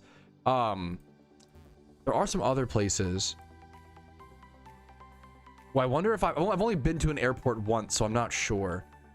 I hope I'm not an airport like shit walker. I never felt like a hummingbird. Are you okay? The more I talk to people, the more I realize like I eat too much food, okay? But the more I do realize like I think I fucking like food more than the average person, bro. Like, food is so good. Obviously, everybody loves food, don't get me wrong. But you think you love food, and then you talk to a professional fat ass like myself, and you're like, oh shit, this guy knows ball. Like, wait up. I thought I liked food. Hold up. This guy's on some next level shit. What's that clip? There's a really good clip where some guy, what's the clip where it's like, some bigger guy is like, man, I gotta stop eating food, but like, shit be too seasoned. And then his friend is like, dude, your shit do be too seasoned. And he just like sits there and like goes glazed over for a second, is like having a flashback to like good season. He's like, you're right, shit really be too seasoned, man. And everybody starts laughing, and he's like, no, like I gotta find that clip. That clip is so good. Shit be too seasoned. That clip is fucking good, bro. Holy shit, let me see if I can find it. It's just him being like, dude, yeah, man. I don't mind hitting the gym, but give. I've never seen the full, I've only seen the clip, I've never seen the full podcast or whatever it is. Shippy too. He like has a flashback to seasoned food. Has a flashback to the last restaurant he went to, type shit. That's fine. That's not what I was trying to show, but that's fine. No, leaked my restream. This clip. Shippy 2 season. I fucking love this clip.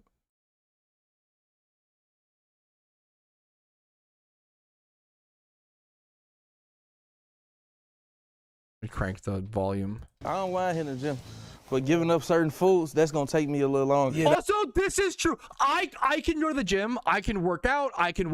It's so, for me, the hard part is, which is the most important part, is the diet. For me, the hard part is like not eating certain foods or like that. That's way harder. I love sports. I love being physical. The food part is the hard part. I know, yeah, that's what I had. Should be too good. Should be too seasoned. You know what I'm saying? Should be too seasoned. The music. Shippy. He like has a flashback. Yo, thank you for the CHF 10. Thank you so much, bro. What is up? This clip is so good. Should be too seasoned. Should be too seasoned. He said it's there's not an ounce, like he's so serious. He's dead. There's not an ounce of comedy in him. He just really means this. That's what makes it so fucking funny. Chippy 2 seasoned, man. Shit really, not for real. You're laughing. Shit do be too seasoned, like. You're laughing, but shit, Doobie 2 season is so good. Thank you so much for the fucking super chat. Yo, V Gwiz. Food is so fucking good is my point. Anyways, dude, thank you so much, man. My first time joining your live from Switzerland. Much love to you. Just finished my first, I finished my Pokedex. Started playing 1 month ago. 270 hours, first Pokedex. Dude, nice. I'm on, dude. I'm honored. I'm honored my videos have been helpful to you. You never need to. That's insane. I really appreciate that, man. That was, yeah, that's a fucking nice. Thank you so much for the, I have no idea. I just assumed it was, it could be 2 cents. I don't care. I appreciate the super chat at all. Thank you so much, man. Thank you, brother. Well, I'm honored that people watch it. I'm honored that people find the content helpful. I'm honored to still be able to play this game after so many years, man. Thank you, man. It's just full of food. One of my friends is a massive foodie. It's a lot of it's a fair bit of it's food. Most. Was it a full bag of gummies and dude? That's yeah. Hey, good for in shitting lots. That's the. And shitting lots is crazy, but it is kind of true. It's kind of fellas, is it girly pop to shit a lot? It kind of is. Like if you talk to the real, the real girly pops, I think it's, I shit so much. My wife also respectfully shits a lot. it's dude, girls don't poo. I think girls might poo more than us. I'm gonna be honest, respectfully. I'm not trying to out them. I'm like literally letting out the fucking secrets, bro. For the record, guys, I should I love living. I don't want to die. I do the conspiracy theory thing over girls shit. Respectfully, am I? I don't want that. I don't want anybody to misconstrue it. Respectfully, girls be shitting. Yo, okay, that reminds me. Oh, dude, yo, 0 days. What's up? I see you what's up, man? Much love to you. You just reminded me. You talking about girls shitting a lot reminds me. I have my most sexist take to drop. I have my most sexist take of all time. I'm gonna drop. I'm gonna say it on stream today, guys. I have it written on my phone. Give me 1 sec. Where's my phone at? Here it is. I'm listening. Okay. It's my good bits 3. My good bits 3. I've been doing good bits, which are ironically the worst bits you've ever heard of. To give you an example, one of my good bits 2. Well, here, let's see. Good bits 2. Good bits 2. The first thing I had was corn dog, but it's a dog that helps farm corn. That was my good bit 2. Baja Blast, but it's a Fallout crossover. Call that a Mojave Blast. Guy who gets height reduction surgery to empathize with short kings. These are some examples of my amazing bits. Retyping the -2. We're just copying NL at this point, let's be honest. Okay, my most sexist take. Are you ready, chat? Are you ready, Reddit? Ready to clip it? Women don't finish their drinks. Why? Why is this? Does anybody know? I love my wife dearly. One of her biggest flaws, she will get sometimes 3 to 4 drinks and drink them all at once and not finish any of them. This is a bit. Who else has this experience? Who else has shared this? Some of you just believe it's both 50-50. Girls don't finish their drinks. It's my most sexist take, bro. Why is that? Why don't they finish their drinks? I will not. So yes, my wife is the same way. I will not drink the last bit of tea because of the crumblies. This is the complete opposite. Not once have I seen such behavior. Where are my married boys at in chat? My experience as a married man is exactly the same. Boom! One anecdotal person that agrees with me. That means that I'm right, chat. I'm correct. I'm correct. One person anecdotally agreed. I must be correct. I must be spitting. Is it normal for pregnant to eat living partners, but eating but full, blah, blah, blah? Yeah. Based. My wife does the same ish. I hate the last little bit of liquid. I get it, but you still gotta drink it. I'm not crazy. There are jokes about, 5-year relationship is basically marriage. Respectfully. I don't want to assume for you.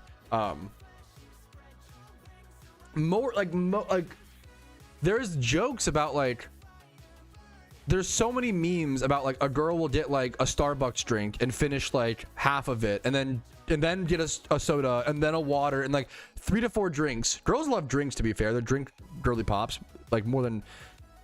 That's my second sexist take. Girls like drinks more than guys. Ants, oh my god, get them. You smell like beef? Not in a little bit, but yeah, probably. I eat a lot of beef. My girlfriend does that. Okay, I'm not crazy true. Sink full of day-old coffee cups like that. Like, we've all got flaws. I'm just saying. Girls be not finishing their drinks, bro. T emoji. What's the women? Girls don't like beer like me? Yeah, because most beer tastes like. I'm just kidding. I could rage bait that really hard. I mean, I kind of mean it, but a little bit. I like beer, but it's an acquired taste. Boys be finishing their drinks and finish. Okay, wait a minute. That's a different problem. I get leftovers. That's another. Yo, that okay. That's a straight up love language. My wife, I know for a fact my wife will purposefully not finish a meal because she knows that I love leftovers so much and she hates leftovers. So there is a beer is overrated. Cocktails are the best drink. Can we all agree? It should not be a gender and there's different types of cocktails. If you want to do like a masculine, if you want to drink an old fashioned, sure, I don't care. No, if that's you, no skin off my back, you know. But cocktails are better. I don't care if you're drinking straight whiskey, straight like, fucking hell yeah, brother. Take like hell yeah, I get that. Hell yeah, I love all time. I might be the most duality of drink orderers. I will drink. I love straight whiskey. I love scotch. I love cosmopolitans. I love not really martinis. I love a margarita, a frozen marg, like cocktail. Yeah, yeah. Cocktails are great, man. Fruity drink over beer. Maybe I'm getting older. I think fruity drink over beer, 95%. There are times maybe it's like the branding. Fruity beer. Now ciders and sours are amazing. Holy fuck. Ciders and sours. But there are some sunny days. Summer days do make me crave a beer specifically. Specifically, I will crave a summer shandy or a Modelo. Like there are certain moods and vibes where I'll be like, you know what? A beer would hit here harder than. I love cocktails and, you know, whatever more. I do get it. People just get weird about drinks, you know. Get some fruity beers. I would love to go to the EU and try their fruity beers, try their fucking IPAs, try their fucking stouts, whatever it may be. I've never had a proper Guinness. I gotta try whatever. I'll try whatever. I'm not picky.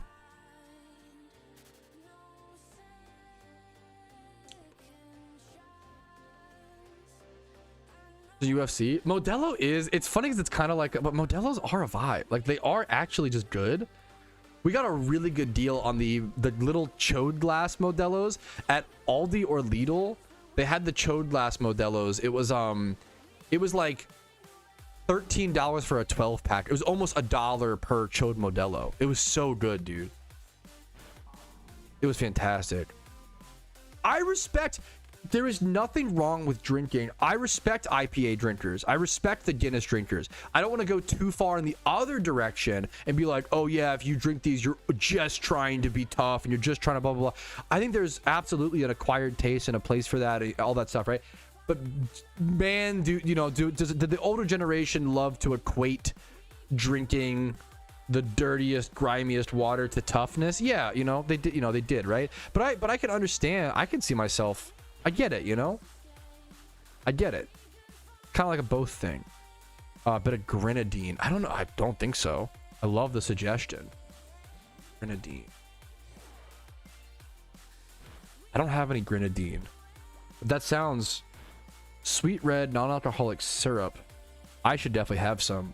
That's like the next level bar cart is having like syrups around. If you've got triple sec at your bar cart, just tell me you're You're living large, which you should be proud of. I don't mean that as an insult. I mean that's fucking. I think I might have triple sec to be fair right now. So, because I think my friend had triple sec, I was like, that's really fucking good. I should buy triple sec. That's fucking awesome. Just don't drink. If you don't drink, that's fucking also Giga Chad. Not drinking is also Giga Chad. I just, you know, call me weak. I like a drink every so often, a beer on the weekends, a fucking a hard cider. But not drinking is also Giga Chad. I don't want to get lumped in with or make people think that, you know,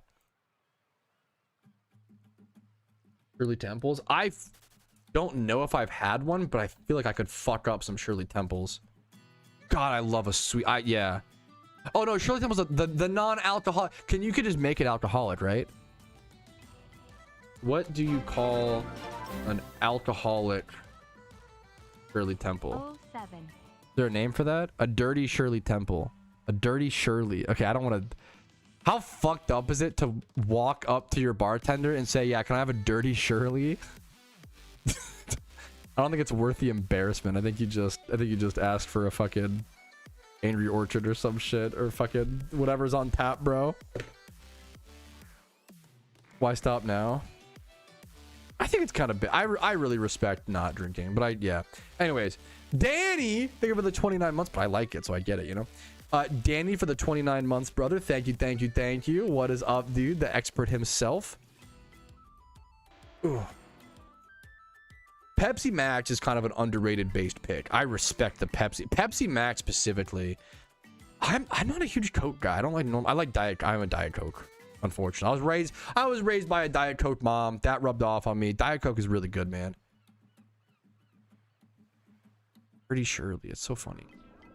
For the weekend, dude, it's, you know. Pat's been the type of guy to get drunk off a non-alcoholic. I am an honest person.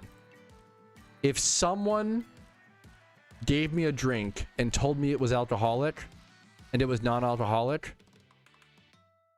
I might get tricked by that.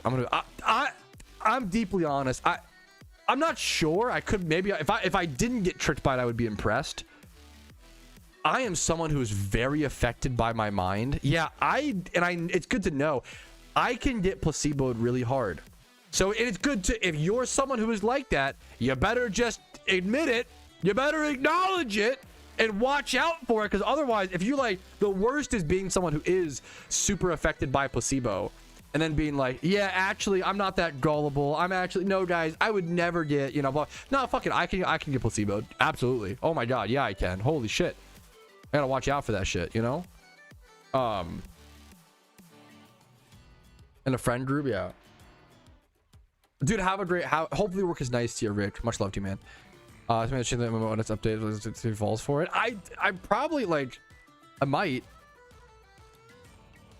That's one of the scary parts of living in the, I am someone who, like, if everyone, I mean, it's very human. I think most people are like this. If somebody wakes up and if every day you wake up and your wife says, "Good morning, goldfish," eventually you're going to start thinking you're a goldfish. Does that make sense? That's a terrible analogy. But you know what I mean. Because then I call my wife Pumpkin a lot. Would she think she's a pumpkin? No, that makes no, that was a terrible analogy. But you know what I mean. There is some, you know what I'm saying? That was like an awful analogy because pet names are a thing. But anyways, you're all goldfish watching my stream. You're actually not people. You're goldfish. You're goldfish. There you go. Now you think you're a goldfish. Glub glub. There you go. Glub glub. It is, yes, so I'm the same, which always shocks people. Quizby. I have a low tolerance to anything like that, and it is the best wish I could have ever asked for. Being low tolerance is fucking awesome. You get drunk for cheaper, you save on calories, which I desperately need, you know, like, it is a superpower to have a low tolerance. It is fucking awesome. If I have 2 8% beers, I'm smashed. That's all. Like 2 8%, I am, even one 8%, I'm good. I'm at a good level. 2 8%, I'm fucking floating in the pool until I get sunburnt. I'm fucking, it's awesome, dude. It's so based. Same. Yeah. Yeah. It's which is awesome. It's amazing. You gotta watch, I gotta know that, but like, I love it. I love being a lightweight. But it's funny because I'm a large guy, so whatever. When I tell people that, they're like, "What?" They like don't believe me until they see me drink, and they're like, "Oh my god, you were right." Bill Wild, yes, it's economy in this economy, bro. People will brag on Instagram about like buying a 12-pack and drinking it in one night, which like I guess fair enough, more power to you, bro. That sounds fucking awful to me. 1,200 calories of beer and then fucking the money that sounds awful, man.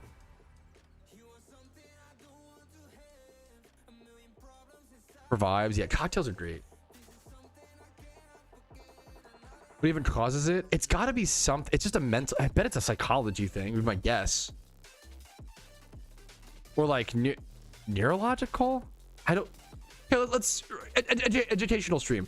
What causes being a lightweight to alcohol beyond height and weight? One of the easiest things is height and weight, which is why it's. But I'm 6'4", like 300 pounds. I'm a fucking large fella. Okay, it is really weird that I'm a lightweight. But also I have mental discrepancies.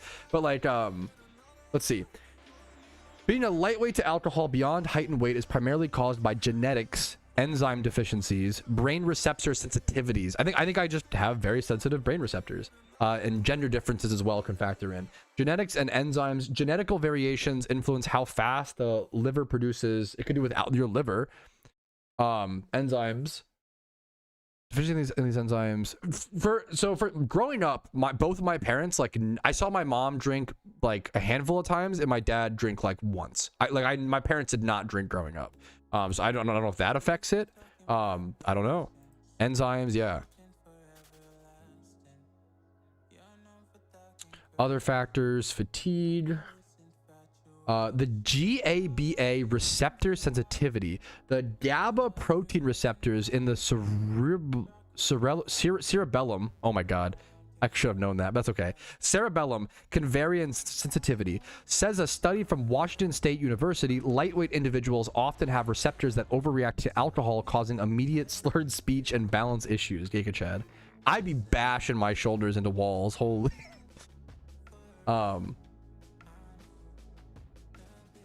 Based.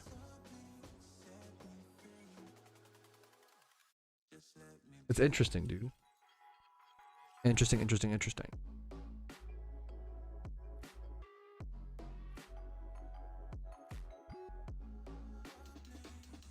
I'm over here. I'm doing research, boys.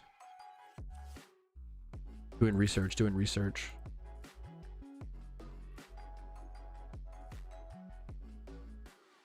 Okay, anyways. Yeah, absolutely. You're 100% right, Legion. 100%. I'm usually pretty good about it, thankfully. Thousands of different. Yeah. I have a sensitive, small brain. Sensitive little brain. I do, man. I'll be honest. Must be such a talk about a culture shock, you know, Brandon. And I always, to be fair, and everybody's different. Everybody engages with alcohol differently, and just do what's responsible for you. I'm not gonna sit here and tell you guys. You guys know what's best for you. You're smart. I trust you. You're adults. I don't need to, backseat that.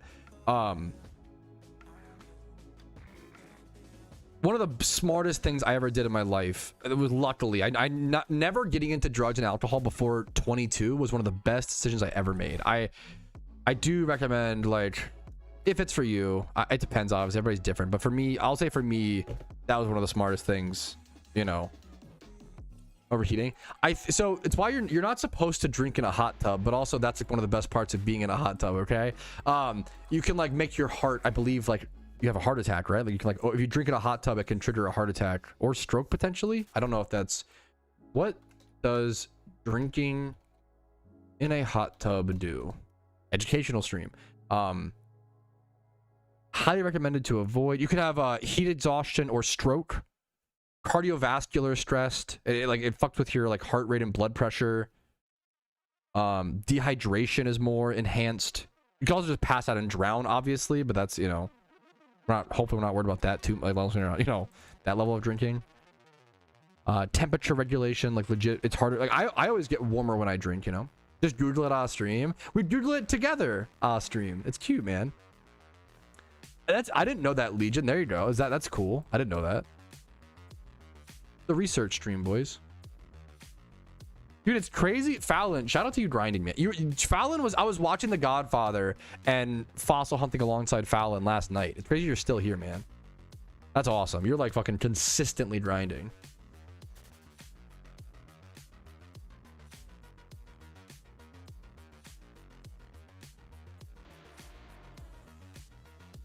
Speaking of The Godfather, should we go ahead and do the movie Patrouski take, fellas? Lose even more of my dwindling viewership here.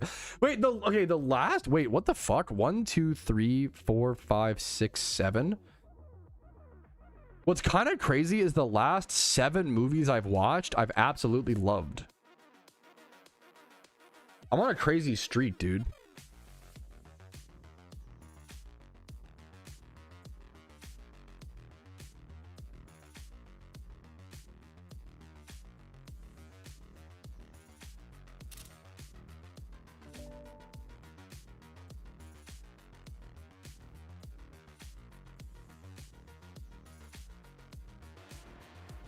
Didn't miss movie chat. It's either your favorite or your least favorite part of the stream. Let me go ahead and get ready for it. I try to save it for the end so that in the stream recap, if you don't care about it, you can just go ahead and skip it, which if you're only there for PokeMMO, I totally get that. I want to give you the option to not be stuck watching movie Patrouski.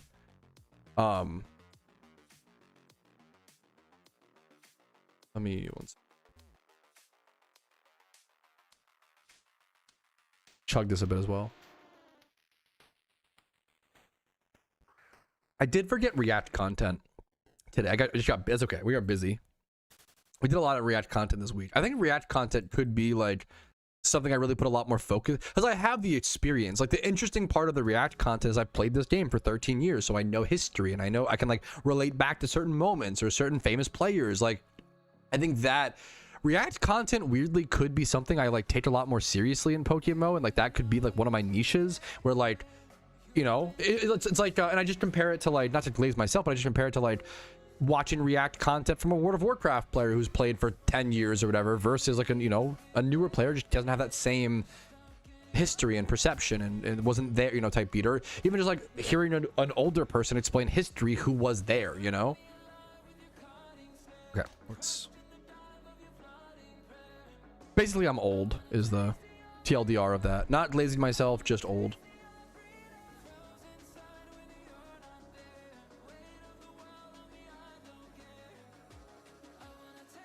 Alrighty, fellas. I'm a sucker for grown-ups. Might be one of my grown-ups. I don't know if I like grown-ups too. I like grown-ups 1 a fair bit, but grown-ups is a weird movie. It's one of those movies that was like really funny when it came out, and then it kind of became cringe, but then kind of became funny again. It's like a weird thing on like where comedy is just so ever-changing with society, and it's so ever-changing with how people feel at the time, and myself included. PokeMMO takes a lot of time, Brandon. I love the Sandler verse. I'm a sucker for it. I really do, man. Yeah, let's see if I can. Okay.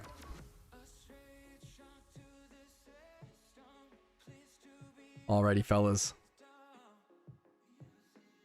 Alrighty, fellas, it is time for either your most favorite or least favorite part of the stream recap. It is time for the movie Patrouski Takes. For those who do not know, I've been really into movies over the past 1 year or so. I've just been watching a movie a day for the past 365 days or something like that. And it's been a lot of fun. It's been a cool passion, a cool hobby to get into alongside my community and talking about it with you guys. A lot of other people have thankfully gotten into movies. We can talk about it and have fun. It's just something to do on the side while we play PokeMMO. We all play a very grindy game, a very, long-term game, so it's nice to have movies, TV shows, YouTubers occasionally, Twitch streams to watch while playing this game that we all played together, right? So here are my movie Patrouski takes of the movies that I've watched recently, and thankfully I have a lot. Look at these reviews. Like, I've been on a streak of watching movies that I love, thankfully, which is awesome. So let's start with the bottom. The bottom one is the one that I watched the longest time ago. That was April 20. I watched on my birthday. That's kind of funny. April 29th, I watched The Sitter, which is an old, forget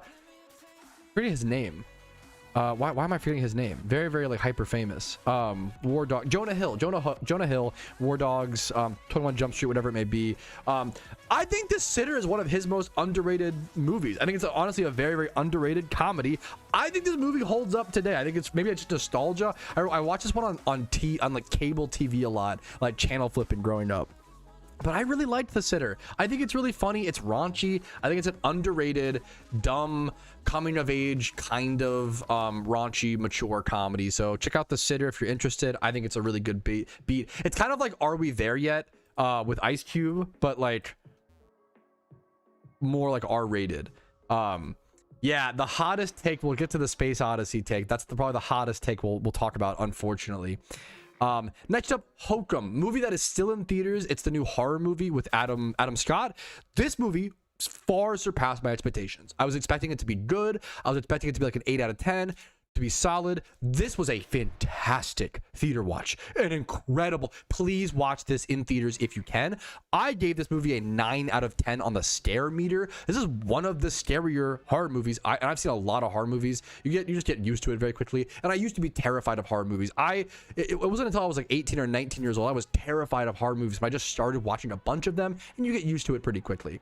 Hokum was very scary. It was very scary, very good. Hokum was fantastic. I don't want to say too much or spoil too much. Hokum is great. I really, really, really recommend Hokum.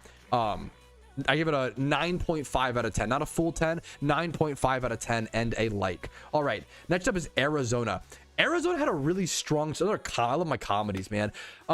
Very strong start. The acting and like performance and story, this is really interesting. It has what's his name from Danny McBride. Like, go check on Letterboxd. I forget names. Danny McBride and Luke Wilson. Luke Wilson, who's the star of Idiocracy, but Danny McBride is like the main. Danny McBride is awesome in this. The story starts off, it's like a comedy drama, like what happens if some goofball in Arizona takes something too far and like kind of chaos ensues type beat. It's the start of Arizona is so strong because it's so realistic and feels so believable. But then it just falls off really hard. And they kind of just didn't know where to take the story, in my opinion. But I'm no movie expert, so what the fuck do I know?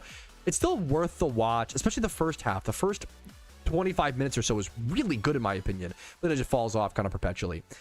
Now, the hottest take on this list, 2001 A Space Odyssey. I could not wait for this movie to be older. If you do not know, this is one of Stanley Kubrick's films. This is considered to be one of the best movies of all time. And I went into that with that expectation. That must be said, and that's a tough thing to live up to, okay? This is currently ranked as the 232nd highest rated film on Letterboxd. This movie was made in 1968, so you have to give it credit and leeway because of that, okay? I thought this movie was awful. I gave it a 0.2 out of 10. It was one of the hardest watches for me, meaning it was so boring and so artsy and visual focused when the visuals aren't interesting in the modern times. If I saw this in theaters in the 70s or 60s, maybe I'd be singing. I probably would almost definitely be singing a different tune. But as someone with zero nostalgia for this movie, and as someone who is just, you know, I consider myself a casual. I did watch 1,000 movies finally. I've reached 1,000, but I'm really a casual. I'm a layman when it comes to movies. I thought this movie was awful. If you want to see my full breakdown, I actually broke down. I was so bored watching the movie that I actually did a full breakdown scene by scene. It is my longest review on Letterboxd. My longest review on Letterboxd is explaining why I thought 2001 A Space Odyssey was a 0.02 out of 10. If you love it, if you connect to it, I'm happy for you. That's awesome. With most movies, I can understand why someone would like it. I genuinely don't understand why people like this movie.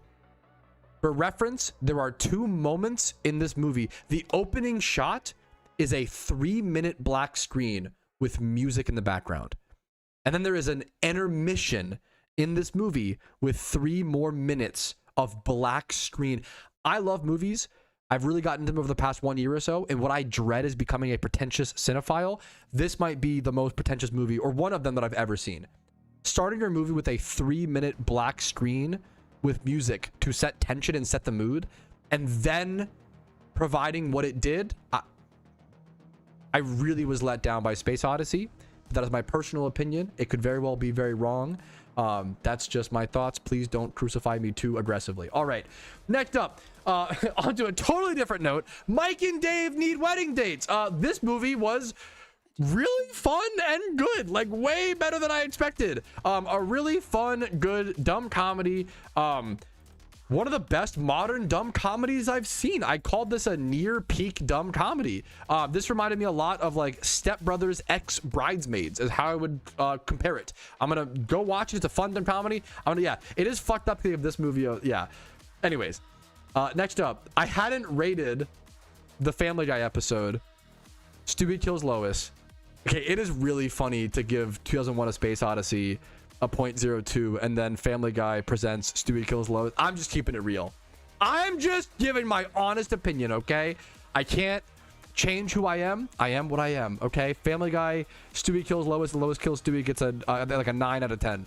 Next up, a movie that I thought was gonna be terrible. I actually had zero faith in this movie. I thought, I don't know. I don't know. I just didn't expect this movie to be good. I just didn't, okay? Ricky Stenicki was great. A fantastic premise, a pretty layered film once you reach the halfway point.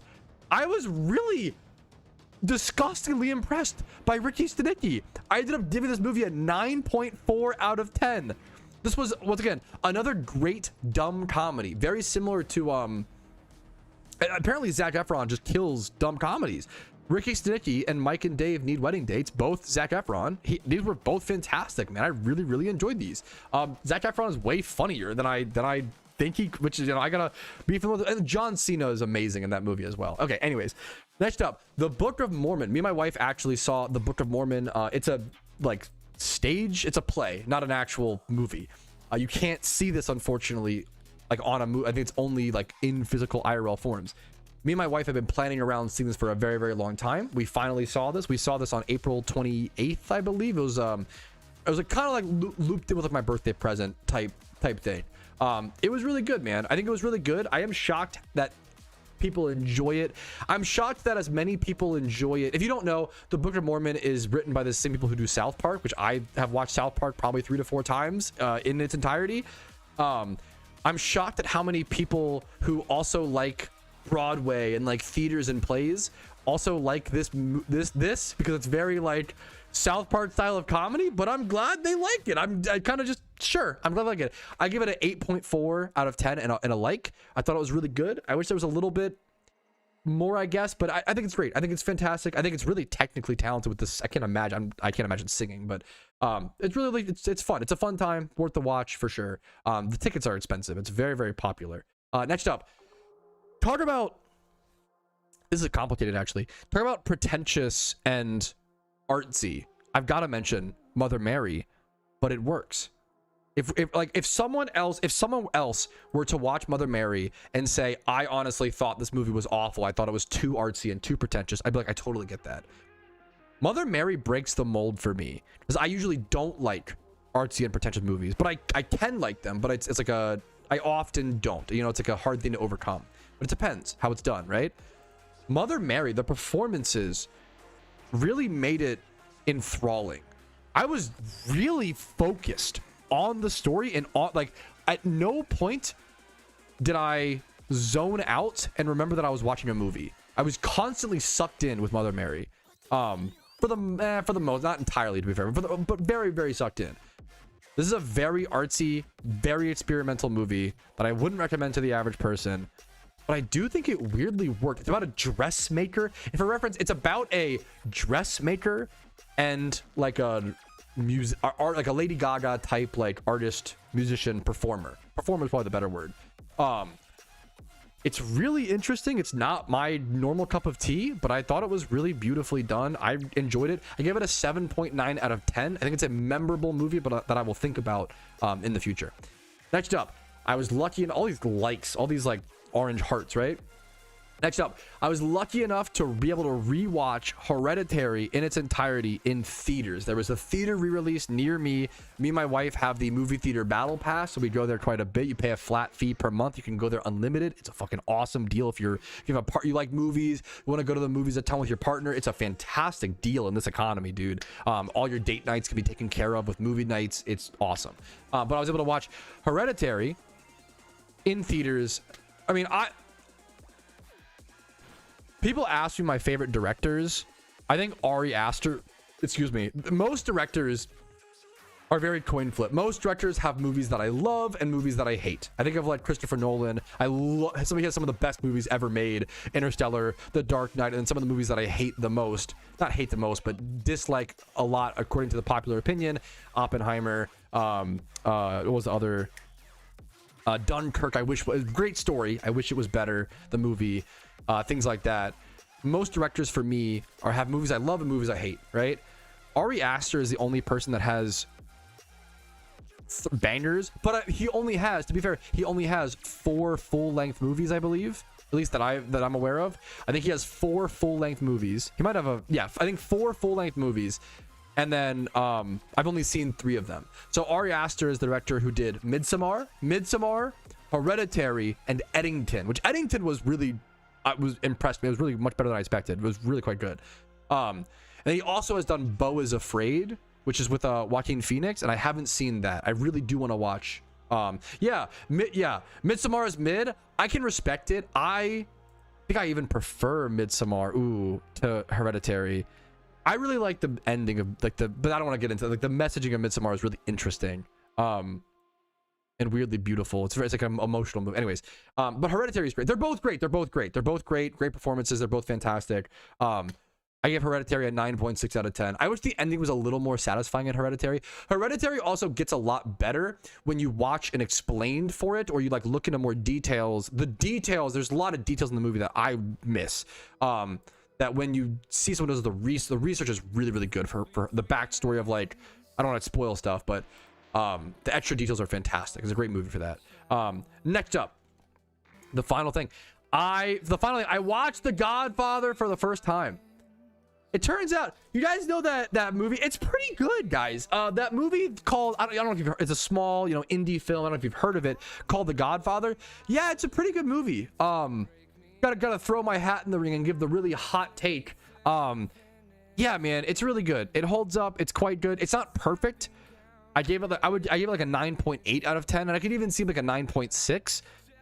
But this movie just grabs you so quickly. It has a lot of once in a lifetime performances in one movie. It's a deeply smart script that respects the viewer and its time without being pretentious even an ounce.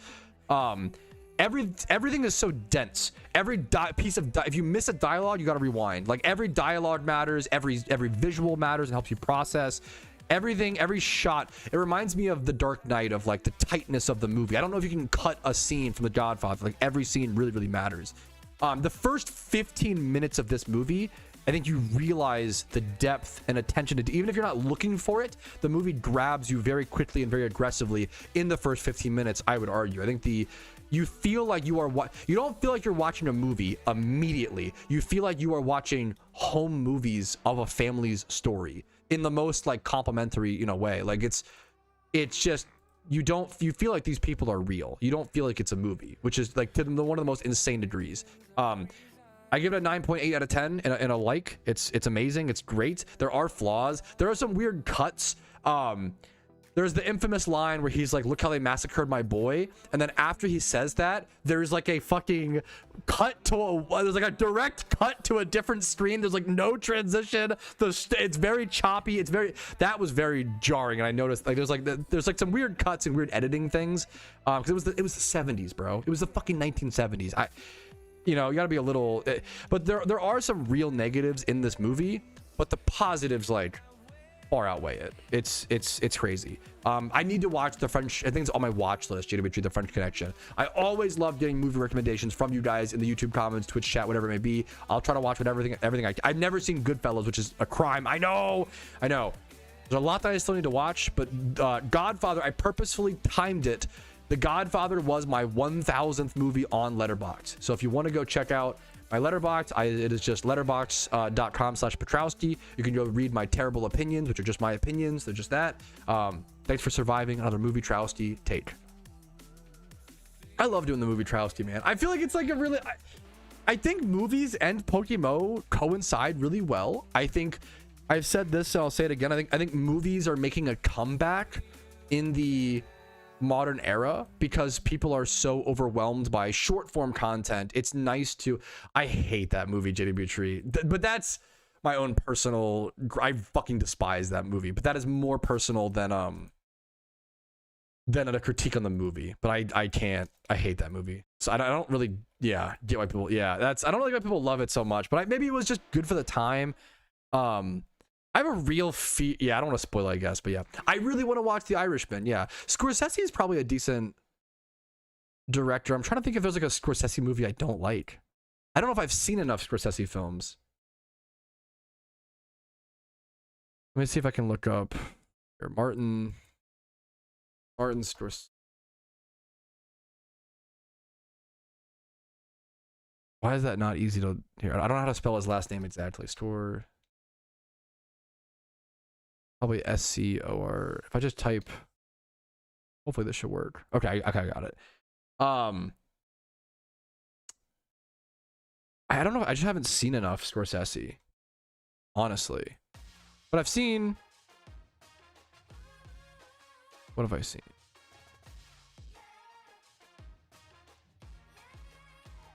I haven't seen... Is there a movie here that I haven't logged? Because where is... I love Shutter Island. The Wolf of Wall Street is good. I think it's a little overrated. I think The Wolf of Wall Street might be... So The Wolf of Wall Street is a great movie. I think it's like an 8 out of 10. But I think it's like one of the most overrated econ movies. People act like it's like a 10 out of 10 when The Big Short is right there. Like, respectfully, like, The Big Short blows Wolf of Wall Street out of the water. It's like so much better in my opinion. Even Dumb Money in my opinion is better than Wolf of Wall Street. But Wolf of Wall Street's good. Ready Player One? Oh no, but okay, I need to rewatch Ready Player One.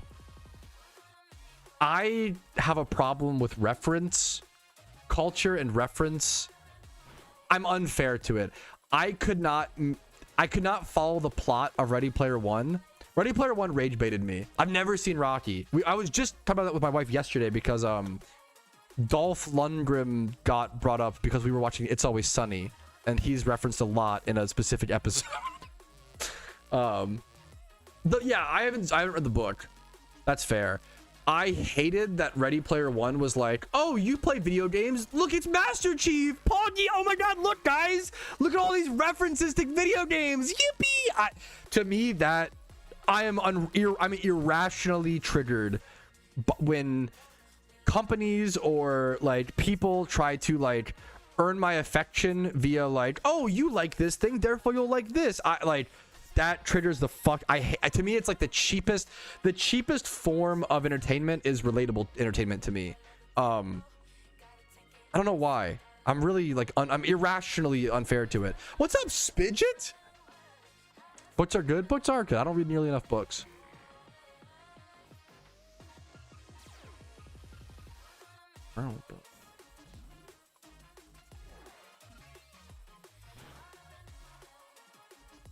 What else? Okay, what are like other like Scorsese memes? Or those other like from those? Oh shit, that's really sad. Wait, fuck, no. Also, that's like really damning if they're literally like have the same name, and that's really sad if that's true. Hopefully they get some, I don't know, I don't know what to say. Hopefully they get some compensation.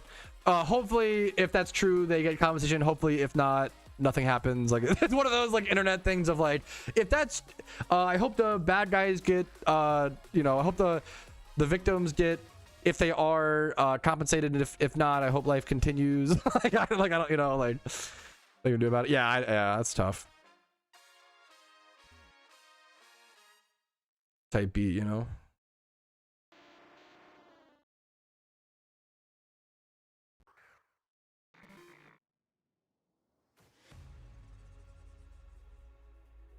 Legendaries, all photos are guaranteed. No, I think roamings are what, 3 times? 3 times I think they're 3 times guaranteed. I don't think they're 4 times, but I could be wrong. Which trilogy that shit is peak. The Sinnoh movie. Wait, what is that? Sinnoh movie. I'm not familiar. Oh, I'm so dumb. The Pokemon. I was like the Pokemon region. Yeah. Okay. I'm actually. That's crazy. Back of the hill. It's like a fine. Dude, okay. I might have said that exact same sentence. That's so crazy, JW Tree. I might have said that. You're unironically my long lost fucking brother, bro. I was just telling Casey I really want to rewatch King of the Hill, and that I didn't. It was one of like the few like comedy cartoons I didn't really understand growing up. But as an adult, it's all about like, yeah, I'm really excited. I want to rewatch that. I think King of the Hill. Yeah, that's so real. Age like a fine wine. I haven't watched a lot of the Pokemon movies. It's a fun like community meme. What's up, Slippery, by the way? There's so many Scorsese films that I need to watch. I haven't seen The Departed. It's really good. The Departed, Goodfellas, Taxi Driver, like all of his stuff, man. I need to add this. I do actually have a Scorsese film not logged. I need to log that really quick.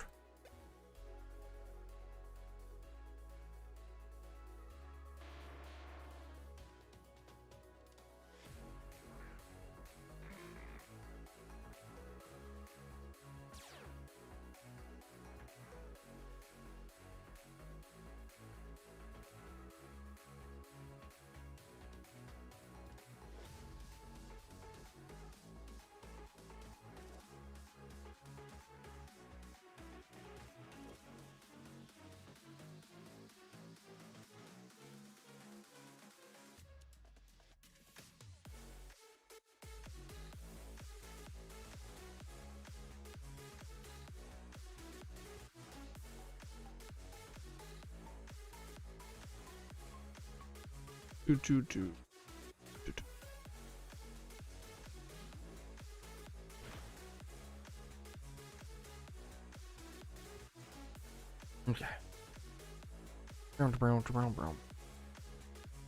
Okay. You're a fan of Fight. So fun fact, once again, I've only really gotten into movies over the past 1 year. I have seen Fight Club, but I only watched Fight Club within the past 3 to 6 months, like pretty recently.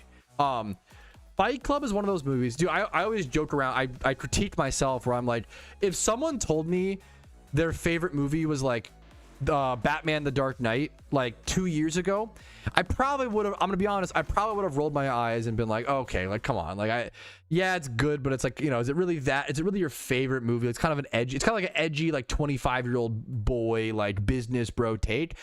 And then I rewatched Batman The Dark Knight in theaters, and I was like, I'm the asshole. I'm wrong. This movie is fucking perfect. It doesn't matter that's a Batman movie. It's a perfect film. And I kind of feel that way with Fight Club, where like, yes, are there people who make Batman The Dark Knight their entire personality and become cringe? Yes. Are there people who make Fight Club their entire personality and become cringe? Yes.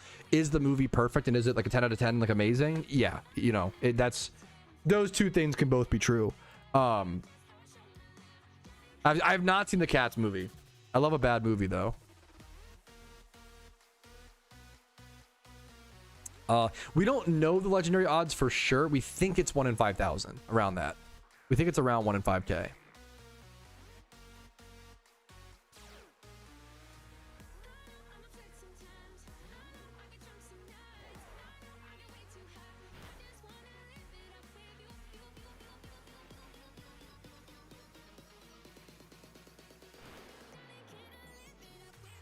Poker movies. I would love to watch Ed Norton and Matt Damon. Okay, I don't think it might be on my watch list. Robert Pattinson's The Batman. It's a great question. I think it's quite good. It might be the most dense movie, not even dense, overfilled movie I've ever seen. I'm gonna add Rounders to my watch list right now. This is a great recommendation. Also, John Turturro's in this. Okay, that's John Malkovich. That's a fantastic. I love Matt Damon. That's a fantastic recommendation. I love all those. I love John Turturro. I don't know if I'm saying that name right, so apologies, but love him.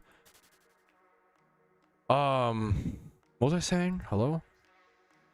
Oh, yeah, the Batman, like the new one or whatever. It was they packed. There was like 4 villains. What was your favorite thing you got, Brandon? Did you get any good deals, any sales? Hell yeah, dude. Welcome back. There was like literally like 4 villains in Robert Pattinson's The Batman. Like it was insane. There was like John Turturro's character. There was the Penguin. There was Catwoman, who he's like feuding with. There's the Riddler. There is Joker in that movie, or is he just like referenced at the end? I don't remember. There's like 5 villains in the Batman. It's like way too much. It's like is Two-Face even is mentioned? Like it's so much. It's a really good movie. I don't mean to like focus on the negative. More than any movie I've ever seen in my entire life, I think the Batman with Robert Pattinson should have been 2 movies. It's still very good. I still give like an 8 out of 10. It's still quite good. Paul Dano is ridiculous. I think Paul Dano is so fucking good, dude. Holy shit. I really like it. I think it was Okja that really made me fall in love with Paul Dano. Okja is also, if you haven't seen it, I think the movie I've fucking sobbed at the most was Okja. The movie that has made me cry the most. And to be fair, a lot of it was watching my wife cry, and that makes me cry, so that was a part of it. But yeah, Okja made me cry more than any movie I've ever watching. Okja with my wife specifically, most I've ever cried from a movie. I want to rewatch it, but it's oh my god. Interstellar is an incredibly based favorite. So Interstellar is not my favorite movie, but I think it's the best movie ever made. I think Interstellar is a 20 out of 10, like to the point where it's not. I've done a ramble, like I don't think it's fair. Comparing other movies to Interstellar just seems like an unfair. Interstellar feels like it was made by aliens, which ironically goes into the whole point of the movie, where it feels like it was made by aliens, but it's actually, you know, like I don't want to, you know, it's Interstellar is fantastic. It's just not fair. It's such an amazing human movie. I think it's the most human movie. I think it's amazing.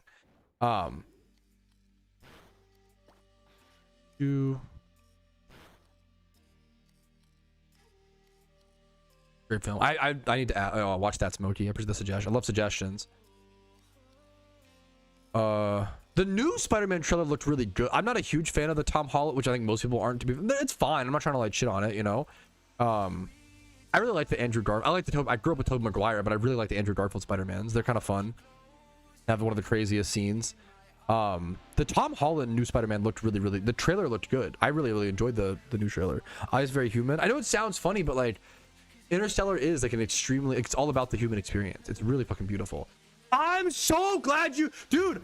People don't like The Long Walk, G Money, and I don't know if it's Zoomer attention spans or like what. Thank you, dude. The Long Walk is amazing. It's oh my god. I'm so glad that people watch it and actually like it.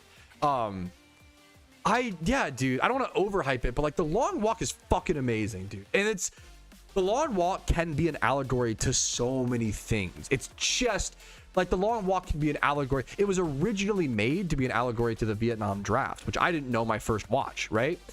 So it can be, it was meant to be an allegory to that, but it can also just be an allegory for like work ethic or life, right? And like, or like brotherhood. Like, God, it's such a good, The Long Walk is, everyone can relate to The Long Walk. If you've ever worked hard a day in your life, which I think 99.9% of humans have, I think you can relate to The Long Walk. I think The Long Walk is fucking awesome. I don't understand why people don't like it more. A sad boy, fuck yeah, that's, yeah. A more serious Tom Holland Spider-Man might go kind of hard, you know? Ooh. Did you enjoy it, Kajakis, or were you not a fan? I know a few people who don't like it, and it's crazy to me. I think, but I get it. I mean, I don't know if I do, but that's okay. I don't get it, but that's okay. You know, I kind of respect it, right? I can respect it, but I love Interstellar, man. God. Whew.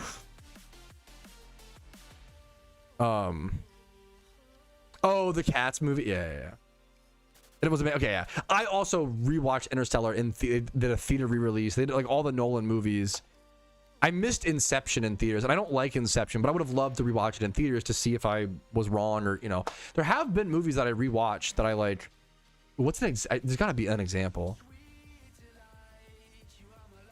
I don't know if there's been a movie that I've taken from like a 2 to an 8. There definitely have been movies that I've taken from like a 5 to an 8, which is a pretty big, you know, big jump.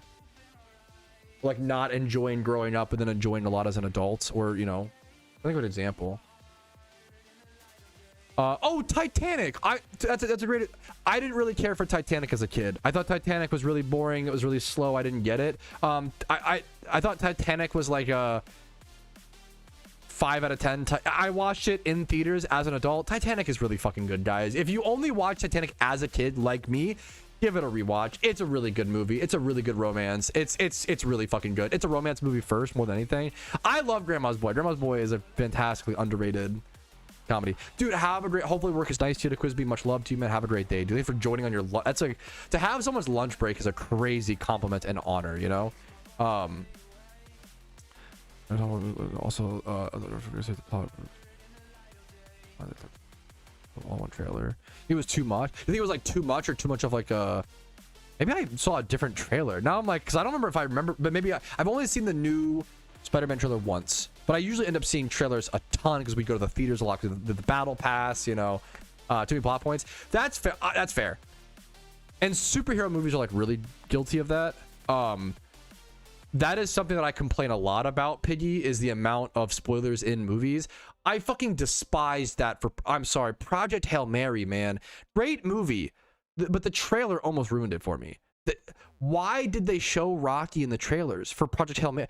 If you remember, the first trailer for Project Hail Mary was awesome, and it didn't show the, you know, the alien stuff.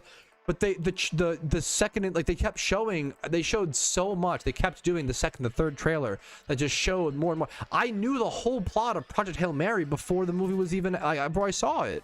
That sucks, man. That feel like I'm gonna go see it. Like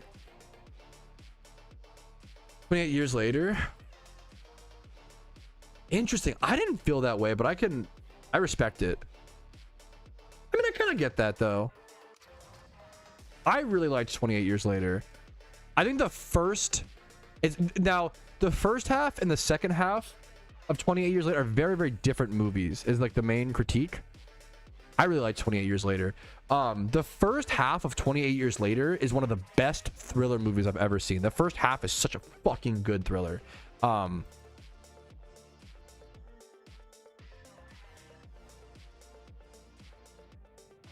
Yeah, I said Rocky in reference to Project Hail Mary. I don't want to say any. It's in the trailer or something. I don't know. Made trailers short again. The same thing happened with Obsession, which is a really cool horror movie that I really want to watch. The first trailer for Obsession was so good. It was just a kid, and it was a guy in his car, and he made a wish, and he like makes a call, and they're like, yeah, we can't take back the wish. And the music and the soundtrack is like, it's really well done. And the second trailer included like every streaming shot in the horror movie. The movie together, another really good horror movie, kind of did this. I hate trailers that show too much, and as someone who goes to the theater a lot, I see the trailer multiple times. It just, yeah, it sucks, man. What are some good trailers? Let's take a good, I think the Hokum trailer is quite good. With Stealth Rocks, there you go. Did you just not like it, Tom, or what was the, was it because that the first half is such a good thriller to me? What did you not like about it? That's it. I reached a point where like I was trying to close my eyes at the movie theaters, G Money, to not, which is fucking hilarious, you know? It's like, how goofy does that look, you know, to not see the trailers, man. Yeah. I only have 2 badges in Kanto. What's the, okay. I'm new, dude. Welcome. What's up, dude? I can put a Johto. If you're on your second region, that's all, dude. That's great progress. What's up, dude? Welcome. Sorry if I missed your chats for a sec. Sorry, we do a lot of PokeMMO grinding here, and PokeMMO is the main focus. But if you watch my streams, you'll quickly, you know, PokeMMO is a grindy game. We definitely end up talking about movies and a lot of other topics. So apologies, but also if you have a question, I'd love to get back to the game, you know. But I think players quickly realize PokeMMO is a fantastic game. We all love it, but it's nice to, what's the word? It's nice to talk about things while you grind, you know. That's a great question. We haven't. I don't think we've walked out of a movie because it was bad. We have walked out of 2 movies. One before it started because I think we've walked out of movies twice. One before it even started, and then one like 15 minutes in. That was we walked out of The Grinch. Sadly, both for stress-related reasons. Sadly, both for like stress-related reasons and like trauma looping and like stuff happening in our life or like needing to go help someone, like her parents. So we have left movies twice, but not because they were bad. I just really like how I just didn't really like it. Don't know how to explain it. That's fair. That's actually the most based. That's awesome. No, that's so fair, Tom. I respect that. It's a really tense. I almost needed to like go to the bathroom and take a break from 28 Years Later because I was so like, that movie really stressed me out. 28 Years Later. The first half is an amazing thriller.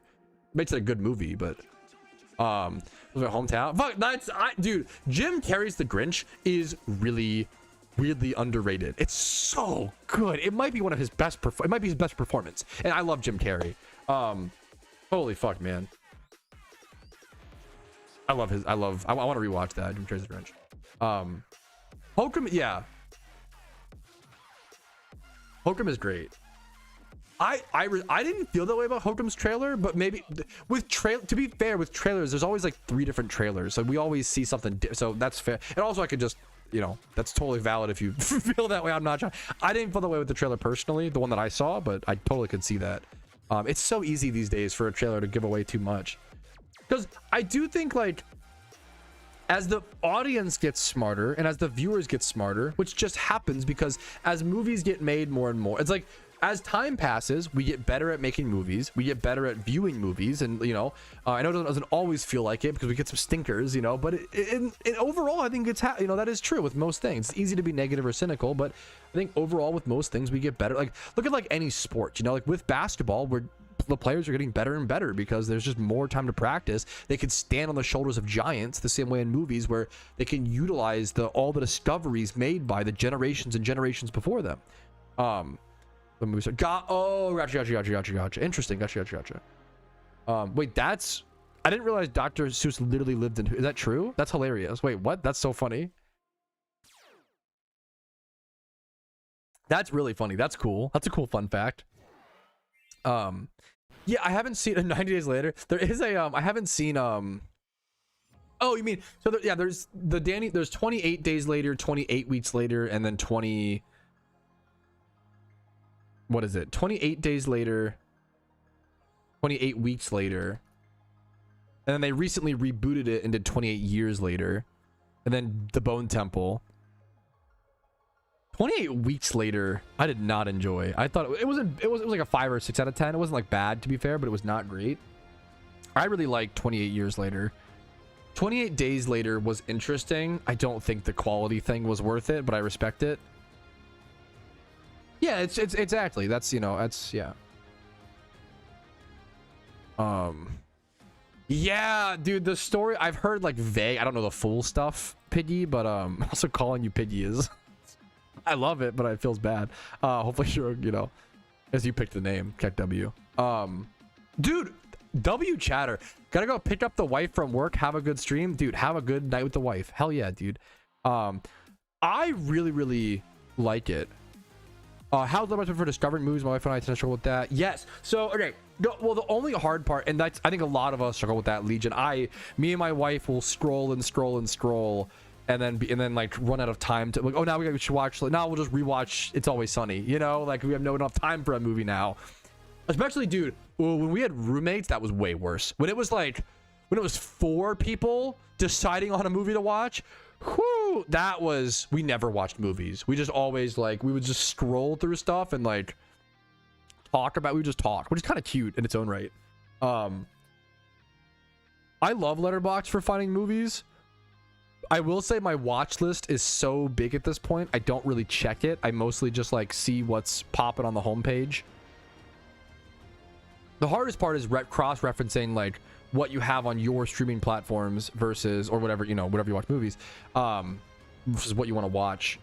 like waiting for things to become available and yada yada yada. Obviously you can, yes, I've watched plenty of movies on the internet, I know, I grew up with that, right? But as an adult, I do value convenience. I would rather not watch a movie and wait until it's on a streaming platform that I have versus like HDMI on my laptop and then not have my laptop for the movie. Like which I think is part of, which is good, I guess. I don't know, you know, like that's a whole different discussion, but. Yes, legal sites. Yeah, I mean, I do love the argument of like culture isn't just for people who can afford it. As someone who grew up like very, you know, not to like, I'm poor by the way, you know, like dude, I would have never been able to play the video games that I played, the movies that I was able to, I would have never been able to engage in culture. I would have learned way less. I would have been inspired way less. Like I would be a much lesser person if I didn't have access to the internet and, you know, certain websites to be able to engage with things when I was younger. Like that was really, it's really important, man, for growth and for allowing people to, movies help people grow and, you know, little bit by bit.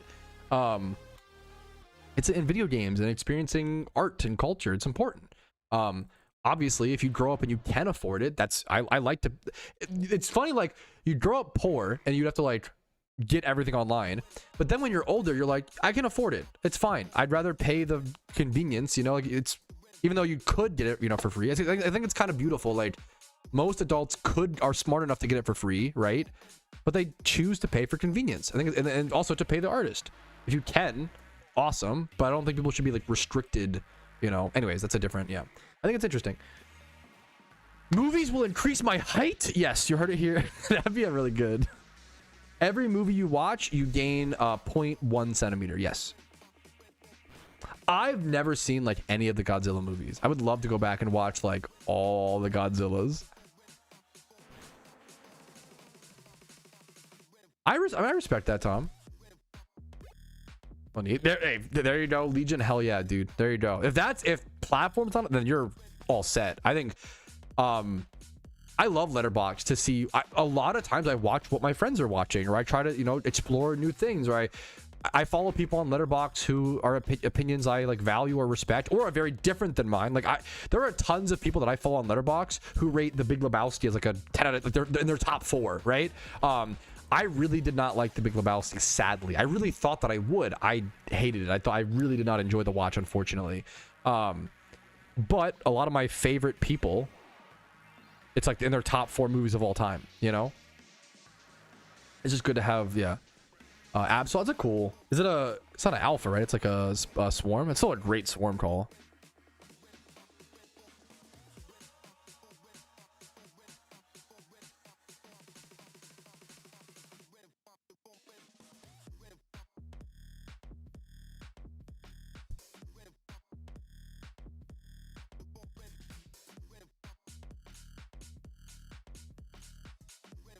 Hardstone, double hardstone. That was so funny. -1. No, I once again, I will literally add any movie you guys type in chat to my watch list. I can't promise you I'll watch it, like, you know, I can't promise you I'll watch it. But worth the watch. Is it the, so -1, is it the is it -1 2024 or 2020 or 2010? Is it the 2010? Or which one is it, G Money? Oh god, I'm stupid. Godzilla -1. I was looking at, there was like a short film called -1. Okay, I got you. 2020. Okay, Godzilla -1 2023. I watched. Okay, I got you.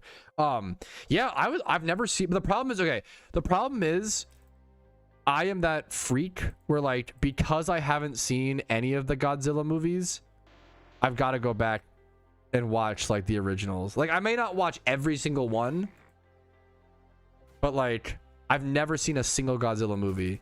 I gotta watch the OGs, you know? Because it is harder, it's much harder to watch the new ones and then go back, in my opinion, versus if you start, you watch, you know what I'm saying? It isn't, okay, that's good to know. I appreciate that, G Money. And that's you, that was a very, like, you respected how I operate, but then you also were like, yeah, but it's an order, just so you know. That was a very, simple, I don't know why I'm really fucking annoying. I dig too deep into everything. That was a simple comment that showed a lot of emotional intelligence in my opinion, so I appreciate that. Hi, with foreign films, to a guy like me, a foreign film is just a film. Smokes cigar classily. No, but I mean, but seriously, I mean, the only, like, sometimes I don't want to read subtitles, I'm gonna be honest, but I grew up watching anime. It's, you know, it's nothing. Like, to me, like, foreign films are just, to a guy like, foreign films are just movies made in a different location. I am very smart, by the way. You know, like,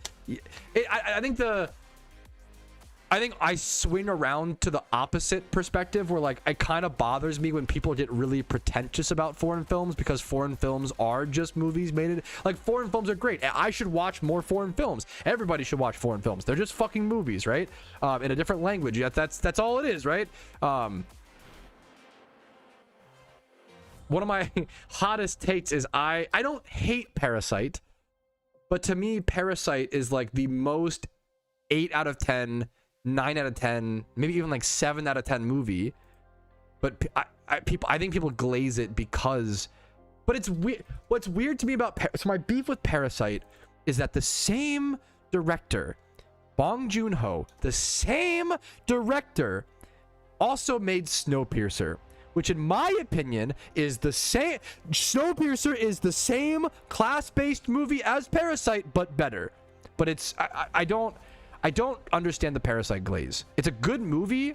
To me, Parasite feels like everybody watched their first ever class-based movie and went, oh my god, this is so good, guys. Oh my god. Do you see how sometimes poor people are underprivileged and how they have to fight for their own? Oh my god, have you guys seen this, guys? Oh my, look at this dystopian class-based, like, what? Yes!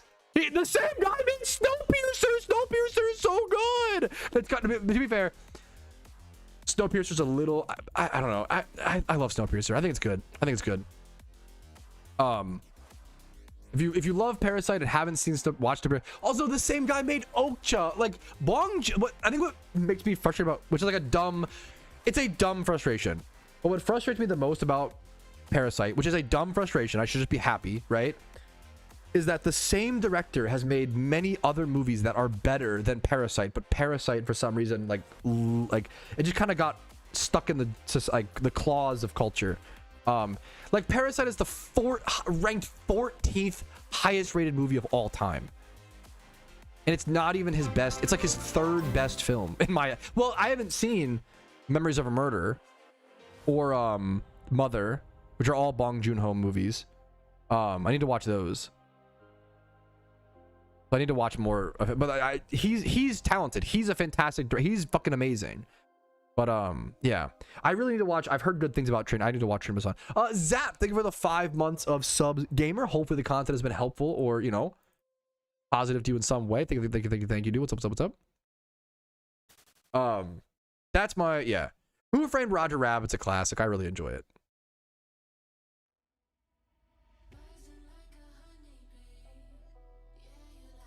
That's my like kind of like dumb beef with Parasite. It's a very good movie, but I think Snowpiercer's better. I love Snowpiercer's great.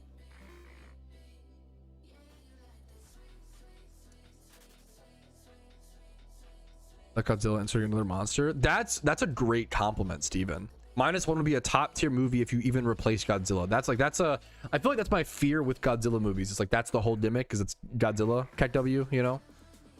It's been the longest movie travesty of all. We've just been talking about movies for the past bit. Sorry, I apologize for those that aren't interested, but it's nice sometimes. We're just talking, you know. Good vibes. I really enjoyed this stream. Yeah, dude, I appreciate. I'm gonna add to my watch list. Yeezy. Incoherence. Yeah, one of his lesser watched movies. 1994. I'm gonna add it to my watch list. Thank you. Yeah.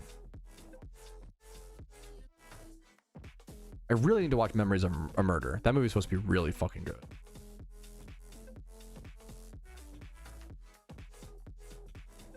Like, this motherfucker is so like, how is Okja or Snowpiercer not in the top 500 movies of all time? But Parasite, I should just be happy for it. Like, it's a great movie. I don't mean to, like, it's honestly disrespectful to the Parasite staff to nitpick over this. I should just be happy for them.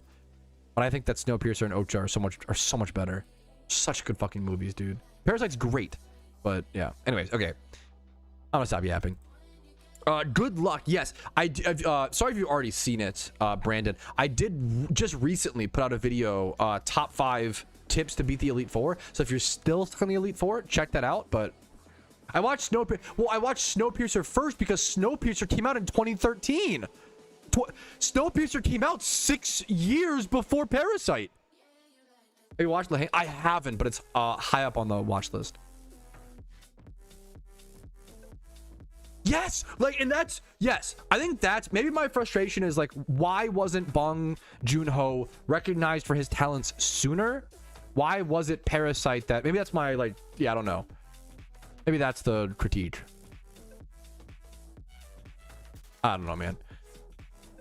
I haven't seen it, but Memories of a Murder was 2003. Also, he did his only, Mickey 17 was not great. I gave it a 6 out of 10. I was not, that's kind of generous. The movie was not a huge Mickey 17 guy. It was like a 5 out of 10. Maybe that is right. 5 out of 10, maybe like 4 at the lowest. With Leo and his also win. Yeah, I don't know enough about Leo. What did Leo win? Was it for Once Upon a Time in Hollywood? His Oscar for? I don't know enough about the awards. I'm still learning. I'm learning.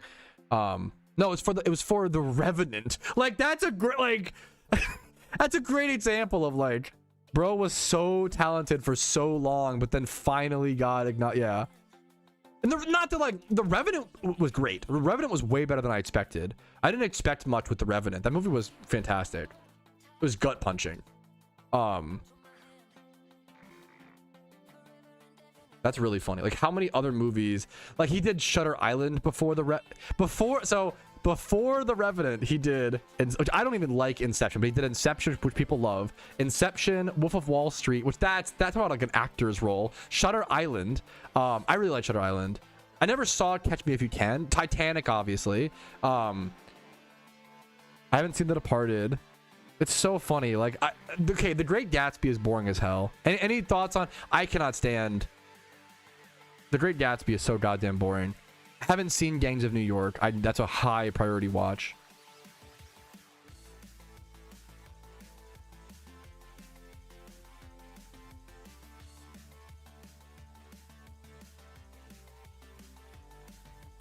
Okay, to find out Leonardo DiCaprio is in Critters 3, which you guys have got to see this one sec. This is important. I've never heard of this movie, which makes total sense. But you guys have to hear about this movie, okay?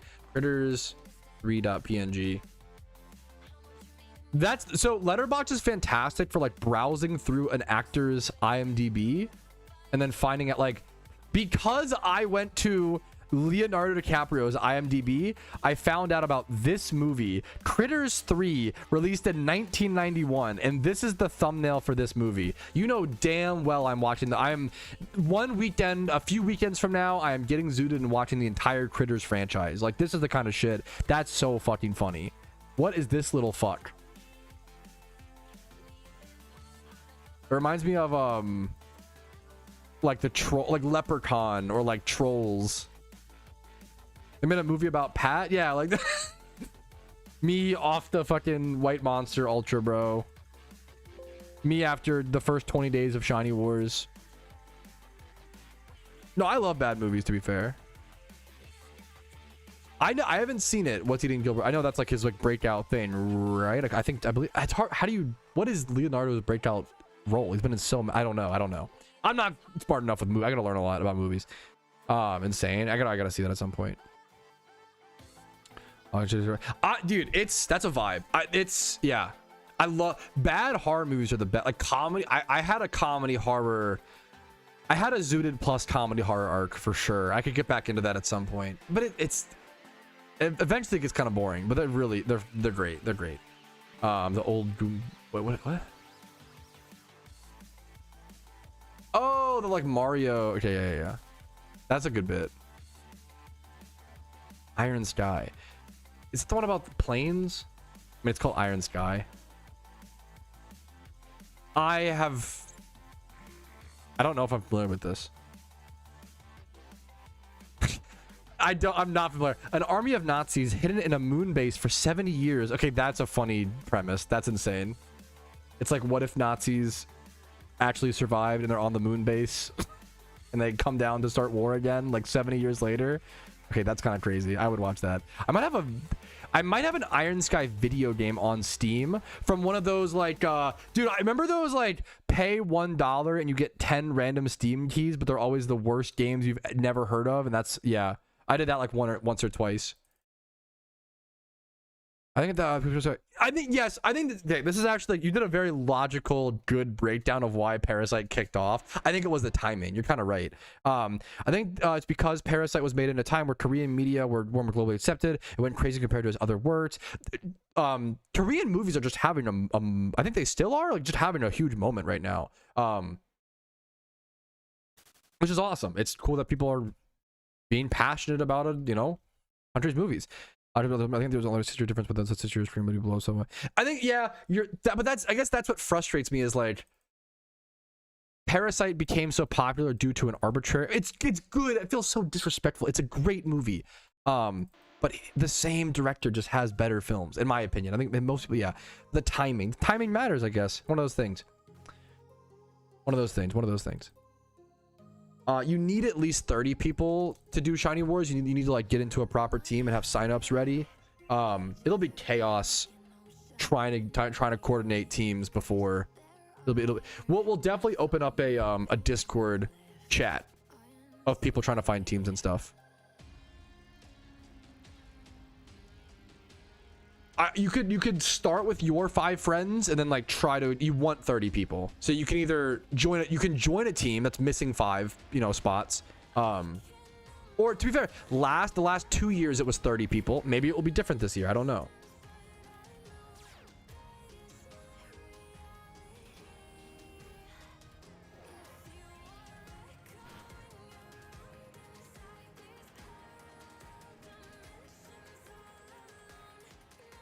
I love me some bad movie.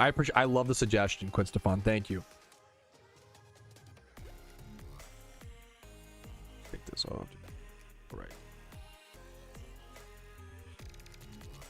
Yeah. Yeah, and that's it feels kind of pretentious of me to, but I kind of agree, I get that, Geezy. Like, it's kind of a dumb gripe to have, to be, earnest with myself, and yeah. Rice Burritos. Are you did my wife hack your account, Nick Shark? That's I'm not a huge fan of bean and rice burritos. I call it my dumb little like American, I need a meat, man, which is like very stupid. You shouldn't need a meat to feel full, but I kind of do, man. They don't do it for me. Bean and rice is just not, yeah, if I don't have to, right? I mean, I will eat them happily, but Hey Pat, I sent you a DM earlier. Thank you. I actually just saw. I've obviously been streaming, so I haven't gotten to it. Thank you. You don't have to donate to get my attention with stuff like that, but I appreciate it. I hope my content has been helpful. I would definitely check out your Phoebus tool whenever possible, bro. I can't promise. I'll try to put it at a decent priority, but I'm also trying to have a better balance with work life and not because the problem I end up running into is I stream and then I do my recap and then I just spend the rest of the evening planning videos, scripting, editing, answering business DMs, and so like, not that it's it's my hobby too, but I gotta be able to I have to have balance. I gotta have balance in life, but I appreciate it. Wasn't worth it. I'm not a fan of Pro, but I gotta qualify a few things. It's been a long time since I've played it. The game might have changed a ton. I wouldn't take my opinion of Pro super harshly. I think everybody should try whatever Pokemon MMOs they have time for. I think people should try PokeMMO, Poke1, PBO, Pokemon Blaze Online. And then if you want to try a 4th Pro, is probably the 4th Poke Force when it's out or whatever. Pro just had, from my anecdotal experience, in my opinion, I think one of the least stable economies, which is to be fair is a little ironic given we are currently in a PokeMMO Great Depression. So we're not as high, let's be a little humble, right? But even then, I think the PokeMMO Great Depression economy is still probably like, it's 10 times better than the pro economy was when I last played like 5 years ago, right? So keep that in mind. It's been a long time. Things might have changed, right? But pro's economy felt very bad. There was no sync with breeding, if I recall. That was a big, that you kind of have to have good IV syncs in a Pokemon MMO to make it function, or else good IV mons just forever inflate or forever deflate the price until the end of time, right? It's kind of like one of the biggest things to balance with MMOs is what's called a gold sink, right? Which is sucking currency out of the game. Without a gold sink, if you start an MMO in the year 2000 and you don't have any gold sinks, your gold and your currency will just become forever less valuable as more is brought into the game. You have to have some being sucked out, right? That's the problem that a lot of Pokemon MMOs faced, was IV deflation, right? And Pokemon's had that problem for an entirely different reason, unfortunately. But Pokemon MMOs have a niche thing where, like, most MMOs have to worry about inflation. Pokemon MMOs have to worry about deflation. It's the opposite. We have to worry about the price of our Pokemon and our IVs and good stuff becoming cheaper and cheaper as more is brought into the game over the years. Versus the currency itself losing buying power or whatever.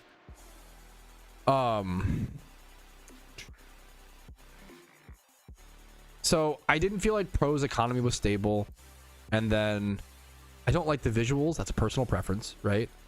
And I feel like this is all, it's anecdotal. Please go try. I would really encourage you to try for your, or if you like pro, I don't want people to think that because I don't like pro, like, I'm not attacking the community, or like, you know, if you like it, you should like it. That's awesome. Just make evolution as full deck. Yeah, some people prefer, exactly, some people just prefer like the mechanics over like the balance. And people like, there's a good question of like, to an average player, does like a game being balanced really matter? I think a lot of mobile games have shown that most people don't care. They just don't have fun. Whatever's fun, you know, fun is kind of premium in that way. Yeah. My time. So yeah, that's, so if you want, it depends what you mean by that. Like, I think PokeMMO vehemently respects people's time, but when I say that, what I mean is, the more time you put into the game, the more effort, the more you will get, but it takes a lot of time. So like, it depends some people, when they say the word, like the phrase respects my time, they want to be able to make good progress in a shorter amount of time, which is neither is right or wrong. And that's not, it's a really complicated sentence, like respects my time. I think everybody means something a little bit different by that generally, but I could be, maybe I'm wrong as well. I qualify a lot here. Once again, everything I'm saying is my opinion, right? More of a PvE player, everyone's really sick. PokeMMO has added a lot of raids over the past, which that's been really sick if you're a PvE player. That was one of the big things that Pokemon was missing for a long time, and we still don't have a ton of permanent raids. I'm excited for, we have a lot though, to be fair. We have Heatran, Cresselia, Meloetta, Terrakion, Virizion, Cobalion, and then you have like all the holiday, which are like, you know, the holiday raids are a ton, the limited time raids are a ton. We do have a fair bit of permanent raids now. We didn't for a while. We have the red refight, which is good PVM.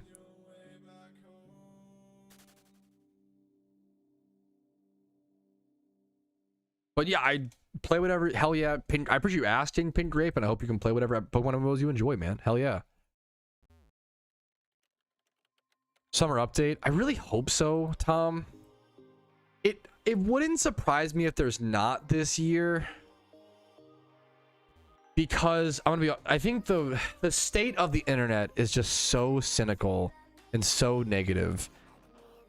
I think right now, if you're a game developer, almost any update you push out, no matter how good it is just going to get shit on. Now, not to discredit, there have been bad Pokemon updates. You know, I'm not trying to like sweep that under the rug, but I do think good stuff isn't appreciated right now because people have bigger worries. People are worried about their job, their income, their mortgage, right? Their EBT, their food stamps being cut, you know? Like, I think because people are worried about other things, they tend to take it out on in other areas. I don't think Yeah, the world's in a weird spot right now. I don't think like there's many. I think any update that gets pushed is just going to be critiqued and used as a scapegoat, in my opinion. But I could be wrong. That's kind of a cynical take, so apologies. But I don't know. It's also, I don't know. It's a little cynical. Rare cynical Patrouski take. Yeah, yeah. That's a great. Good critique is invaluable. Good critique is invaluable to game developers, music, whatever, artists of any kind, whatever it may be. It's really hard to find on the internet, you know. And why would someone, because good critique is something people pay for, you know? Why would someone sit down and take their time and be like, you know what, this update, I don't think this update is good for the game for X, Y, and Z. It concerns me, blah, blah, blah, you know, blah, blah, blah, versus like new update is shit, new update sucks, the devs hate us, you know, like like the problem is like it's so much easier to just be like, the devs hate us, no, the devs fucking hate us. Like it's so much easier to just lean into that, you know, versus like, man, you know, I really, you know, disappointed, you know. Dude, thanks for yapping. Have a great one. I appreciate the suggestions, Yeezy. Yeah, people just want to complain and then call it critique when critique is hard. Critique is powerful and good. It's just hard to do well. Yeah. Current master. Yeah, I'm just trying to, honestly, man, I'm just trying to like ride it out. That's the I'm a very optimistic person, I like to think. I think I am. In the current state of the world, I think the best advice I can give you all, well, do whatever's best for you first. Secondly, we got to just ride it out. I think we just ride it out. We just hang out together. I think the best thing we can do is just play games together, shoot the shit, and ride it out until things get better. I'm going to be so real. There's got to be ups and downs to every era. There has to be downs in life. There has to be. And I think we're in a down, unfortunately.